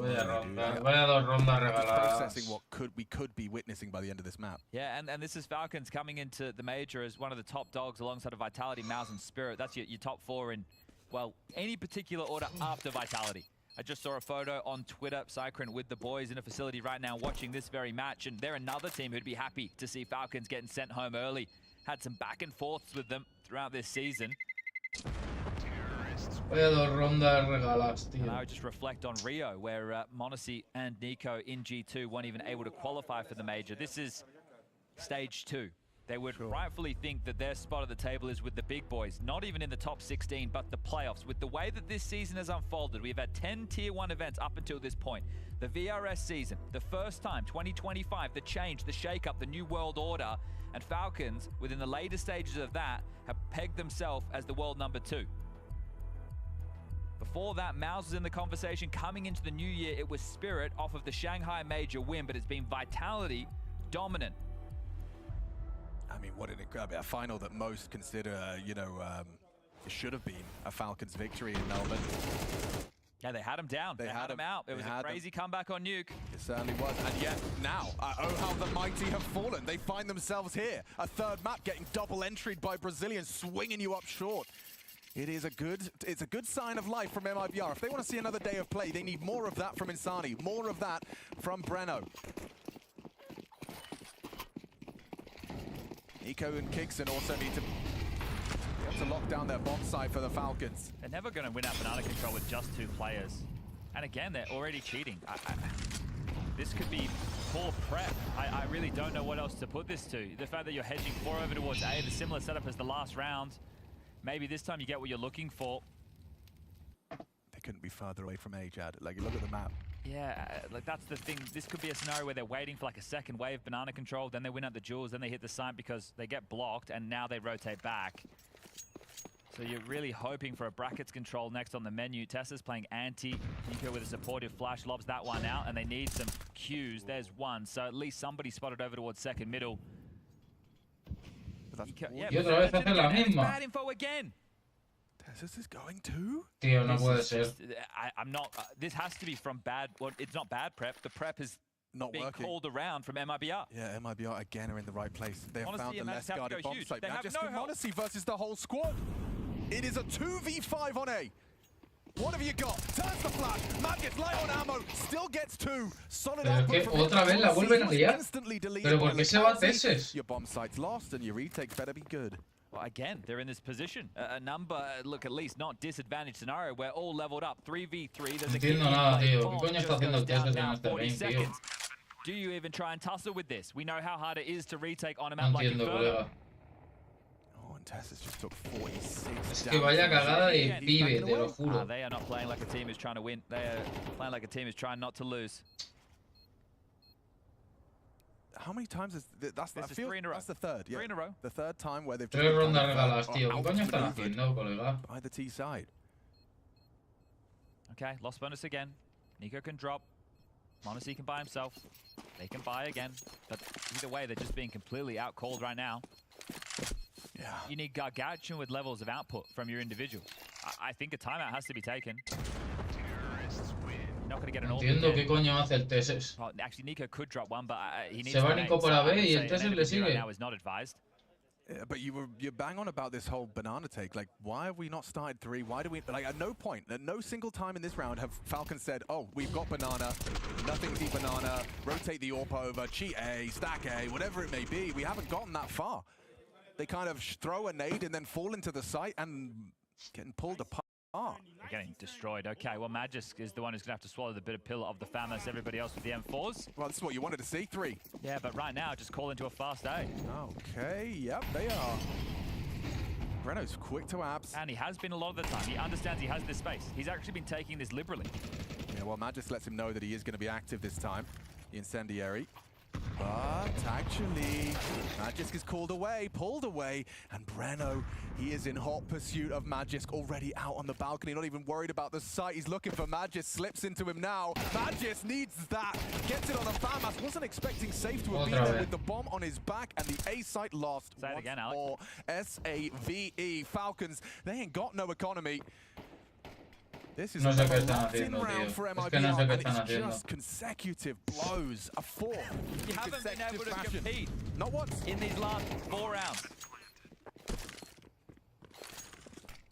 This is baffling to watch. Look, if we're going to take a step back and we're going to look at the bigger picture and we're going to say, okay, Inferno, what are we looking for on the CT side? You can get away with 5 rounds. That's fine. Falcons will be happy with 5 rounds, but at the moment, it's just a flow of this. They don't feel like they're in touch with the game whatsoever, while MIBR are in this flow state. The calls are perfect, the shots are being hit, and Insani's on the hunt. This is one way to rumble them. They're going to jump on his head. Yep. Nico gets out. Claro, van a quitarle las armas. You'd hope your save is executed well. Finish out. Okay, the minigame of just holding onto your guns. Oh, fortunately, TeSeS will take down Safe.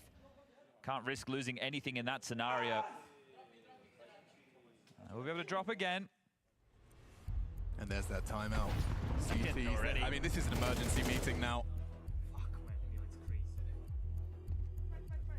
Magisk again. I mean, honestly, I feel like he's the only one that's putting in a solid shift right now. You're being dictated to at the moment. That's the problem. You're not dictating the tone of the game. You're responding to what's happening on the map. You're taking no space. You're not doing anything aggressive. You're not being jarring to second mid defaults. Don't have any map control. You're responding to what MIBR are offering up, and right now it's hot. It's like when you watch any of the best teams in the world, you know, outside of the what we would have put Falcons in that category. You look at Vitality or Mouse, and when you're playing Inferno, just the fights they're just taking all over the map. You know, stomps on the CT side by dictating those fights early. And instead, MIBR are getting to do everything they want. And Nico's still quiet, just 1 kill for him still. All right, let's go. This is crunch time, folks. Masterclass from MIBR, disaster class from Falcons. All right, finally a bit of banana control, but they're going to break through this. Yeah, they've got the flashes cocked and ready. Kingston's about to get nade exposed. Oh, the flash was late, didn't come, so he does manage to remove Insani. That's a big pick-off, big scalp to remove. Now, this is the type of situation where they might just put full faith in Nico to hold B on his own, right? He's that level of superstar, but he is having a tough go of things, right? Only 1 kill to his name. He's been mainly saving, hasn't really had too many opportunities. And because they've lost the last few rounds towards A, I wouldn't be surprised if they just put all of their cards to back Nico. And then you just get a banana execute in a 1v4. And then you know what happens after that. And with 60 seconds left, I don't fancy Nico holding on to his smoke. That's it. Right, well, playing for info top mid again is TeSeS. They've done this a couple of times, and they've played for info, and they've gotten some, and then it's been bad info. But now TeSeS is going to push. It's not just about having a jiggle, it's about going all in. This is probably what Zonic was saying to them. It's like, when we do this, we need to do more. Take the game into our hands, and they've got them pinned banana now. Nico, support on the way. Magis through, spawn 2 up banana. What's the timing? Oh, and 1 lining up nades. Okay, well, that's a lot of info. The whole team's here. Running into his demise is Monacy, an important trade there from TeSeS, so they know the door's locked behind them. They might have to fight forward, and that's what Nico and Magisk are positioned to deal with. However, guys, by the smoke, they can slip through CT. 20 time to get seconds. to A. I don't know. Knife out, they probably could. Oh my god. Oh my god. Gonna have to start running. They haven't discussed this though. They haven't even had a conversation. This was impossible. It's a retake from Falcons. They have another smoke. They can smoke off Moto. They also have a molly to work with as well. There's the Moto smoke. Oh my god. Bomb's gonna get planted. Bamboozled. Oh my god. Oh my god. Madre mía la que se han This is a liado, round colega. that Falcons end up losing. Yes, it would. This is how you know the 5 players' mental would be Qué mal está jugando Breno and Falcon. exit. Can you save the day? This could be it. this round right here, round 9, map 3, remember it. If they lose it, Tessus putting up a fight, and the flash is perfect. Sets himself up for success and avoids red faces, steam coming out of their ears if they lose that one. I felt like Tessus has had some of the absolute best rounds for them over the course of these maps. Remember how this kicked off on Ancient? It wasn't convincing as far as the gameplay. They get the ult for Monacy. Okay, well highlighted there, but it was convincing in terms of the scoreline. There were still some really labored moments. It wasn't an easy map, all things considered. Nuke was essentially a no-show. There was a late comeback. Tessus with a couple of beautiful frags right there. He did an awful lot in that one, didn't he? He was the reason that flank came in, and he devastated them on the retake. So Tessus gets forward in the round. Kixon got the opener onto Insani in Banana. And they actually dictated a little bit more of the tone, right? They took a fight in Banana, they go 1-for-1, and at that point, then they make the play down middle because they've identified that MIBR are playing quite packed and grouped up in these scenarios.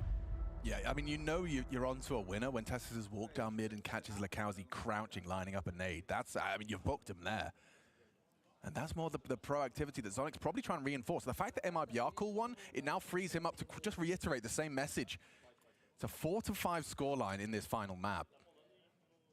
All right, well, where's Monacy going to take the AWP? Looks like he's going to start over towards B. Now, will this be to help get him set up in Banana or just to donate some utility?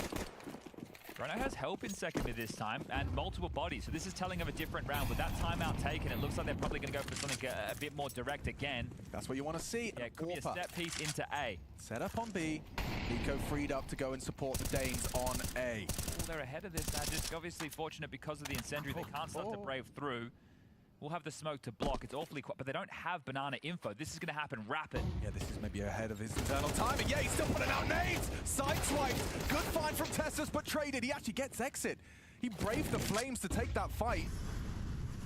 Falcons have the advantage, but how long will they hold on to it? Nico gets leg shot. Bomb gets planted uncontested. Smoked off on Moto. Kixon and Monacy healthy. If anything, it's going to be Nico tasked with just, oh, never mind. Monacy just chips in, but so does Insani. Double spray. And Monacy last seen behind that smoke. He's going to be able to just slip away into the smoke. What's Monacy doing? Just rotting the clock long enough. Insani's chilling. That bomb's ticking. Half gone. Monacy braves the smoke. Insani's giving him all the rope, and now he's going to be in trouble. You don't have a clue, mate. You're looking the wrong way, and Insani closes up, closes shop. That's impact from Insani. Monstrous double, just on his spray, they line up for him. How do two of them go down through that smoke? And Falcons, it's dead silent. Yeah, well, Nico got tagged by the ult, so he was just easy to get bowled over. They get surprised again. That is reactive again. Tessa's fortunate to get the double. This one here buys them the way in against the ult, but it's Insani. It's all Insani. Steps out, spams through. Oh, they lined up. Nico was just low behind the smoke. Nothing is given.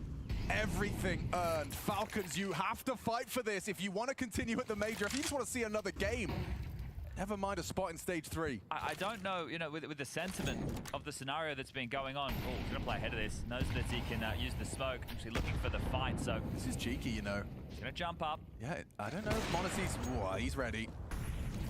Waltzes into the angle. Orpa collect an opener. Quick reaction. Lakowski knows that there'll be no Orp on long, so immediately goes and takes a lot of space. Look at the break. This is the thing. They're so liberated in this scenario. They know that they're up against one of the best Counter-Strike teams in the world, and they are playing it right now. Like they just want to give them their absolute all. I touched on it as we came in for map number 1. There's blood in the water. They've seen lesser teams be able to take down Falcons in best of ones. Why can't they win? That's probably what they said to themselves. It's basically a best of 1 now. This shot. Monacy, he's lost his sight. Kixon's been noted as well. Monacy's going to be smoked and flashed. Gets away, dips away from that swing. One across. Good return from Breno.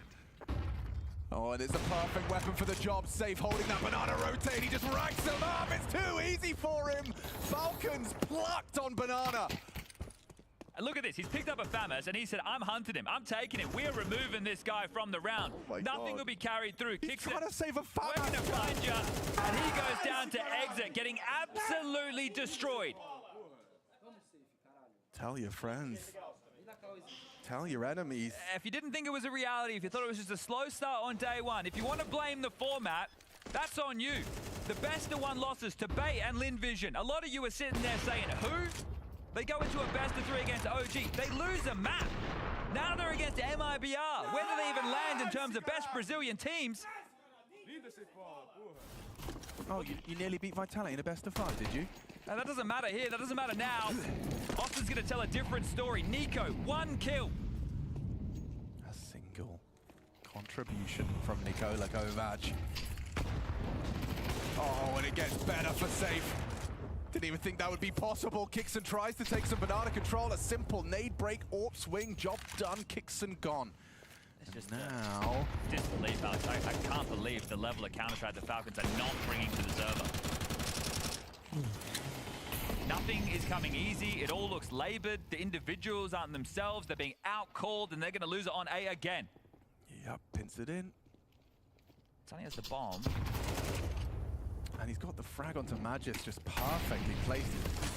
Tessus has got 4 players surrounding him. What is he supposed to do? Just deathmatching. Sonny has to Lakowski's get away. opened up the Got site. the bomb. Ooh, bomb loss makes things interesting for Nico and Monacy as they combine their powers to make a 2-on-4 realistic. The loss of the bomb changes everything. Insani caught off. Breno aggressing, trying to get some distance with that sniper rifle. Nico caught on the lip. And now bomb retrieval realistic. Breno, that's a frag. That's one hell of a frag. It's actually got them straight back into the bomb site. Oh, Monacy. The FAMAS once more. He started the round with a FAMAS, and he'll end it with one. Bomb goes down. Nico just watching through his fingers. This was supposed to be the 2 of them, and he's only gotten the 1. Monacy to find the 4. Breno on that box. Named after a Brazilian that came before him. And Breno converts. What a half they're having. Falcons are in trouble. This could be it. Their major could end at the hands of MIBR. We've got 2 minutes, and they're going to hold their breath for the whole duration.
a roster stacked with talent, major champs. They've got it all, apart from a spot in Stage 3. Falcons, it could very well be ending right here and now. We didn't think it was possible, MIBR. We thought a team they could swat away like a bothersome fly, and yet Falcons have only 4 rounds coming into our final half of this best of 3. Elimination at stake. And a pistol. They've been eluding them all series, Chad. It has been tough to watch. 1 out of 5. Let's see if they can make it 2 out of 6. Kind of sounds like a Nico scoreline. He had a tough half. Limited impact. Could even say none. Yeah, first half. They were just completely manipulated by the T side of the Brazilians. Cheeky little setup. So Insani's going to take contact. Lakanzi has the flash. The bomb's over towards apartments for now, so it might not be the B finish, but this is where the lion's share of utility finds itself for a fake. Nico is going to be that first fight. Do they molly it? It's possible. Or do they just give it up? They want to hold on to the U2. So they will molly and force them back with the flash and swing. Reflash and go! He's caught out completely! Oh, and Insani, he put so many bullets down range on the last one. He finds him. It's all a fake, though, and Safe just got some information holes. I think he saw the bomb. Okay, well, Monacy, you're dead too. Oh my God, it's actually happening, folks. MIBR to take 9 straight out of the rip. Falcons, they were already hamstrung. A bomb plant would be everything. He'd love some extra cash. Getting run down, tries to take the fight, but eats the flash. Tessus can't even get the bomb down unless he hits another shot. Exits close by. Turns around and loses it. No bomb down. MIBR, they can actually feel it. They're about to throw a knockout blow to a titan in the Counter-Strike space. They had 10-2 on Nuke, and it got all the way down to 13-9, but MIBR got the job done. Right now, as long as they convert this next round, and they've made it easy. Tessus didn't commit for the plant there. He went for the fight. That stops the extra cash coming through. And I think the unfortunate factor of this is they've added some absolute fan favorites of Counter-Strike players to this Falcons roster. You've got Nico, you got Monacy. They're 2 of the most popular Counter-Strike players in the whole world. Yes. And the truth of the matter is they are playing some of the worst Counter-Strike I have seen them play all season right now. And that's the problem, is the fans out there, they want to see their boys playing well. They want to see them delivering. And they're not. I said that they're, playing not to lose. There's just lack of conviction in a lot of these games, thinking just the default Counter-Strike was going to get them through, but the odds have tipped. They have traded places. MIBR are the favorites to close this and knock Falcons out of the major. They played solid Counter-Strike. They've been direct. They've been in their face. They've been backing their individuals. They've been making the plays, and they've been making Falcons hurt. They lost a couple of best of 1s. We turn around, we say, yeah, okay, but best of 3s. That's where Falcons will do their best work. Now, that's the thing. People want to look at the format and say, okay, well, the only other events with best of 1s, they're probably some online games. It's not Tier 1 CS. Completely moved away from that. It's all best of 3s the whole way through in 2025. So to see the majors still have this, okay, adds a bit more of the flux nature to things when you go up against underdogs. You lose 2 pistols, you lose a pivot round, you lose a clutch. It's game over. But now you get 3 maps, Ancient, Nuke, and now Inferno, and 2, the last 2. You haven't been here to play. Yeah, Breno's going to be tested with a little bit of a flash out pop. It's no trouble for MIBR, just that Desert Eagle. They're going for knife kills, Chad. That was an attempted knife from Lakalzi. I'll see if it comes back to hurt him here. Yeah, well, it's cost him his life. Tessus is class. Anything, yeah, he is. Mechanical beast. Got a triple swing. Uno dos tres. 10-4. Guns will come out. Yeah, that was the eco, so investments now.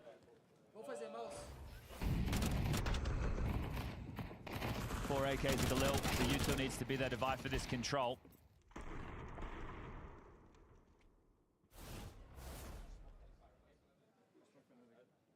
And the 2 down the end, they felt the feeling of not even making a major before back in Rio. This is only the top 24.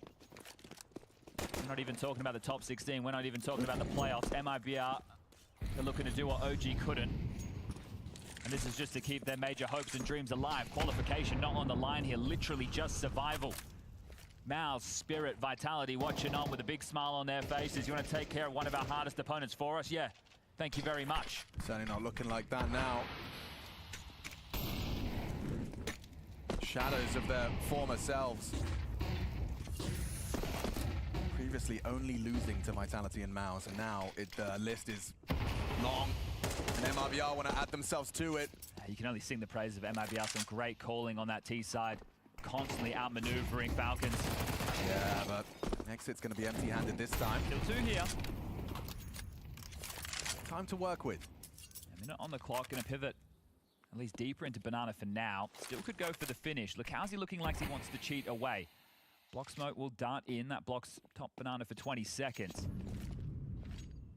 You could even go for a gamble if you're MIBR. I wouldn't even hate that call, and that's exactly what they're going for. Right, you have so many rounds to work with. Take your chances. They have the stack in the right place. Safe has a flash. How well timed and placed will this be? Right bodies, Corsair in the right place. Nico was inaccurate mid-air. Lucasi finds him. Important from Kixon. Safe is still there as well. Chips in. Monacy on the smoke break. Good for one. And it's Kixon to save him. Determined as they pick themselves up their first gun round T-side. Okay, your heart's going to be beating a million miles a minute there if you're Falcons. And the realization is that you're into the stack. So you just have to deathmatch your way out of that. They made the gamble. It was the right call. They get the job done. Kixon gets 3 in the end. Yeah, and he's had some really key rounds for them, hasn't he? I think a Kixon combined with Magisk in the earlier stages of the first half, the two of them having some impactful rounds. Remember, the MP9's running down mid on the Force because they didn't win the pistol. Only 1 pistol out of 6 played. And if you go back, I think the last time they had 1 pistols before this series was against Bait in their opener where they won both, which means they lost 2 against Linvision. They lost 6 against OG. That's a miserable stat line as far as pistols are concerned. Yeah, well, that's certainly a good place to start.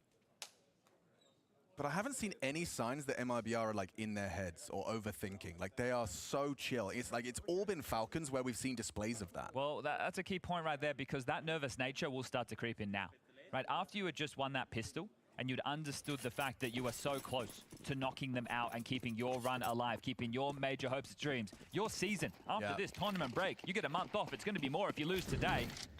Make it a month and a half. You woke up, you knew the task at hand. Sure, you have that belief that anything's possible. There's noise made towards second middle. It's an aggressive stance in boiler, sorry, on the porch, excuse me. They have 4 players clamping down on middle. Oh my God, and it seems like it's in the right place once more. How many times can Falcons walk into a stack and get away with it? This time looking good as Breno. Oh, and they're looking at the wall. Perfect. Set up for success walking into a stacked A site, and Safe will just slink away to save his Kevlar.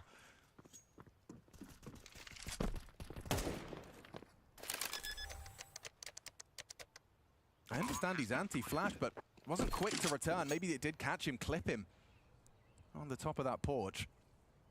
All right, well, can take a breath now as they look to remove the last 2 upgrades. Worst case, they give some AKs over here. Best case, they make sure that there's no threats going into the next. So an important round. That'll build them up to 6th, and then likely 7 rounds due to the financial scenario that you find yourself in on the Brazilian side of the server. A little bit of spice to throw into the mix as far as nerves are concerned. Breno, who has been impactful for them. It's his first major. The 4 have been here before. Well, that's a solid performance from a major rookie. Yeah, you'd hate to have it come to the end for him now, but Falcons and I think the Counter-Strike world would love to have them make it to the next stage, and there's still a whole best of 3 to go down tomorrow if they can even get there. Okay, well, Magisk still with a jovial tone in the voice, the serious nature of the situation, I'm sure it's dawned on them, but they need to keep themselves locked in. There's no reason Falcons can't do this. The Counter-Strike they played today, they would not say is their best CS. They're still able to pick up the victory. I think when Monacy was having a tougher time in some of the earlier games, Yanko took to Twitter to say, Monacy doesn't need to carry, he just needs to not be a liability. And I wouldn't say he's been that in this series, but you could say that almost player to player within this team. I think they should have enough in the tank to be able to get past a team like MIBR. It is the full eco. It's a cheeky looking stack, not on each other's heads, just everybody taking a hidey hole on A and hoping that they waltz on in and the USPs can delete a couple. Nico's top Banana finding no resistance, so depending on how far he goes, it might just inform them to come back to B. You should send a beacon into either site right now just to make sure you're not waltzing into a stack.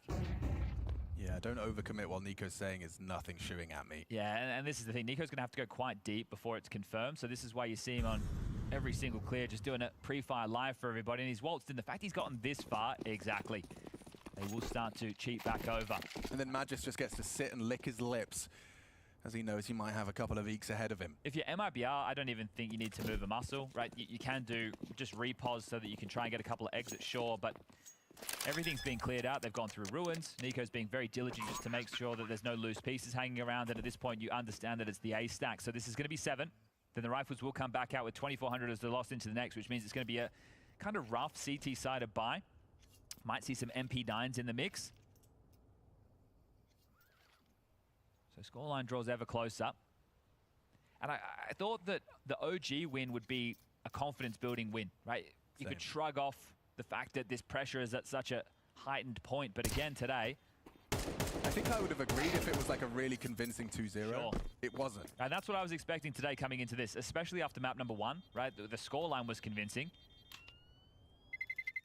I think when the narrative feels so ironed out going into the major that you're going to see these top 4 teams, Vitality, Mouse, Spirit, Falcons, in the playoffs, because you go after those 4, then you have a cluster of 2, right? You've got the Mongols and you have Aurora, aka Eternal Fire, and their biggest issues is performing on stage. And then you go down after that and you're like, well, Na'Vi haven't been so great. G2 have Hades. We know their roster is going to change afterwards. And you start to work out, well, who are even the teams contending for those 2 final spots? Falcons being in this state was never even a worry. Yeah, I don't think it's even a conversation of, you know, oh, our roster knows they're going to make changes. I mean, it hasn't affected Pius and his contributions. It didn't affect G2 in Shanghai. They all played. You're right. Top Counter-Strike. Boom, boom. Perfect example. Well, some early damage has been inflicted to the B duo. You can see Insani and Exit just barely hanging on at 18. And neither team with banana control. So Nico doesn't know it's clear. Insani doesn't know how much space that they have. So on either side, somewhat in the black box, at least for a moment. So Kixon will start to lead in. Nico behind them, Monacy to support. As Tessas and Magis hold over towards Spoiler and Holes for the intro. Now they secure that banana control. Sandbags is theirs. Insani will greet them with a block smoke. He's got another one. Just picked it up off the floor. This is a strong setup on A. They have 2 players pit side, 2 players inside, and it's another gamble. They're not really playing for Arch. You can get one of those pit players to worry about Arch side from the headshot angle, and actually right now, not even doing that. So it's another gamble. I like it, and it might pay off. It looks like it might, Chad. 4 players occupied the A site. Nico less progressed as he was previously. Just so much space. This is essentially, can you duel your way into a 4v5 situation? Yeah, that is the question. That is the question. Smoke's thrown out. Last 30 seconds. They are going to be running into a 5-on-4. Say forward on short. Audible wrap. Lukowski comes in. Good for his. Gets his work done. And then a little extra. Double kill. Headshot onto Tessas. And they're not ready for exit. Too many bodies on the site. Too little time. Not ready for another. Mattis flicks in. Oh, Magisk! He may have saved the Falcons. They got a plan. They will. They're on the site. Nico punching in the code. Magisk has the cover. Running through. Magisk! He is the hero they need right now. There was no way. There was no time. How has he hit that? The shot on the truck player is insane, right? He's not even looking his way. The fact he's able to pivot into that stack, it paid off. It was the perfect call. They've gambled correctly again. That's 2 rounds. Look how he gets 2. And the second is insane. Pops up on the 3rd attempt. Boop. Instant onto Tassus. This one here flicks into Safe, who's going to be kicking himself. And Magis deletes them as FaZe look on. Yeah, everyone's watching. Well, there's some ramifications depending on how that FaZe 3D Max series goes down next. 2 rounds the difference. Back to the pistols.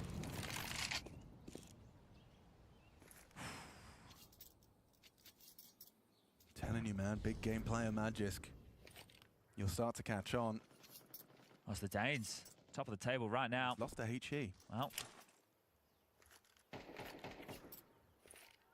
when you don't have a whole lot invested, that's quite valuable. It's a shame. What's the timing on this HE? Is there a tell before Exit lobs it out of his hands? Oh, there it is. The volley comes through. HE goes down, and decent damage. 24 onto Kixon, 11 onto Nico. And remember these 5-7s. 3 of them in the mix, a Deagle as well. Again, another stack that could have been in the right place. They lit up Banana, now they back off. Safe has no way to like puff up his chest on A. And I think it's okay as well for MIBR. They gamble wrong again. That'll be the third time, and after that, the flow of the game might have to change because they've been stacking these sites well, but we were talking about Falcons not making any plays on their CT side, kind of chasing the ghost. MIBR aren't chasing, they're gambling. Yeah. So they're just going, okay, we're predicting you're going to do this. We're not going to try and, you know, let you cause the ebb and the flow. We're going to stick to our guns. We're going to hope that we've made the right call, and if we do, then we just have to shoot you. So another late round from Falcons. Bomb will get punched in. MIBR might want to look for some exits to see if they can get some upgrades to these AKs. Hey, you'll be seeing FaZe later. They'll be playing 3D Max. Yeah, not too far away, and haven't been keeping my eye on the adjacent stream. Looks like that's all wound up, so all eyes right now. Not even a half a Counter-Strike left on this one, and then FaZe versus 3D Max to round out the day. Simple back in the server, and that's drawing an awful lot of attention, but this one too, another crazy result. Yeah, crazy to think that, you know, Simple, one of the inspirations for players like Monacy. Counter-Strike long enough, we've got generations of talent now. And looking to do it the opposite way, aren't they, from yesterday, Falcons? They lost the opening map against OG, and then they ended up 13-10 on their map, chose to nuke, and then finally on Mirage it was 13-6, so it became a blowout in the end. This time they're having to work back into things. They won map 1, they get thrown around on map 2, and well, they were down, and a lot of people would have said out on map 3. I think they would have when they saw an 8-4 half and then a pistol win for MIBR. In fact, that might have been when MIBR had the same thought. Yeah, and Nico's been so quiet. He only has 3 kills. I think that's only 1 so far in the second half of play. All right, well, are they going to vie for this banana control? Some space feels like it's necessary for the Brazilians. Nico going to tussle with Insani and exit. How's he handle it? Oh, quick first bullet accuracy out of Nico, and he's gotten a second. Eight damage is high, but Tessa's with the coverage on the predicted swing. And this is about to be 6 consecutive rounds now out of Falcons to tie things up 10-10. The wobbles now being shown from MIBR, and they've had their opportunities. That safe whiff in the back of Magis, if that's still in his head, that's going to cause some gargantuan problems down the stretch. This is where the less experienced, especially versus this level of Counter-Strike, are going to start to have their doubts. They have to save the AWP and the M4. The loss bonus maxed out. Can get some drops through. Insani can buy himself. I just said Nico struggling in the frag department. Well, there, bang, an opener, a multi-kill. He's first. So late in the piece. Chose the right time to be finding form. What's the adage go? Better late than never. Most definitely. Oh, we would have loved lethality there. Position now noted with time. Still outstretched. Monacy finds an elevated angle and predicted, and the AWP ripped away. Breno cowering in a corner. Oh, did he spot him? He's a little cheeky bit of leg. Okay. Holds on. An M4 brought through, but I mean, Cash is on 2 very different ends of the spectrum right now. Here it is. You can see that little team dink as well. But Nico, he got his, gets the second as well. And Tessa's with the covering spray here. 3 players down B. Problem solved. You know, money's a luxury for Falcons, and in the second as well. Remember that max loss bonus, third time call from MIBR. Take that last swig of water. Yeah. Remember, 6 on the trot. The momentum has definitely swung. Falcons are believing that they can still do this and push them through the final day of play for stage 2. They win this. There's still 1 best of 3 to go down tomorrow. And there's a day off, a chance to reset. Focus on stage 3 where all the big names reside. This is still not a guarantee, sure. It does look like MIBR have started to get a bit cagey. They've actually gone for some half investments here, so they haven't shoved all in. I mentioned the max loss bonus. If they'd saved those guns, both of them, it might have been a different looking buy. So this one is going to be a little bit more out of the box. You can take a few more risks, you can press a little bit more forward, and we'll see if that catches Falcons off guard, who have been playing up most of these rounds late. That last one was a bit more of a clash in banana because MIBR felt the need to duel for some space. Right now you can play more aggressively, a little bit more liberal if you're the Brazilians. And the same critique that I gave to Falcons in that first half has to fall onto MIBR, not being able to dictate the tone on this CT side. You can see how tough it is when you don't have all the names. And apply your will into map control. Nico up towards half wall already. Has the support of Monacy and Kixon. The AWP's going to peer in and will catch him on the jiggle. Insani down. Lovely use of the double zoom there. Tight angle. Knew what he was likely up against and hits it. So good contribution from Monacy in the opening department. A swinging 5-7 does do significant damage. Has Kixon left wanting. Breno considering cheating over, wants to remain silent as he knows top banana's lost. Are we getting gambly here? Looks like we are. Gives himself something to work with that coffin smoke. And significant damage actually. Now Tessis and Kixon left wanting. Boosted Breno. There is a little world where he can beat up. He's popping up. Sometimes it just takes a spark. And the rest leads to explosion. 2 left now for Falcons. Breno has stepped up. Lakowski matches his output, and Monacy's a dead man. Back of a timeout, MIBR break the streak from Falcons. It was 6 on the trot. Now they find their footing. That's crazy. Even with the opening on the AWP there, the man advantage, that boost from Breno, absolutely insane work from him.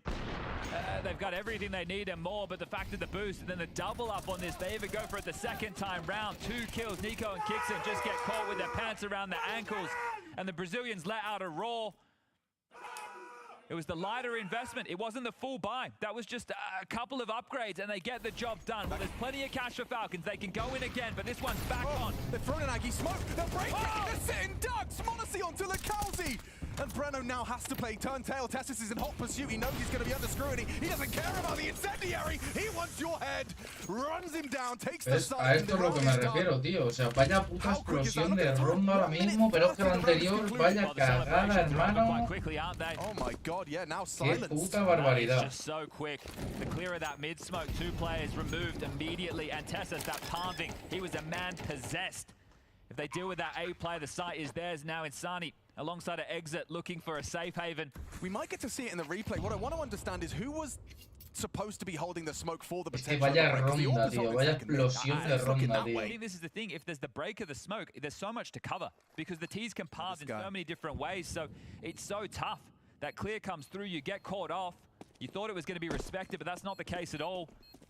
Yeah, Lakowski goes down to the AWP of Monacy. Safe caught off as well. But that's 2 rounds where they've tried to throw a bit more aggressive punch. So 2 rounds ago, they went aggressive banana. They lost out to Nico with the entry in the multi. This time, they've tried to set the tone again. We tie things up once more. 11-11. Inferno heats up when you get into the final stages. There's no more saving. You've got to get stuck in. And that's it as well. So Lakowski's also channeling down. So, right, in terms of how you're meant to cover this off, you're not in a position to do so. He's even able to get a kill on the way back there, but Tessis running through the util. Lovely work from Tessis. He really made sure they got the most out of that. Well, with the loss bonus, there's still the potential to buy again for the Brazilians, so we're able to lock horns, full purchases. That kind of play from Tessis as well was something Nico in his interviews was saying he wants to see more from his players. If you see a gap, you've got to go and take it, and that's exactly what Tessis just did. Ensured the round was over. Going in again. Yeah, all right. Some aggression to start off. Monacy is on Overwatch. Second break. Does he sweep for the half wall? No, just checking for the walk up. Look at this though. There's 3 players immediately in towards apartment, so they're going to go for something poppy in towards A. Breno Pitt safe short. Lakowski's rotated over from Arch. Can he assist? Yeah, Safe so focused on this brackets fight. Will block mid. That might slow things down. Insani jiggles out, sees nothing. Banana, it's dead silent. They'll have to change that. Informed by the information, likely something a little bit different coming. There wasn't the tussle in Banana. So these smokes will start to fade. They've used them as emergencies. So none of those to work with unless dropped on the floor for MIBR. Once the smokes fade, Falcons will be able to take their path of least resistance as they choose it. Congregate at bottom of Banana. Oh, not Insani getting caught on a jump. Accelerating into exit. What's he got? What can he do? The captain of MIBR readies himself for battle. Dips out, gets one. The flashes are there, but he's out of bullets. Impact from Tessis. It's broken. Didn't quite get the clear he was looking for, did Lakowski, and now across the pool. Good find from Magis, gets safe notice. Spotted! Boiler pushes through, covered now eventually. Monacy had to hit that. Bomb's not down, gotta be planted. Yeah, Breno, the unknown entity, walks through. Molly should spread. Oh, is there a gap? Can he slink through? He's actually going through. He's ahead of the timing. Where's the cover? Monacy goes down! A double from Breno! The rookie steps up at 11-11! And Magis a mile away. A 1 versus 2. Kit on the AWP. Les Brenner will están have to haciendo be the una one to get this liada, last frag as colega. well. Keep behind this. Stays composed. That's the cover. That's Brenner. Impact on impact. It's MIBR 1 round away from knocking out the Falcons. He pipped the gap perfectly, delivers when he had to, and the type of rounds that they keep on converting. 12 has been stolen. Falcons back against the wall again. 6 consecutive rounds to draw them back into it. The nerves. It looked like it was getting to the Brazilians, but they have bounced back with a vengeance. Some small details, Chad, tiny details, and Brenner exploits them. Oh, you didn't throw a perfect molly. I'm ahead of the timing. Double kill, frustration, head in hands. Disbelief on the face of the Falcons. Is this really going to be their last round in Blast TV Austin Major? And the timeout saved exactly for this. 30 seconds to catch your breath, to focus in, to push this to overtime. The Falcons have what it takes. One hell of a round of Counter-Strike, isn't it? This is it. I started with Monacy on that jump shot. Yeah, he got it. He got Insani. Brenner is just having a field day. And guess what? He's dropped across the AWP in this one, and he's taken up an MP9 for the final round of play. Team player. A couple of massive impact moments from him. Get you a teammate like Brenner. 3B start. Nico, he wants to make a difference. He wants to have impact on this round. Take matters into his own hands. Master of his own fate. 5 kills in the map. Insufficient from a superstar. Banana control taken so early. A little bit suspicious. Don't just want to execute into it. Just time will free Insani up to rotate over towards the A site. It's going to be the AWP on B. Safe towards CT. Exit with util at the ready.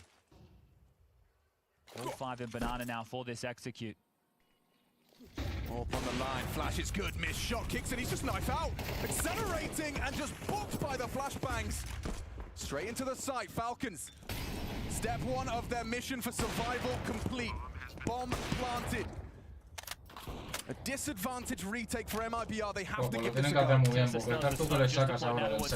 Molly as well, this is hopeless. Brenner's going to be late up Banana. He's the one with the HE, he's so far away.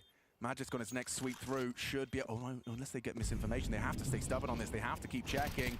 Monacy will find that Banana player, here they come, partnered up, put in coffins at the same spot.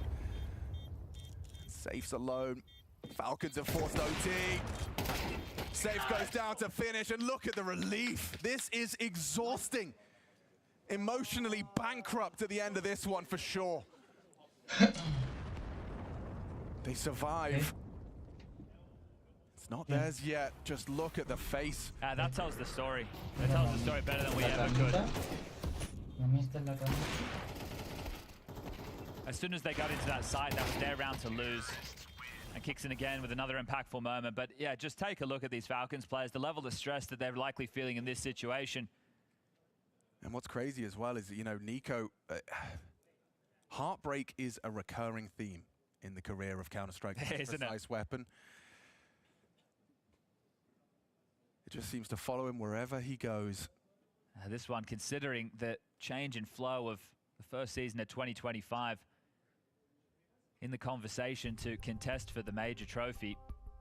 And right now, stage 2, this is only their third day of play. Yeah. And it just feels like they've been doing this non-stop around the clock. Well, I mean, Monacy hasn't been in this team for long, right? And the track record was brilliant. He immediately joins the ranks. You're immediately in the playoffs. You're immediately vying for trophies. That was what this roster was built for, Chad. This roster was built not for a group stage stomping, not for a quarterfinal exit. They were built for a silverware. They were built for a trophy cabinet that is sorely lacking for someone of Nico's stature. That's what this roster was designed for. That's why he took this job. That's why Zonic is here. To build a roster to be the top. And we're just talking about elimination. And we're talking about surviving another day. All right, well, MIBR will burn their one tactical timeout in OT number 1. This is MR3 10K, so finances do play into the discussion as Nico along for the ride. Let's see if he can pull himself out of the despair, the extended break with the tech into the tack, and now here we go. Everyone's opted in for a diffuse kit, maybe a hefty investment as far as the CT side is concerned. Yeah, with 10K, that is a heavy investment. Well, We'll see if that detail even matters. We'll keep ourselves out of the weeds for now. Looks like they want to go for this amps pop again. So 3 players. See, Breno was communicating an awful lot there. I wonder if he's got a tell from some util. This AWP is in a very strong position. Oh, Breno again loves to take these incendiary mollies as invitations and safe dispatches of maggots. Now Breno to be overlooked. Tessus isn't clearing, and already 2 kills flow. That spot on Kixon. They know where the bomb was, and Monacy is getting cheeky. Held by Lekowski. Just looked away, and as he returns, gets away with the intel. Okay, so you know where Kixon, now Monacy, have been positioned. You can see the immediate reaction from Insani and Exit is to depart B. Yeah, so just that pressure from Monacy in this situation, knowing he has to make a play after they lose those 2 instantaneous kills, has drawn a massive rotation, while the rest of them have already been able to slink up banana. So right now, MIBR have over-rotated. Yes, I mean, this is a definition. It just is going to come down to the timing, though, because they've understood. They've just cleared out long side. Insani's starting to cheat back over through Speedway, and, well, now the pennies dropped. The utils landed, and they know that they've gambled incorrectly. They've read the situation wrong. Oh, what? Nico just swings through on the spam. Last few bullets catch him. I thought a 3v4 was hard. Now a 2v4 is even more difficult. He's only just got the bomb down, and Kixon tasked with a 1v3. Nico Monacy no longer with him. It's the spam from Insani and Exit to pick up the first round of OT. Wow, 2 kills straight through a smoke right there. Does make that retake of that B bomb side a whole lot easier. I can't believe that. Our save couldn't have been better placed, so it did look like using that tactical timeout straight into overtime was perfect. They have the AWP set up, they deal with this push in towards amps. It was going to be something more direct towards A, and you just get stalled out before you even get a chance. They've been able to scavenge the AKs, so that's going to be prize real estate to carry through into the next. Gonna have to stay calm about things now. Did they killed Tessus and Magus? That's the defaulters, and he just runs out, not expecting the 3rd man in Kixon, excuse me. And Kixon doesn't even get a chance to play the clutch, getting spammed through the smoke right there, and that's the classic Nico response. But okay, how many rounds are they able to grab on this T side? Both these teams have shown stronger performances on the T half, so I think 2 feels like it should be par for the course if we use the regulation as anything to go off. Yeah, smoke landing half wall. There's no progression behind it. Or from safe starting short, so keeping the AWP dynamic. Again, they want to continue to try and get into halls and boiler quickly. This time they will jump up, not go the halls avenue. And they might just go straight into the AWP again. Flash. Oh, it doesn't matter. It's just instantaneous deletion. Safe twice now has opened up the round in favor of MIBR. The sniper putting in a shift. Block on half wall from Insani. Facilitates his teammates to cheat over him. Just be ready to react if there was additional pressure. There isn't. He's been in the perfect place in 2 consecutive rounds. Yes, sir. Yes, sir. This time it doesn't come with the follow-up, sure, but chasing their tails are Falcons. They got banana control. There's still 2 here. Yeah, and Insani seems They're like quick. he should be able to do it. Oh, he completely pantsed him. Way faster than he was ready for. Don't have to rush this. You smoke the coffins. Exit will try and catch a smoke spam. Is there really more smoke spamming? Kills coming through. Kixon, quick find onto Lekowski's rotation. Exit's position noted. He's just going to have to play back. Let's safe see if he can catch anything into Monacy on banana. They don't budge.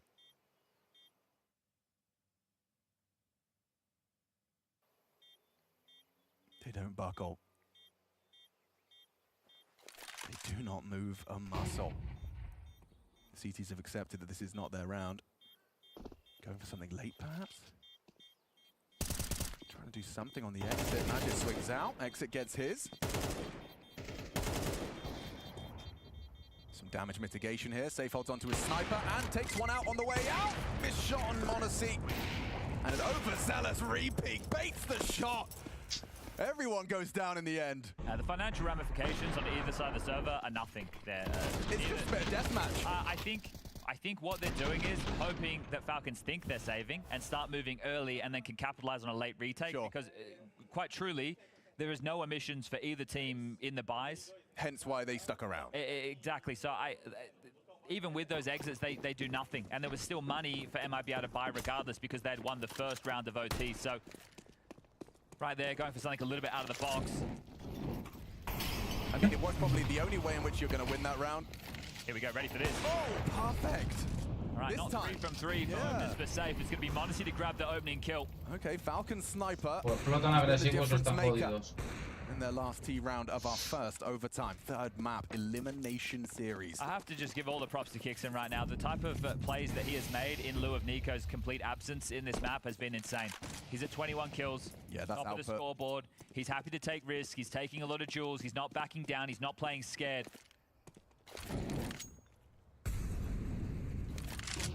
MIBR have read the play quite well again. 2 players over towards A, going to be joined by the third of Exit. Breno stays over towards B. He's taking the AWP. All-time block because of the banana pressure.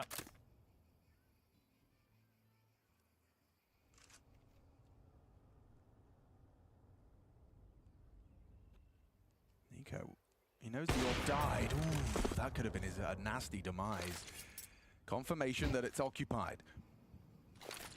Another smoke into apps. This is they have to reroute. You can't go through What's that. the call, Kixon? What's You're going to have to go out short. You're just going to have to go short into A. There's 3 players here. This is going to be a tough crossfire to break. Yeah, and Sani gets even closer to Lekowski. And peeking over the edge of that smoke. He's a good find from Magisk, and they have confirmation. Sani fired a bullet. Exit scarpers into the side to lend a hand. So many backs turn. He gets 2.5. It's still Insani in that pit side. Nico will find him. You got to plant, boys. Get that bomb down. Get it punched in. More back? The only way he was going to deny that. And 4 for 14. What a game he says. Yeah, I suppose. It was an 8-4 half. It went all the way up to 10-4 in favor of MIBR at one point. Nico was just saying he wants to call something on B. So we'll see if that's followed through with a fight. This is the opening kill. They haven't lost 3 in a row to save AWP. It's the AWPers, though, finding the opening. Man just finds the necessary kill on Lekowski, getting a little bit too inquisitive. If they'd just stuck to their guns and believed in the stack, that setup would have been a whole lot more potent from the passive angles.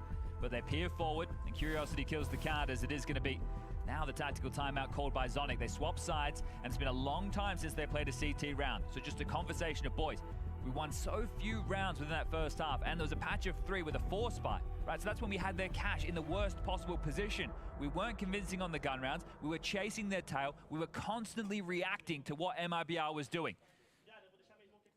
So this is where, if Nico, as mentioned, wanted to call something on B, they need to be able to win out this territory early. And that A defense of Magisk and Monacy in certain situations was just surprised, bowled over, pounced upon. Just going to be a 2-3 start, and the 2 being Nico and Kixon on B. So with only the 2 of them, it's unlikely to see them go all in. Decent nade damage early. Lekowski chipped away out early. Nico with a flash at the ready to set up Kixon. Yeah, okay, he wants to swing hard on this, and they were not ready for that timing. Look at the amount of damage he's done, 150. Thereabouts. Still the opening goes against them. Insani, you'd have thought. Look at this gap. Yeah. Massive gap.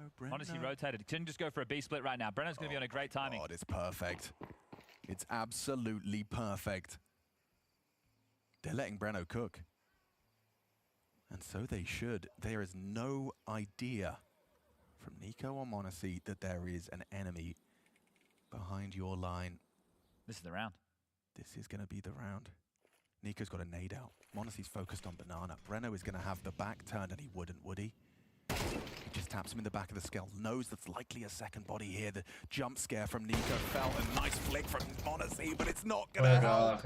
Look at their health. Everyone battered and bruised. Insani again delivering. Chase, right? This is the different scenario. MIBR won the first CT-sided round. This time you can actually try and track these down and remove them. You can actually send some players out to try and scamper back these rifles. Yeah, Monacy's orb's not retrievable at all. Yeah, put a lot of financial pressure. They've completely evacuated away from the bomb. It's just going to be one player just to cover this off as they spread out towards T-spawn. Maybe they just don't want to give AK-47s over in this one. Magisk on the off angle. Will he get found? Behind the tree, makes the frag. So not hunting at all. Just not giving over AKs. Apparently seeing the value in that heavily are MIBR. Thought they'd definitely try and go for the hunt to try and punish the finances, because you win this, you win the next for 15. You remove all the rifles, the CTs have no money. Now there's going to be a bit of a buffer to work with. It's just, there is definitely something special about Breno in these gaps. There's multiple times in one map we've seen him with these lovely little gaps. Previously, of course, we saw him slipping past that incendiary round coffins. In the same kind of position, this time he wraps all the way around through long side. And there's another Nico reaction, just showing you how poorly the game continues to go for him. Deep, deep sigh. 28 rounds of play. Now they're starting 3B, and this is where MIBR had the jump on them. They were quite ready to, you know, pounce in towards A when they were expecting 3 banana controls. This looks different, yeah. Safe and exit, immediately making headway. Well, Tessus has just donated utility. He's darted back over to A quite quickly. They don't want to get caught by the same tricks as they did within the first half. Okay, we blocked smoke, flash held. Good little chip damage there onto exit, softened up for the M4 headshot. Obviously clears this, and there's nothing behind it. And you can tell he felt so much pressure because they dropped the top mid smoke throughout all of this. There's that cache utility. Gonna have to use that to its absolute precision. Milk every single second possible. Even considering banana at the moment, RMIBR. I say that, Insani activates to at least throw some util to keep them busy. This is a real battle. They're turning into A. Here they come. This is where an AWPer can really do good work. So long as he's in the vantage point to do so, they're actually going to fall back. And they're in a black box, right? They had Kixen out towards Sandbag. There's lack of information banana, lack of information brackets. All you're hearing is a couple of sound cues. You don't really know what lies on the other side. Well, now it's going to be pretty clear that there's some pressure on B, but no over-rotations from the Falcons. They're not falling for the same tricks. So MIBR played off of brackets there, so even if there was a sweep forward, you would have had to have gone deeper to found them. So here we go, setting up the finish. 35 seconds now. Util about to don the air and the fight to come their way. Honestly, stalwart on the long side. Short, the responsibility of Tessus and Magisk. Flash and go. Magisk gets spotted out. Tessus lies in wait, turns the flat. Out they drop. Good connections. 2-for-1 trades. That's a big one from Magisk. The pit anchor solid as a rock. And 15 is theirs first. They're exhausted. They're stressed.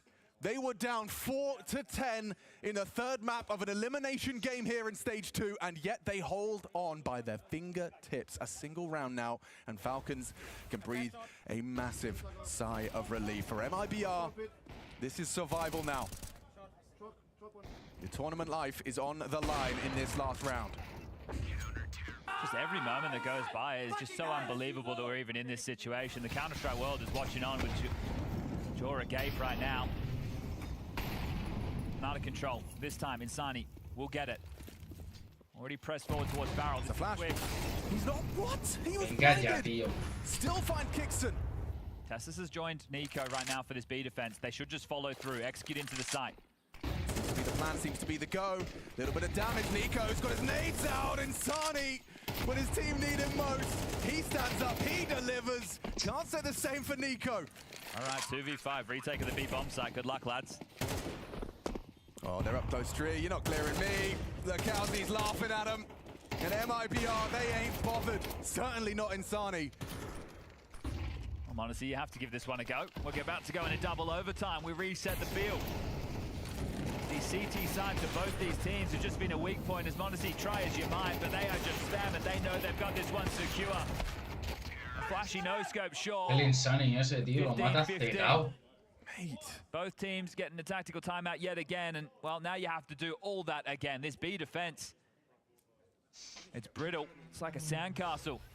And MIBR are just a wave. Insani riding it into this B site. Estaba full blind. Nico caught off guard again. And made in hand. They got pace. This pack of Brazilians surging into your bomb site. Does this feel so strange to watch this game unfolding? Yeah, I can't quite believe it's real. You know, Okay. I'm kind of disassociating as I watch it. All right, MacTech, this could just be a beer. Yeah, all right. Why not? Oh, this would hurt. This is really gonna hurt. Nico, can you hold your ground? Stand it and deliver it. Solid. Couldn't do it in the previous, but this time the B defense stands up, steps up. And MIBR sent back to spawn swiftly. Would you believe it if I said that's only Nico's second multi-kill in 31 rounds of play? Oh, yes, I would. Actually, I've been watching the same game you have, but still baffling. That will say finds himself in the situation that Mondesi did. Russian B with an AWP. That's definitely a bit of a different flavor. Misses the shot. Nico finishes it off. And they would have loved that round one earlier as Mondesi tries to bring some energy. But that one was just a shutdown and a quick one. All right, well, trying something a little bit fast and out of the pug realms. A B rush with the MAC-10 on exit, just leading the charge, but they run through the utility into their demise. NiKo with his second opener, second multi-kill. We turn into the second round of double OT.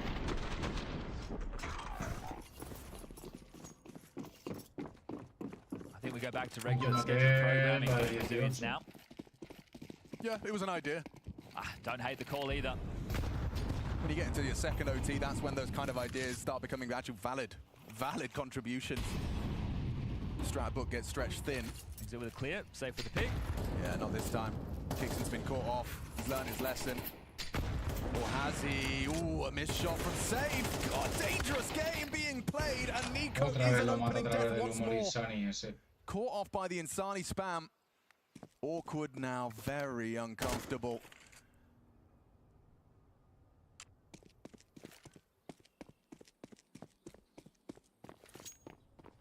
All right, they're just gonna either trade out some utility or post the AWP on B. Looks like that's gonna be the case. So m0NESY and Kixon do both. They trade utility and trade places. m0NESY will be tasked with locking down this B side if it is to finish. They want the rifles, who are all stacked in towards A. Magic towards pit, the other two in sight. Kixon likely to play last. Unknown element as a B defender. Might go overlooked in the chaos. Still decent utility to try and slow this. 40 seconds. Tessus with the molly, a couple of flashes. Yeah, the first two they're looking for is this Danish duo. That's wrap smokes. Tessus goes looking. I think he spotted something towards the apartments. Magic is on high alert, coming out. Support from Tessus. He's light on bullets, and now they're light on defenders. Magic does transfer for two. He makes it manageable for m0NESY. Long rotation in. Was trying to lock down that B site. Push down banana, pipe his way up middle. Haven't had a magic m0NESY moment just yet. Plenty of opening kills. Would love a specky clutch. I mean, considering it's 180 degrees between this crossfire, it is going to have to be specky. Exit playing from the site. Feels his position from the trajectory. And Safe will just peek on in. He ain't scared. That's some confidence. Just steps out into the kid. Gives him no chance to go for the clutch right there. We tie things up again, 16-16. Who's going to walk away from OT first half, number two with the lion's share of rounds? This is just a spam battle in banana. I missed Kixon's death. It was the first, was it the first? No? Second. Second. Tessus and then Kixon kind of died in unison there. I love it from Safe there, not allowing m0NESY to play out the round. Just, okay, I know exactly where you are. Swinging to deal with you. Beautiful work from him.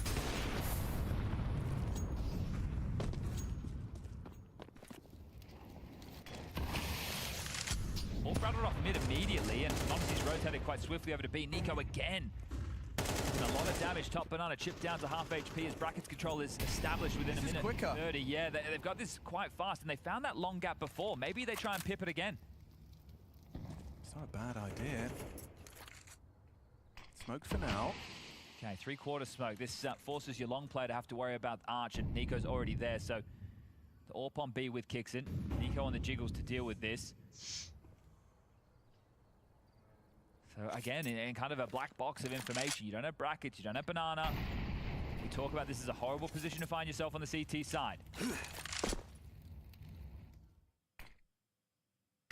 Smoke's really for naught as m0NESY and Kixon are both playing side. NiKo's actually been brought back across because of it. So it's on the duo of Danes on A again. He's still spotting, at least so they'll get the info. Lakowski's going to ask questions of NiKo. He'll shy the nade. Minor damage.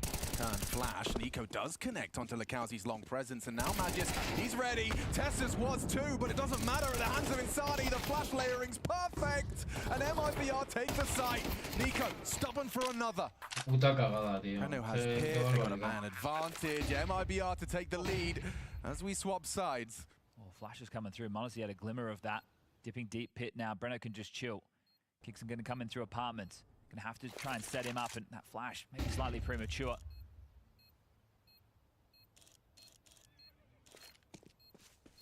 Safe's ready as well if he tries to advance. Kixon now gets spotted out. Ouch, through the wall though. 65 to work with, time-sensitive mission, and they're gone. MRBR in the lead as we swap sides. Yo Just creo one que- eager round to boast from Falcons defense. Hey, it's so tough to think about any of these retakes as possibilities that we've been seeing. Either they're in man disadvantaged scenarios or they've been able to get entrenched with the rotation still miles away. You can't thrive in the chaos. It looks very clear cut once the sides are taken. And this is the thing. It is going to be a 3v4, 3v5 type scenario. It's a 2v4, 2v5, especially with the way that on these CT sides, there's just such limited information. You think about it with MIBR's CT side in regulation, they actually had the bodies in the right places because of gambles, not because of info, because of stacks. And we swap sides again. 2 rounds required for MIBR to get this one done. 18-18 we go again. 19 is the magic number. Can't quite believe it. This game's still going. We still have another best of 3. Nico is slowly working his way back into this game. Double digits now, 14 kills.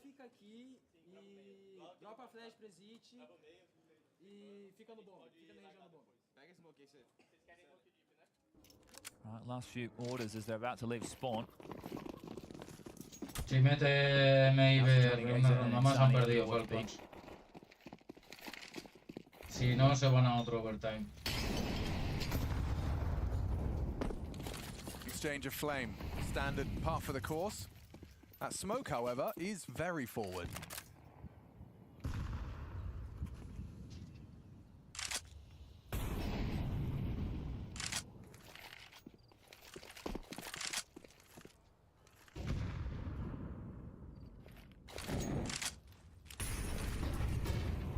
Here quite quickly, and Magisk is also part of this. He's the tail short. So this could be telling of once they've established this control, they might just execute in. Kowsey cheating back over through Speedway now. Yeah, Sani gets nothing for his troubles, but does burrow into the sandbags. May want to get out behind that smoke. Doesn't want to be trapped on the other side of his teammates. Well, it's forced the rotation. It has, and that's exactly what they were hoping for. Manipulating their opponent's defense. You still have to get past Safe's AWP, though. A good flash.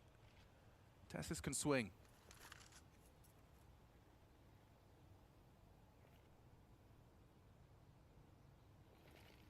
Here comes the util. Safe immediately concedes the space, plays for the time. His greatest ally now as the rotation is a mile away. There's only 2 defenders here. About to get It's only blindsided. Reno from the side swipe. They're in the open, sitting. Ducks now plugged. He's the next victim, and the sight falls. Convincing from Dios, qué Falcons into the first tensión de round. partida, The colega. best rounds have been in these last 30 Qué seconds. tensión de partido, As they tío. let the clock kind of simmer. MIBR in the dark, and then the execute comes in, and it's just about being able to break through. So we tie things up again. Bloody hell. Necessary save for MIBR this time round. Nico está teniendo más mala suerte este partido, colega. You see the pack mentality of Falcons in some of these situations, and you do get the same out of MIBR on their tier rounds, because if there is an overswing that you do punish, then you're able to pounce and capitalize quickly instead of being so Está strong teniendo out. muy mala suerte el Nico, le están They're matando still muchas able to veces a pivot través and del then humo y make cosas a de new esas. plan. All right, let's go banana. If we can get this control, we'll execute. No, we've been denied. All right, let's go back. Now we set up a split in towards A. The wrap couldn't have been the better call, and Safe, if you remember OT number 1, he was great. Those first 2 rounds, he found opening kills over towards apartments when they were going for an app swap, and then short side as they came out boiler, forced into his scope. Oof, okay. Attack timeout. CT side. Burnt again. Better to use them than to leave them. That's where regrets could lie. And it becomes so much harder at this stage of the game to predict what's going to happen. This is where the faith, in my eyes, falls to the in-game leaders, less the coaches, because the in-game leaders start having to have a read of this mental game, this mental warfare that's been going on between the two. It's not that the coaches don't have things to add, it's that the players with a tangible feel of the situation and the scenarios, they're in the thick of it. The coaches are watching from the best seat in the house, I'll tell you that much, but it just becomes so much harder, I think, in overtime to contribute. Yeah, you can do nothing more than watch. With major lives on the line. 17 each. MIBR making Falcons sweat, making Falcons bleed.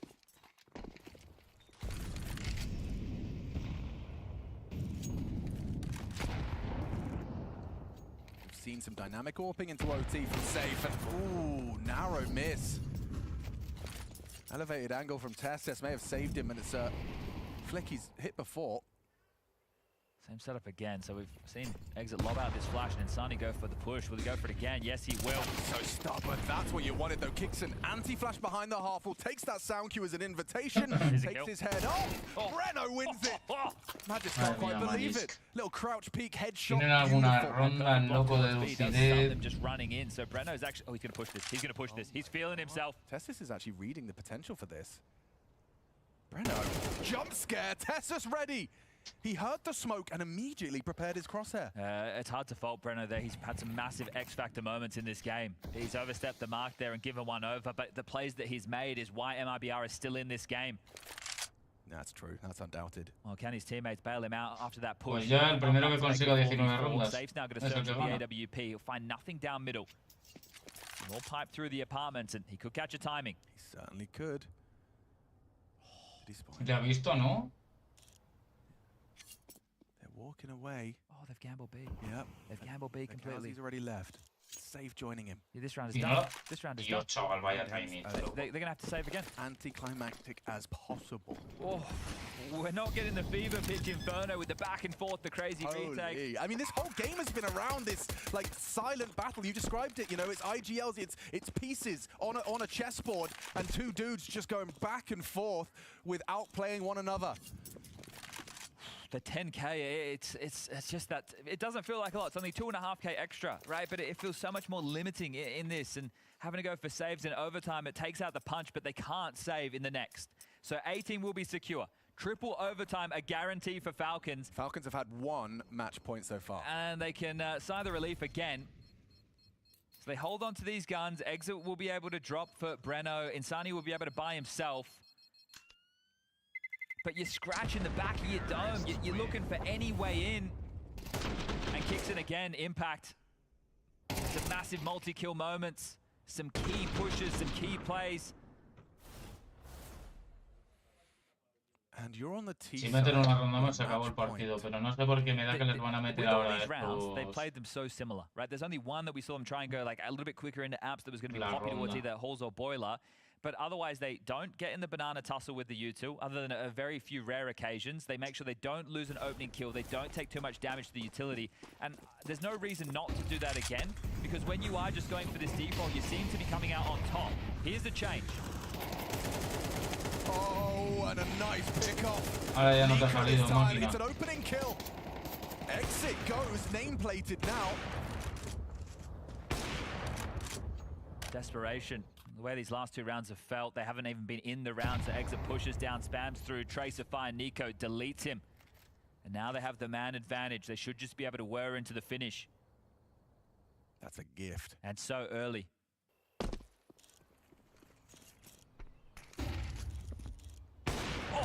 Ooh. Insani, very dangerous game on the jump spot. Monacy's hit that on him already in this game. They don't move a muscle. The steps not so loud up behind that towards the half wall. How can they remain so static? They should need to be playing for info towards middle right now because Insani needs help. Safe starting to rotate.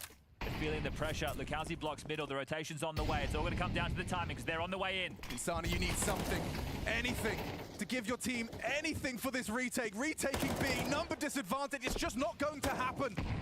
Break. Visible, a momentary chance for the spam. Lukowski has bullets thrown his way.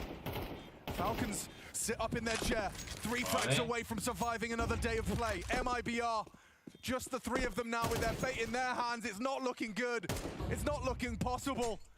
The B site lost. Insani empty-handed, 27 frag haul. Breno's been doing everything he can for the boys, and he keeps going. Soda's safe. Are they doing it? Is there a way back in? Nico's gone. Only matches. I can't believe it. MIBR on the defuse. No te puedo creer, tío. Vaya tela, tío. They were out. That's a 3v5 retake of the B-bomb site. It's supposed to be impossible. Breno comes swinging around for 2. Vaya puta cagada, y encima falla el tiro, I thought it was done. I thought it was over, and I think the Falcons did too. You can't get too far ahead of yourself, not with this kid in the server. Breno, another impactful round. The major rookie steps up and pushes us into another overtime. I think you're bang on, Alex. I think they thought it was done. The relief of being put through your paces. You hear, bomb down, 2-man advantage. You're on the B bomb site. You're already sitting there thinking about your next game. 5-3. Yo pensando que ya se había terminado el partido. In it. I'm in disbelief right now. I can't believe there's another overtime. I can't believe there's another chapter to this story.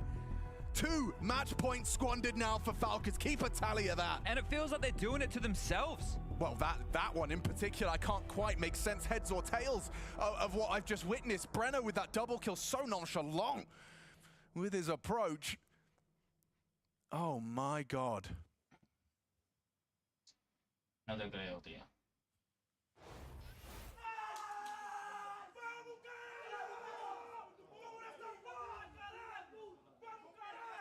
Yeah, there is an entire montage worth of those kind of clips right now. Unlosable round. That's an unlosable round. All right, 18-18. Strap in, folks. MRBR will not relent. They will not surrender. Kixon, he's just going to have to take the game into his own hands, doing his best Insani impression right now. Charging up Banana when Nico can't. Kixon can, and he does it again. That's what you want to see. Kixon does what Nico couldn't. Swings into the site. He ain't dead. He ain't done. 2 HP on him. He's just telling Tessa's trade me.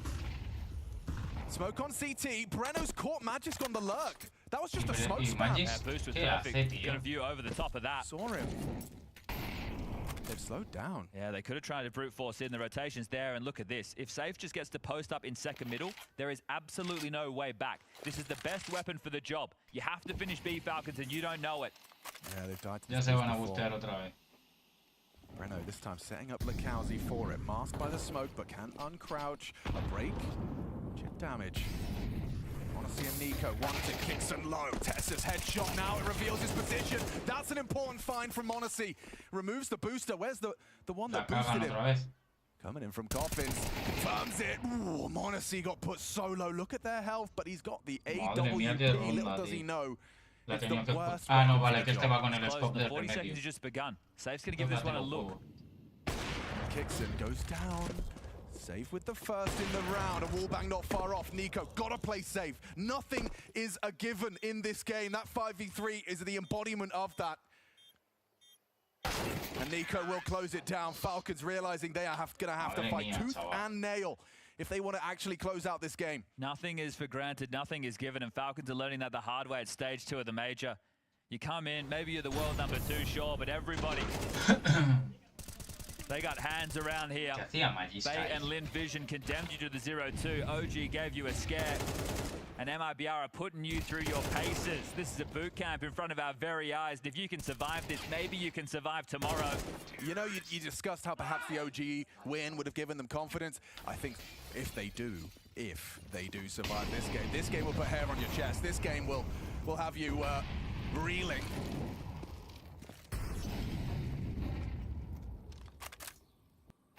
They've had a bit of a pace change coming into OT number 3. They've been going slow. Risk it first, not taking any damage. Banana, not taking the control quickly, and Kixon shifts it up a gear. The in-game leader turns it up to 11. Yeah, great opening. Look at him, 26, matching at Monacy's output in a do-or-die affair at the major. Look, it's tough because we're so many rounds deep, but I'd say Kixon's impact has been more than Monacy's at this point of the game. Yeah, hard to argue with that. Not going to offer up a free kill to Safe on A this time round. Change utility across the map. Long smoke in. Banana utility deployed. They're coming through. Yeah, this is quicker. Again, Kixon's kind of leading his boys. Just pack roll with me. He's in the flow state. One man making noise. The rest of the pack behind. Block smoke there. There's a break available. Kixon can lob this open and they can try an entry through it. He just needs everyone to be on the same page, singing from that same hymn sheet. Exit's just going to be exposed in the open. He tucks around, gets away to the first box. Good dink found already. Kixon put down. Nice work. It's Insani and Exit as 2-man defensive. Both found their early frags. Exit another. They need to put him down. A dink. How is that a dink? Monacy's a dead man. Drive by on the USP. Tied up a piece, 19 each. Beautiful right there because they stopped the scaling players. The players whose job it is to get across the pool to draw the crosses. They get immediately. Then everyone's this bottleneck. They're trying to jump up. Nobody's willing to strafe out wide. So we just lock horns. Y solo son dos. Feels like O sea, solo son dos. Insani just able to stay poised, right? You think in the pressure of these situations, you start to get a little bit more wobbly with the crosshair, but that's not the case. And Breno's energy, it's not letting up. Yeah, he's playing out of his mind. The reason we're even in this overtime is because of Breno and his output on the retake. Okay, Nico feels like he's unleashed himself here. This is the first time I've seen him go direct in some time. It's the same utility set that they keep deploying. Half wall smoke with the molly and then flash forward for the fight, but there's multiple bodies behind it this time. It's Insani and Exit. Not just the one man. And they might even want to go for a second wave. They can, I was going to say smoke deep and try and get the control, but no, happy just to vie for the initial exchange. Magisk has a friend this time. It's been kind of just him working on this control. Now Tessus has joined him and starts to force Safe back out of short. Flash laid on top of the flame. 4 on A, they're going to fight mid. Stubborn AWP. Honestly holding for the extension. Look, how's he tucking in close? They're swinging. Here they come. Bonacia sitting dark, no cover. How easy is that? MIBR ripped 3 out of the server. Just Nico and Magisk. Magisk was likely close by. And so easy for them. They just flush him out with an incendiary. Sidelined. 1-on-4 for Nico. An impossible task with the time at hand. Here's one rotating, doesn't get that instant one tap that would have made us a little bit more excited for this. And down he goes to Safe. Okay. Is that the first? It's so hard to keep track of these rounds now, right? Because we lose the round timeline. But is that the first time we've had CTs get 2 rounds within the OT? I'm not certain. I would suggest it definitely feels that way. It does. And this time, instead of just playing on the side, He has no support, no network there to be able to trade, and they just get destroyed. So we swap sides again. I bet they wish they could go back to that 5v3 post plant, huh? The amount of rounds that they've had that are forgettable moments, and that one there is crushing. Okay, well, Zonic, I don't know how many times you can try a rallying cry. Say, boys, we need to lock in, let's focus, let's not give away these rounds. It'll be the same thing time and time again. I mean, this is bleak. You need a perfect second half. You need to have 3 consecutive CT rounds.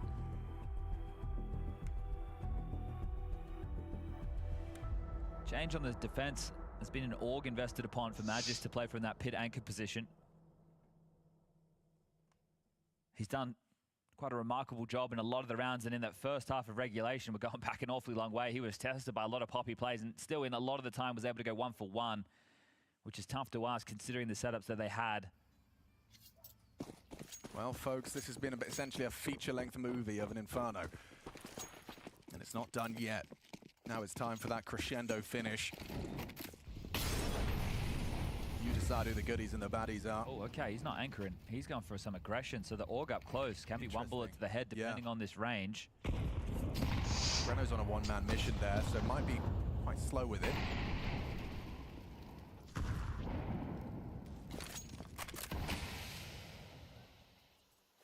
Buys time with the half-wall smoke. Here comes Breno's progression, and he is on his own. Safe, he started his CT round with an AWP in axe, but he didn't have a Magisk up close. So what's the response? If you go into B, this half-wall smoke is still up. They're trying to push through.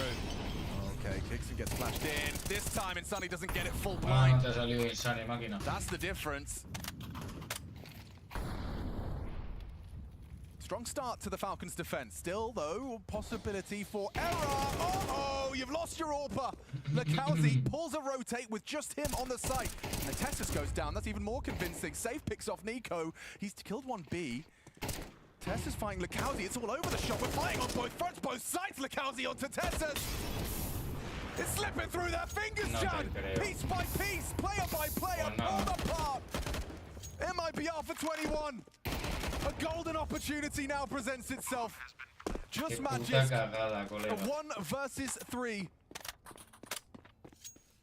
Or MIBR will have 2 match series points of their own. He knows he's got to be quick with this. Flash through the smoke. Exit's ready. 21. 1 away from the magic number. It has to be perfect here or the Falcons will be eliminated. Vaya cagada, tío. El Monesi ahí en mitad de la nada. Meten esa aquí. El Monesi aquí en mitad de la puta nada. Matt just covers, kicks and gets flashed in, easy kill. I don't want to be rude. Monesi getting completely caught off guard there. He said liability. Yanko said liability. That felt like a just round. Not ready for anything. They just the fact that they're just able to walk in and get that type of a kill. Magic's had already started rotating B. That was a crazy round. And then there's an AWP on B. There's a player up short. Like topsy-turvy CS. Here we go. 2 rounds now to go into quad OT. And this time it's a change. It's going to be an apps pop. Okay, well, they're testing 3 Magic. players here. Monesi short. Magic in pit. Tesses long side. Yeah, ahead of the flashes. 1.5. Needed that from Monesi, but he's backwards. Oh, he jumps around, wiggles it about, and hits a second. Insani's into the pit now, though, and on the nade break, spots the mantle up. The bomb is making its way in and has info on them both. One planting. AWP slips into the short side to catch them. Approaching. Good catch from Nico. Insani, you can do this. He could do this. He could eliminate Falcons right here and now. A 1v3 for the young gun. 31 frags deep. Insani is a beast. Spamming smokes, looking for him. Little bit of a connection. That was all they were hoping for, and they will find him. Surviving their first test, Falcons get away with it. How does Monesi get that second kill? He felt like he should have been dead to rights after getting pantsed in the previous round. He hits an absolute stunner of a second shot just to keep them alive. First one's great, pivots into shot. God damn, exit. Oh, you had to put it in slow-mo, did you? This is the nerves, right? That right there is the nerves. Yeah. That's what you're seeing, right? The indecision, the whiff shots, the getting caught off guard. You're so late in the piece. We're 41 rounds deep, going into 42. MIBR can still do this right here, right now, or do we need quad OT? Again, heavy apps. Maybe a rinse and repeat of the same call. This time, Pacia. Yeah, this time for a different result. Okay. There's only 2 players on A. To eliminate There's only 2 players on A. Magic is playing a pixel gap. This is so exploitable. You got to play this perfect, Magic, because they're coming for you. You're blind. You're dead. And I think this might be it. Pues nada, ya It's estaría. their turn. They're the ones that have to win the 3v5. They don't have the advantage anymore. We all saw it happening. We didn't want to believe what we were seeing. And Safe picks it up.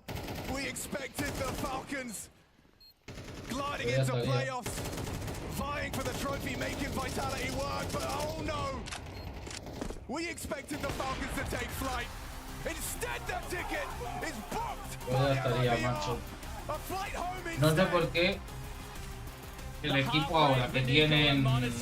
You go back to Rio, they didn't even make the major. One of the favorites coming into stage 2. One of the favorites to push Vitality. And they don't even make it close.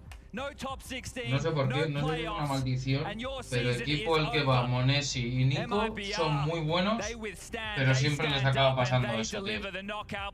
Que les ganan de unas maneras, tío, que es que no... No entiendo, la verdad.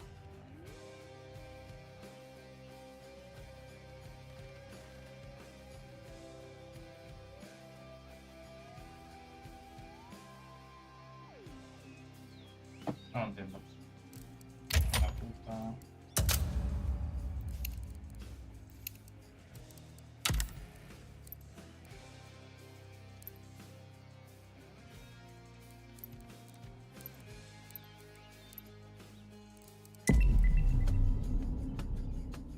Qué barbaridad de partida. Let's roll.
demasiado, tío.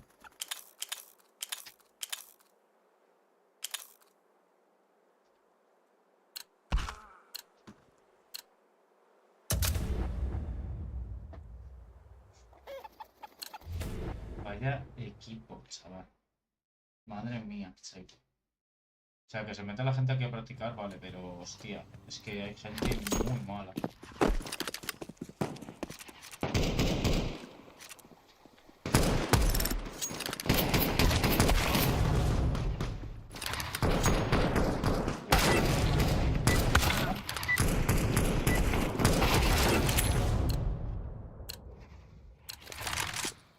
Y el Gaisiro,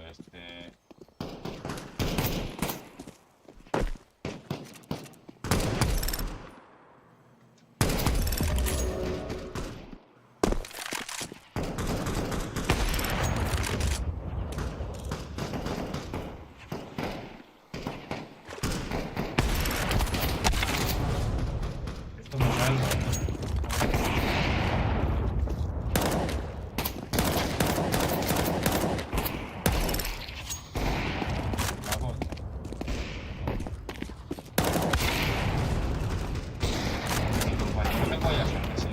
De atasearles, que es gilipollas.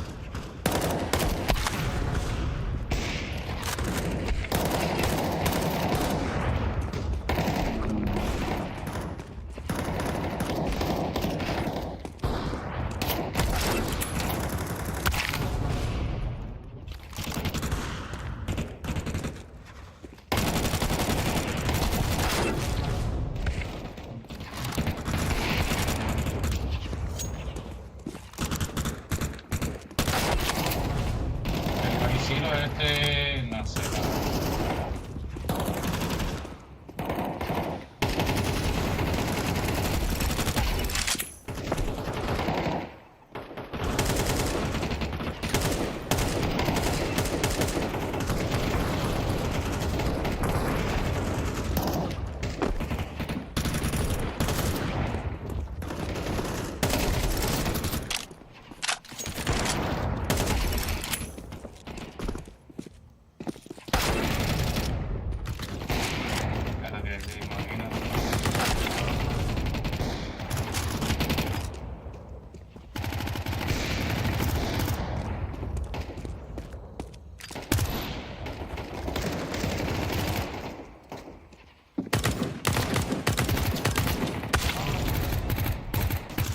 Instantáneo mirándolo ahí.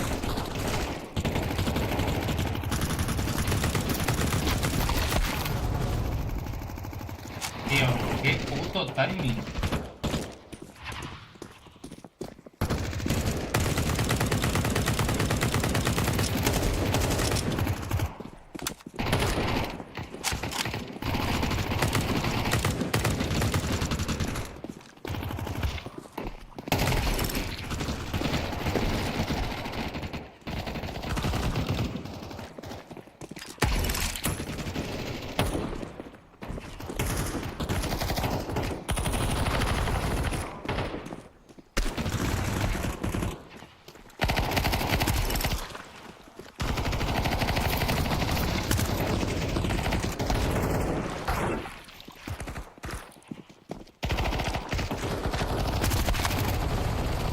Me viene aquí. Claro que sí, máquina. Y me vuelves a venir otra vez mirando.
Tito, este me estás tocando ya los cojones de una manera que no te puedes imaginar sobre la vuelta.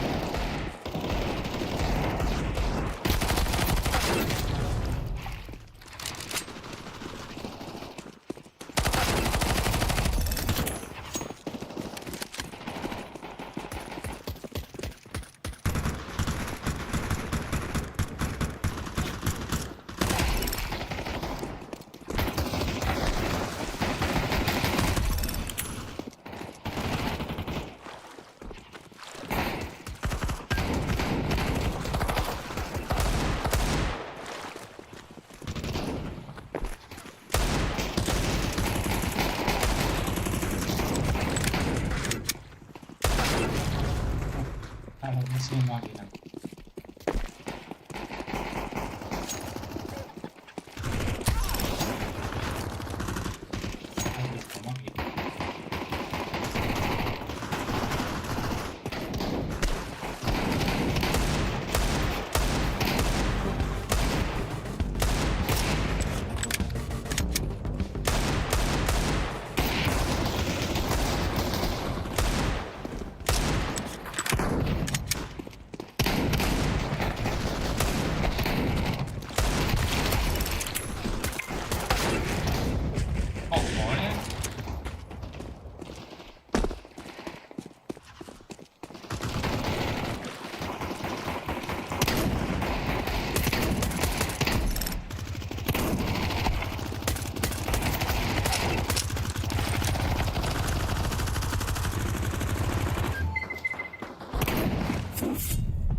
Hola, Jalco.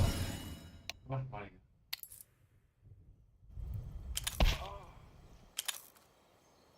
Cientos. 200 horas. Jordania.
Serás, hostia. Sí, tío.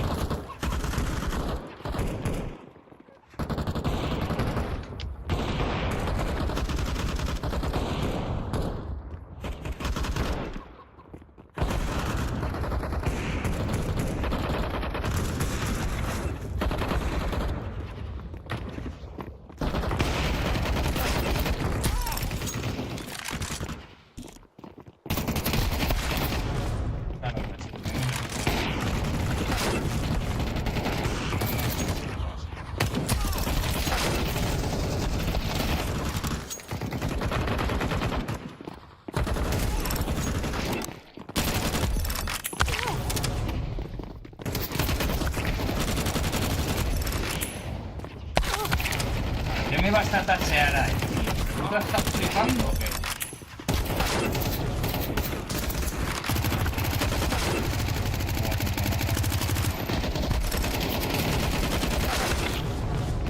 Puta madre, doble headshot contra vez de mi compañero.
Claro que sí, X.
Míralos.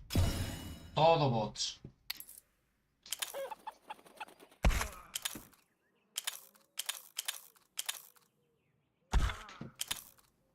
Todo bots. Nada.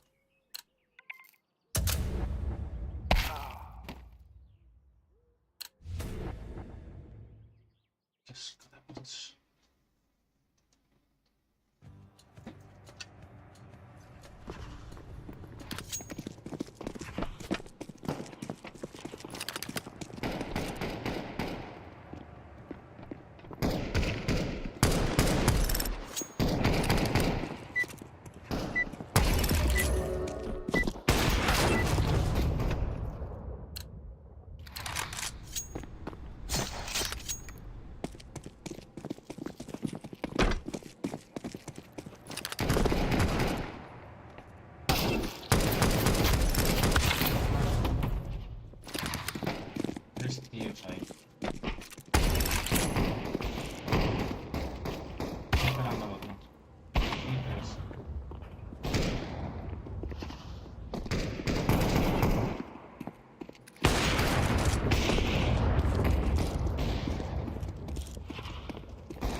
nada.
Venga, que sí, legendaria, anda, máquina.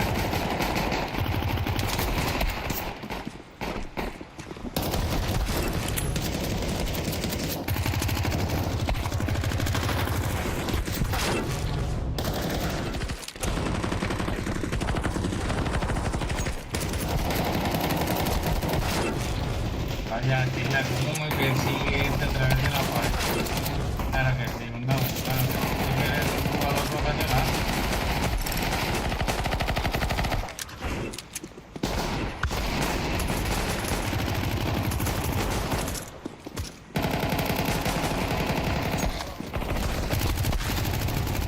Eres un profesional, loco.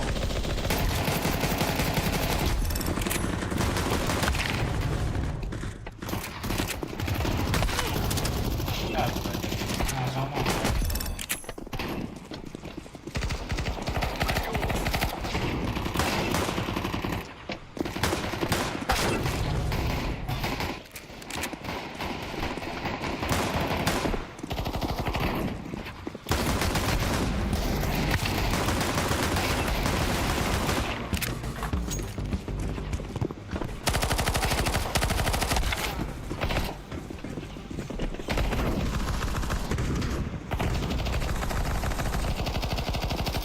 No lo matan.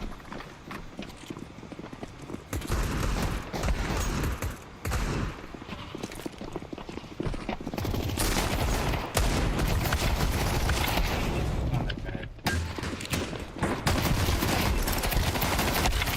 Adri, ¿qué coño?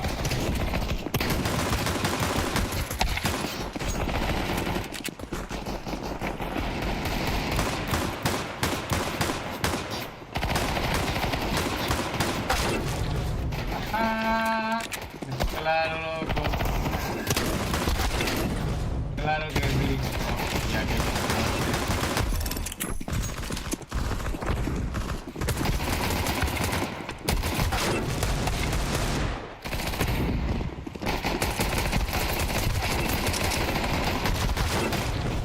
son los mejores, tío, los portugueses. Son los mejores los portugueses, loco. Son los mejores los portugueses. Son los mejores, tío. En cuanto a counter, son los mejores, loco. Los putos mejores. Pero así. Son los mejores, colega. Pero así. En cuanto a partidas extrañas, juego extraño. Y todo hecho. Hijo de puta del Hunter ese. El bot.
¿qué haces ahí?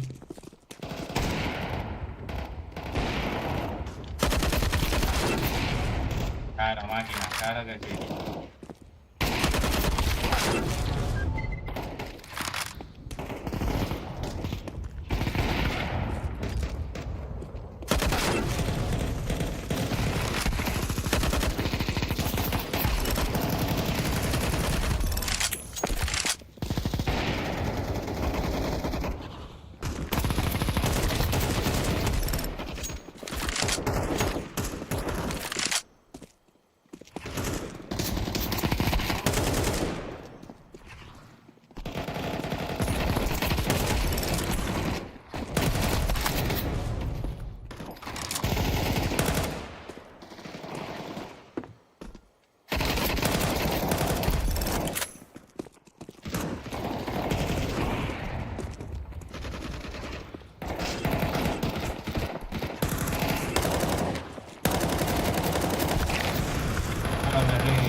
Otro quiera que te venga.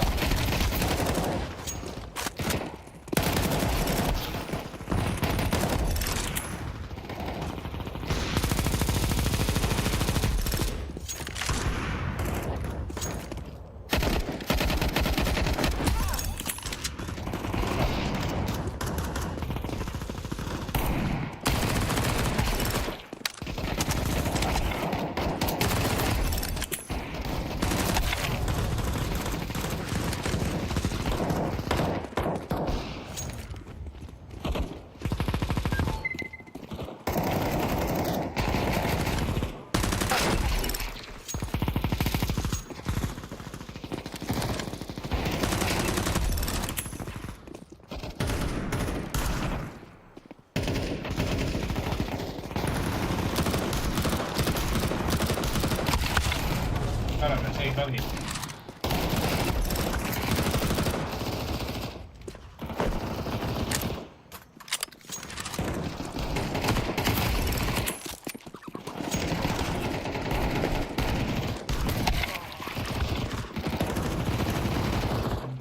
Casi.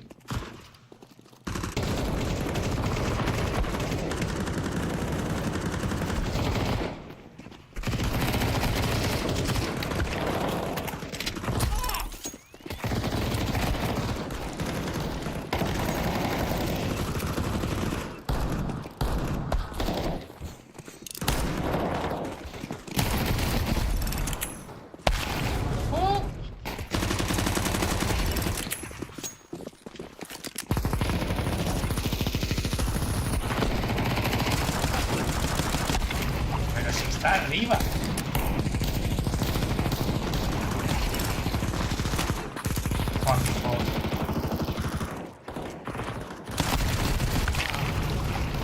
Pero me está esperando ahí, madre mía.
muerte porque das todo el cringe.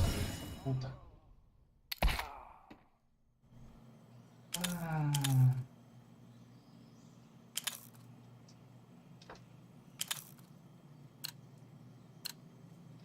Qué barbaridad, chaval. ¿Por qué siempre me toca este tipo de mierda, tío?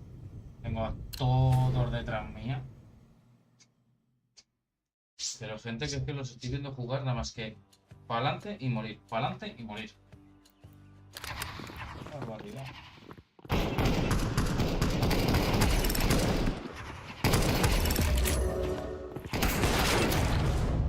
El rey ese...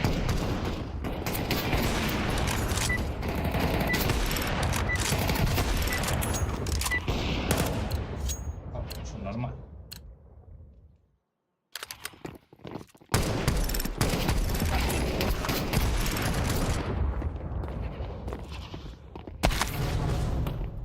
Claro que sí, Roy, máquina.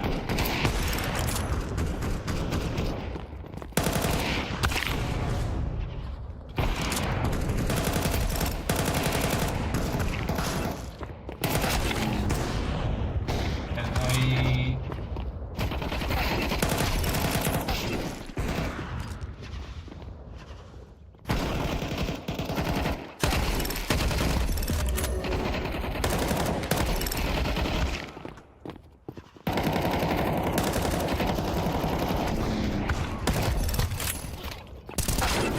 Claro que sí, Roy. Tú te vas moviendo para todos los lados.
Ya me ha disparado el otro, Ya me ha disparado el otro.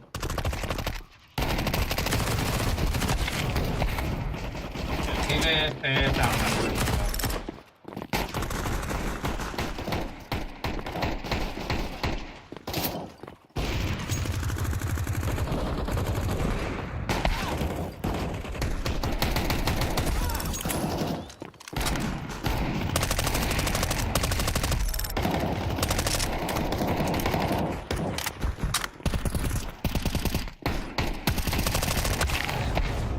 Claro que sí, máquina, tú te mueves siempre, no falla nada.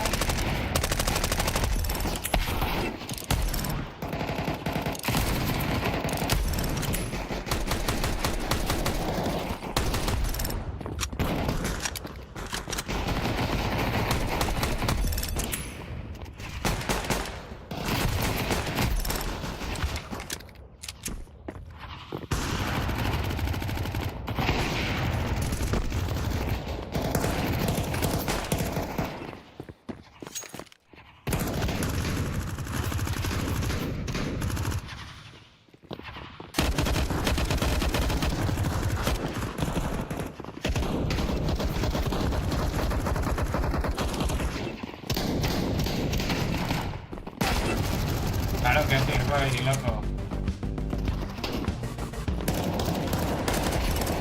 Ya que te toca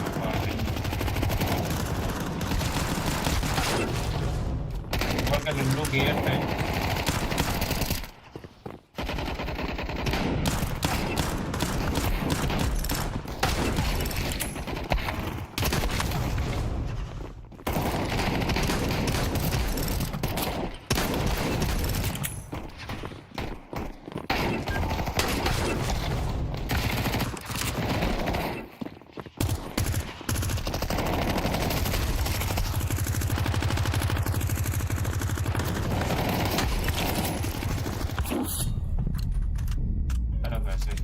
cheto 100%, ¿eh?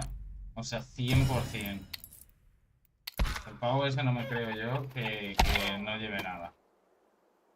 Claro que sí. Aquí no.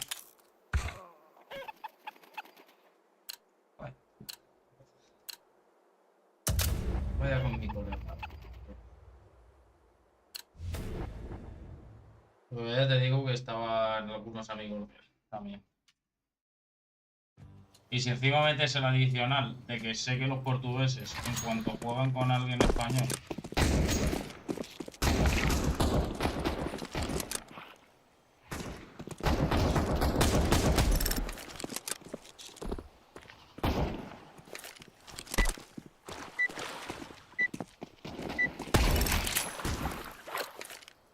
justo le pego a tú algo.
Que yo no te veo, pero Tommy sí, ¿no?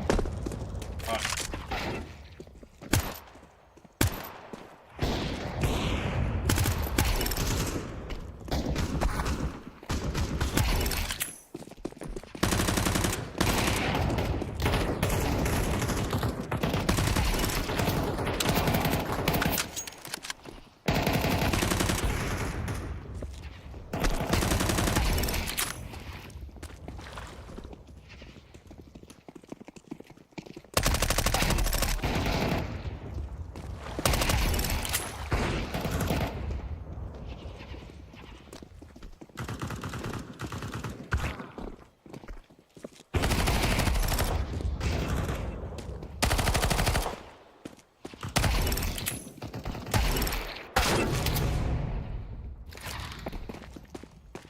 Ah, que el orden... Ah, bueno, claro, que ahora.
Hostia. Bueno, pues nada, ahora los bots se han puesto en modo Jesucristo.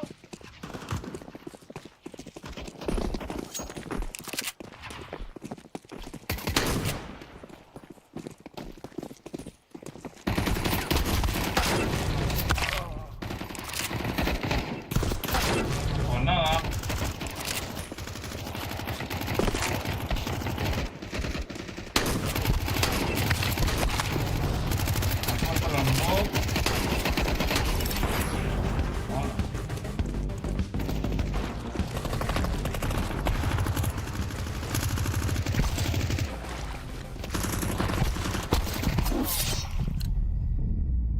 Su norma.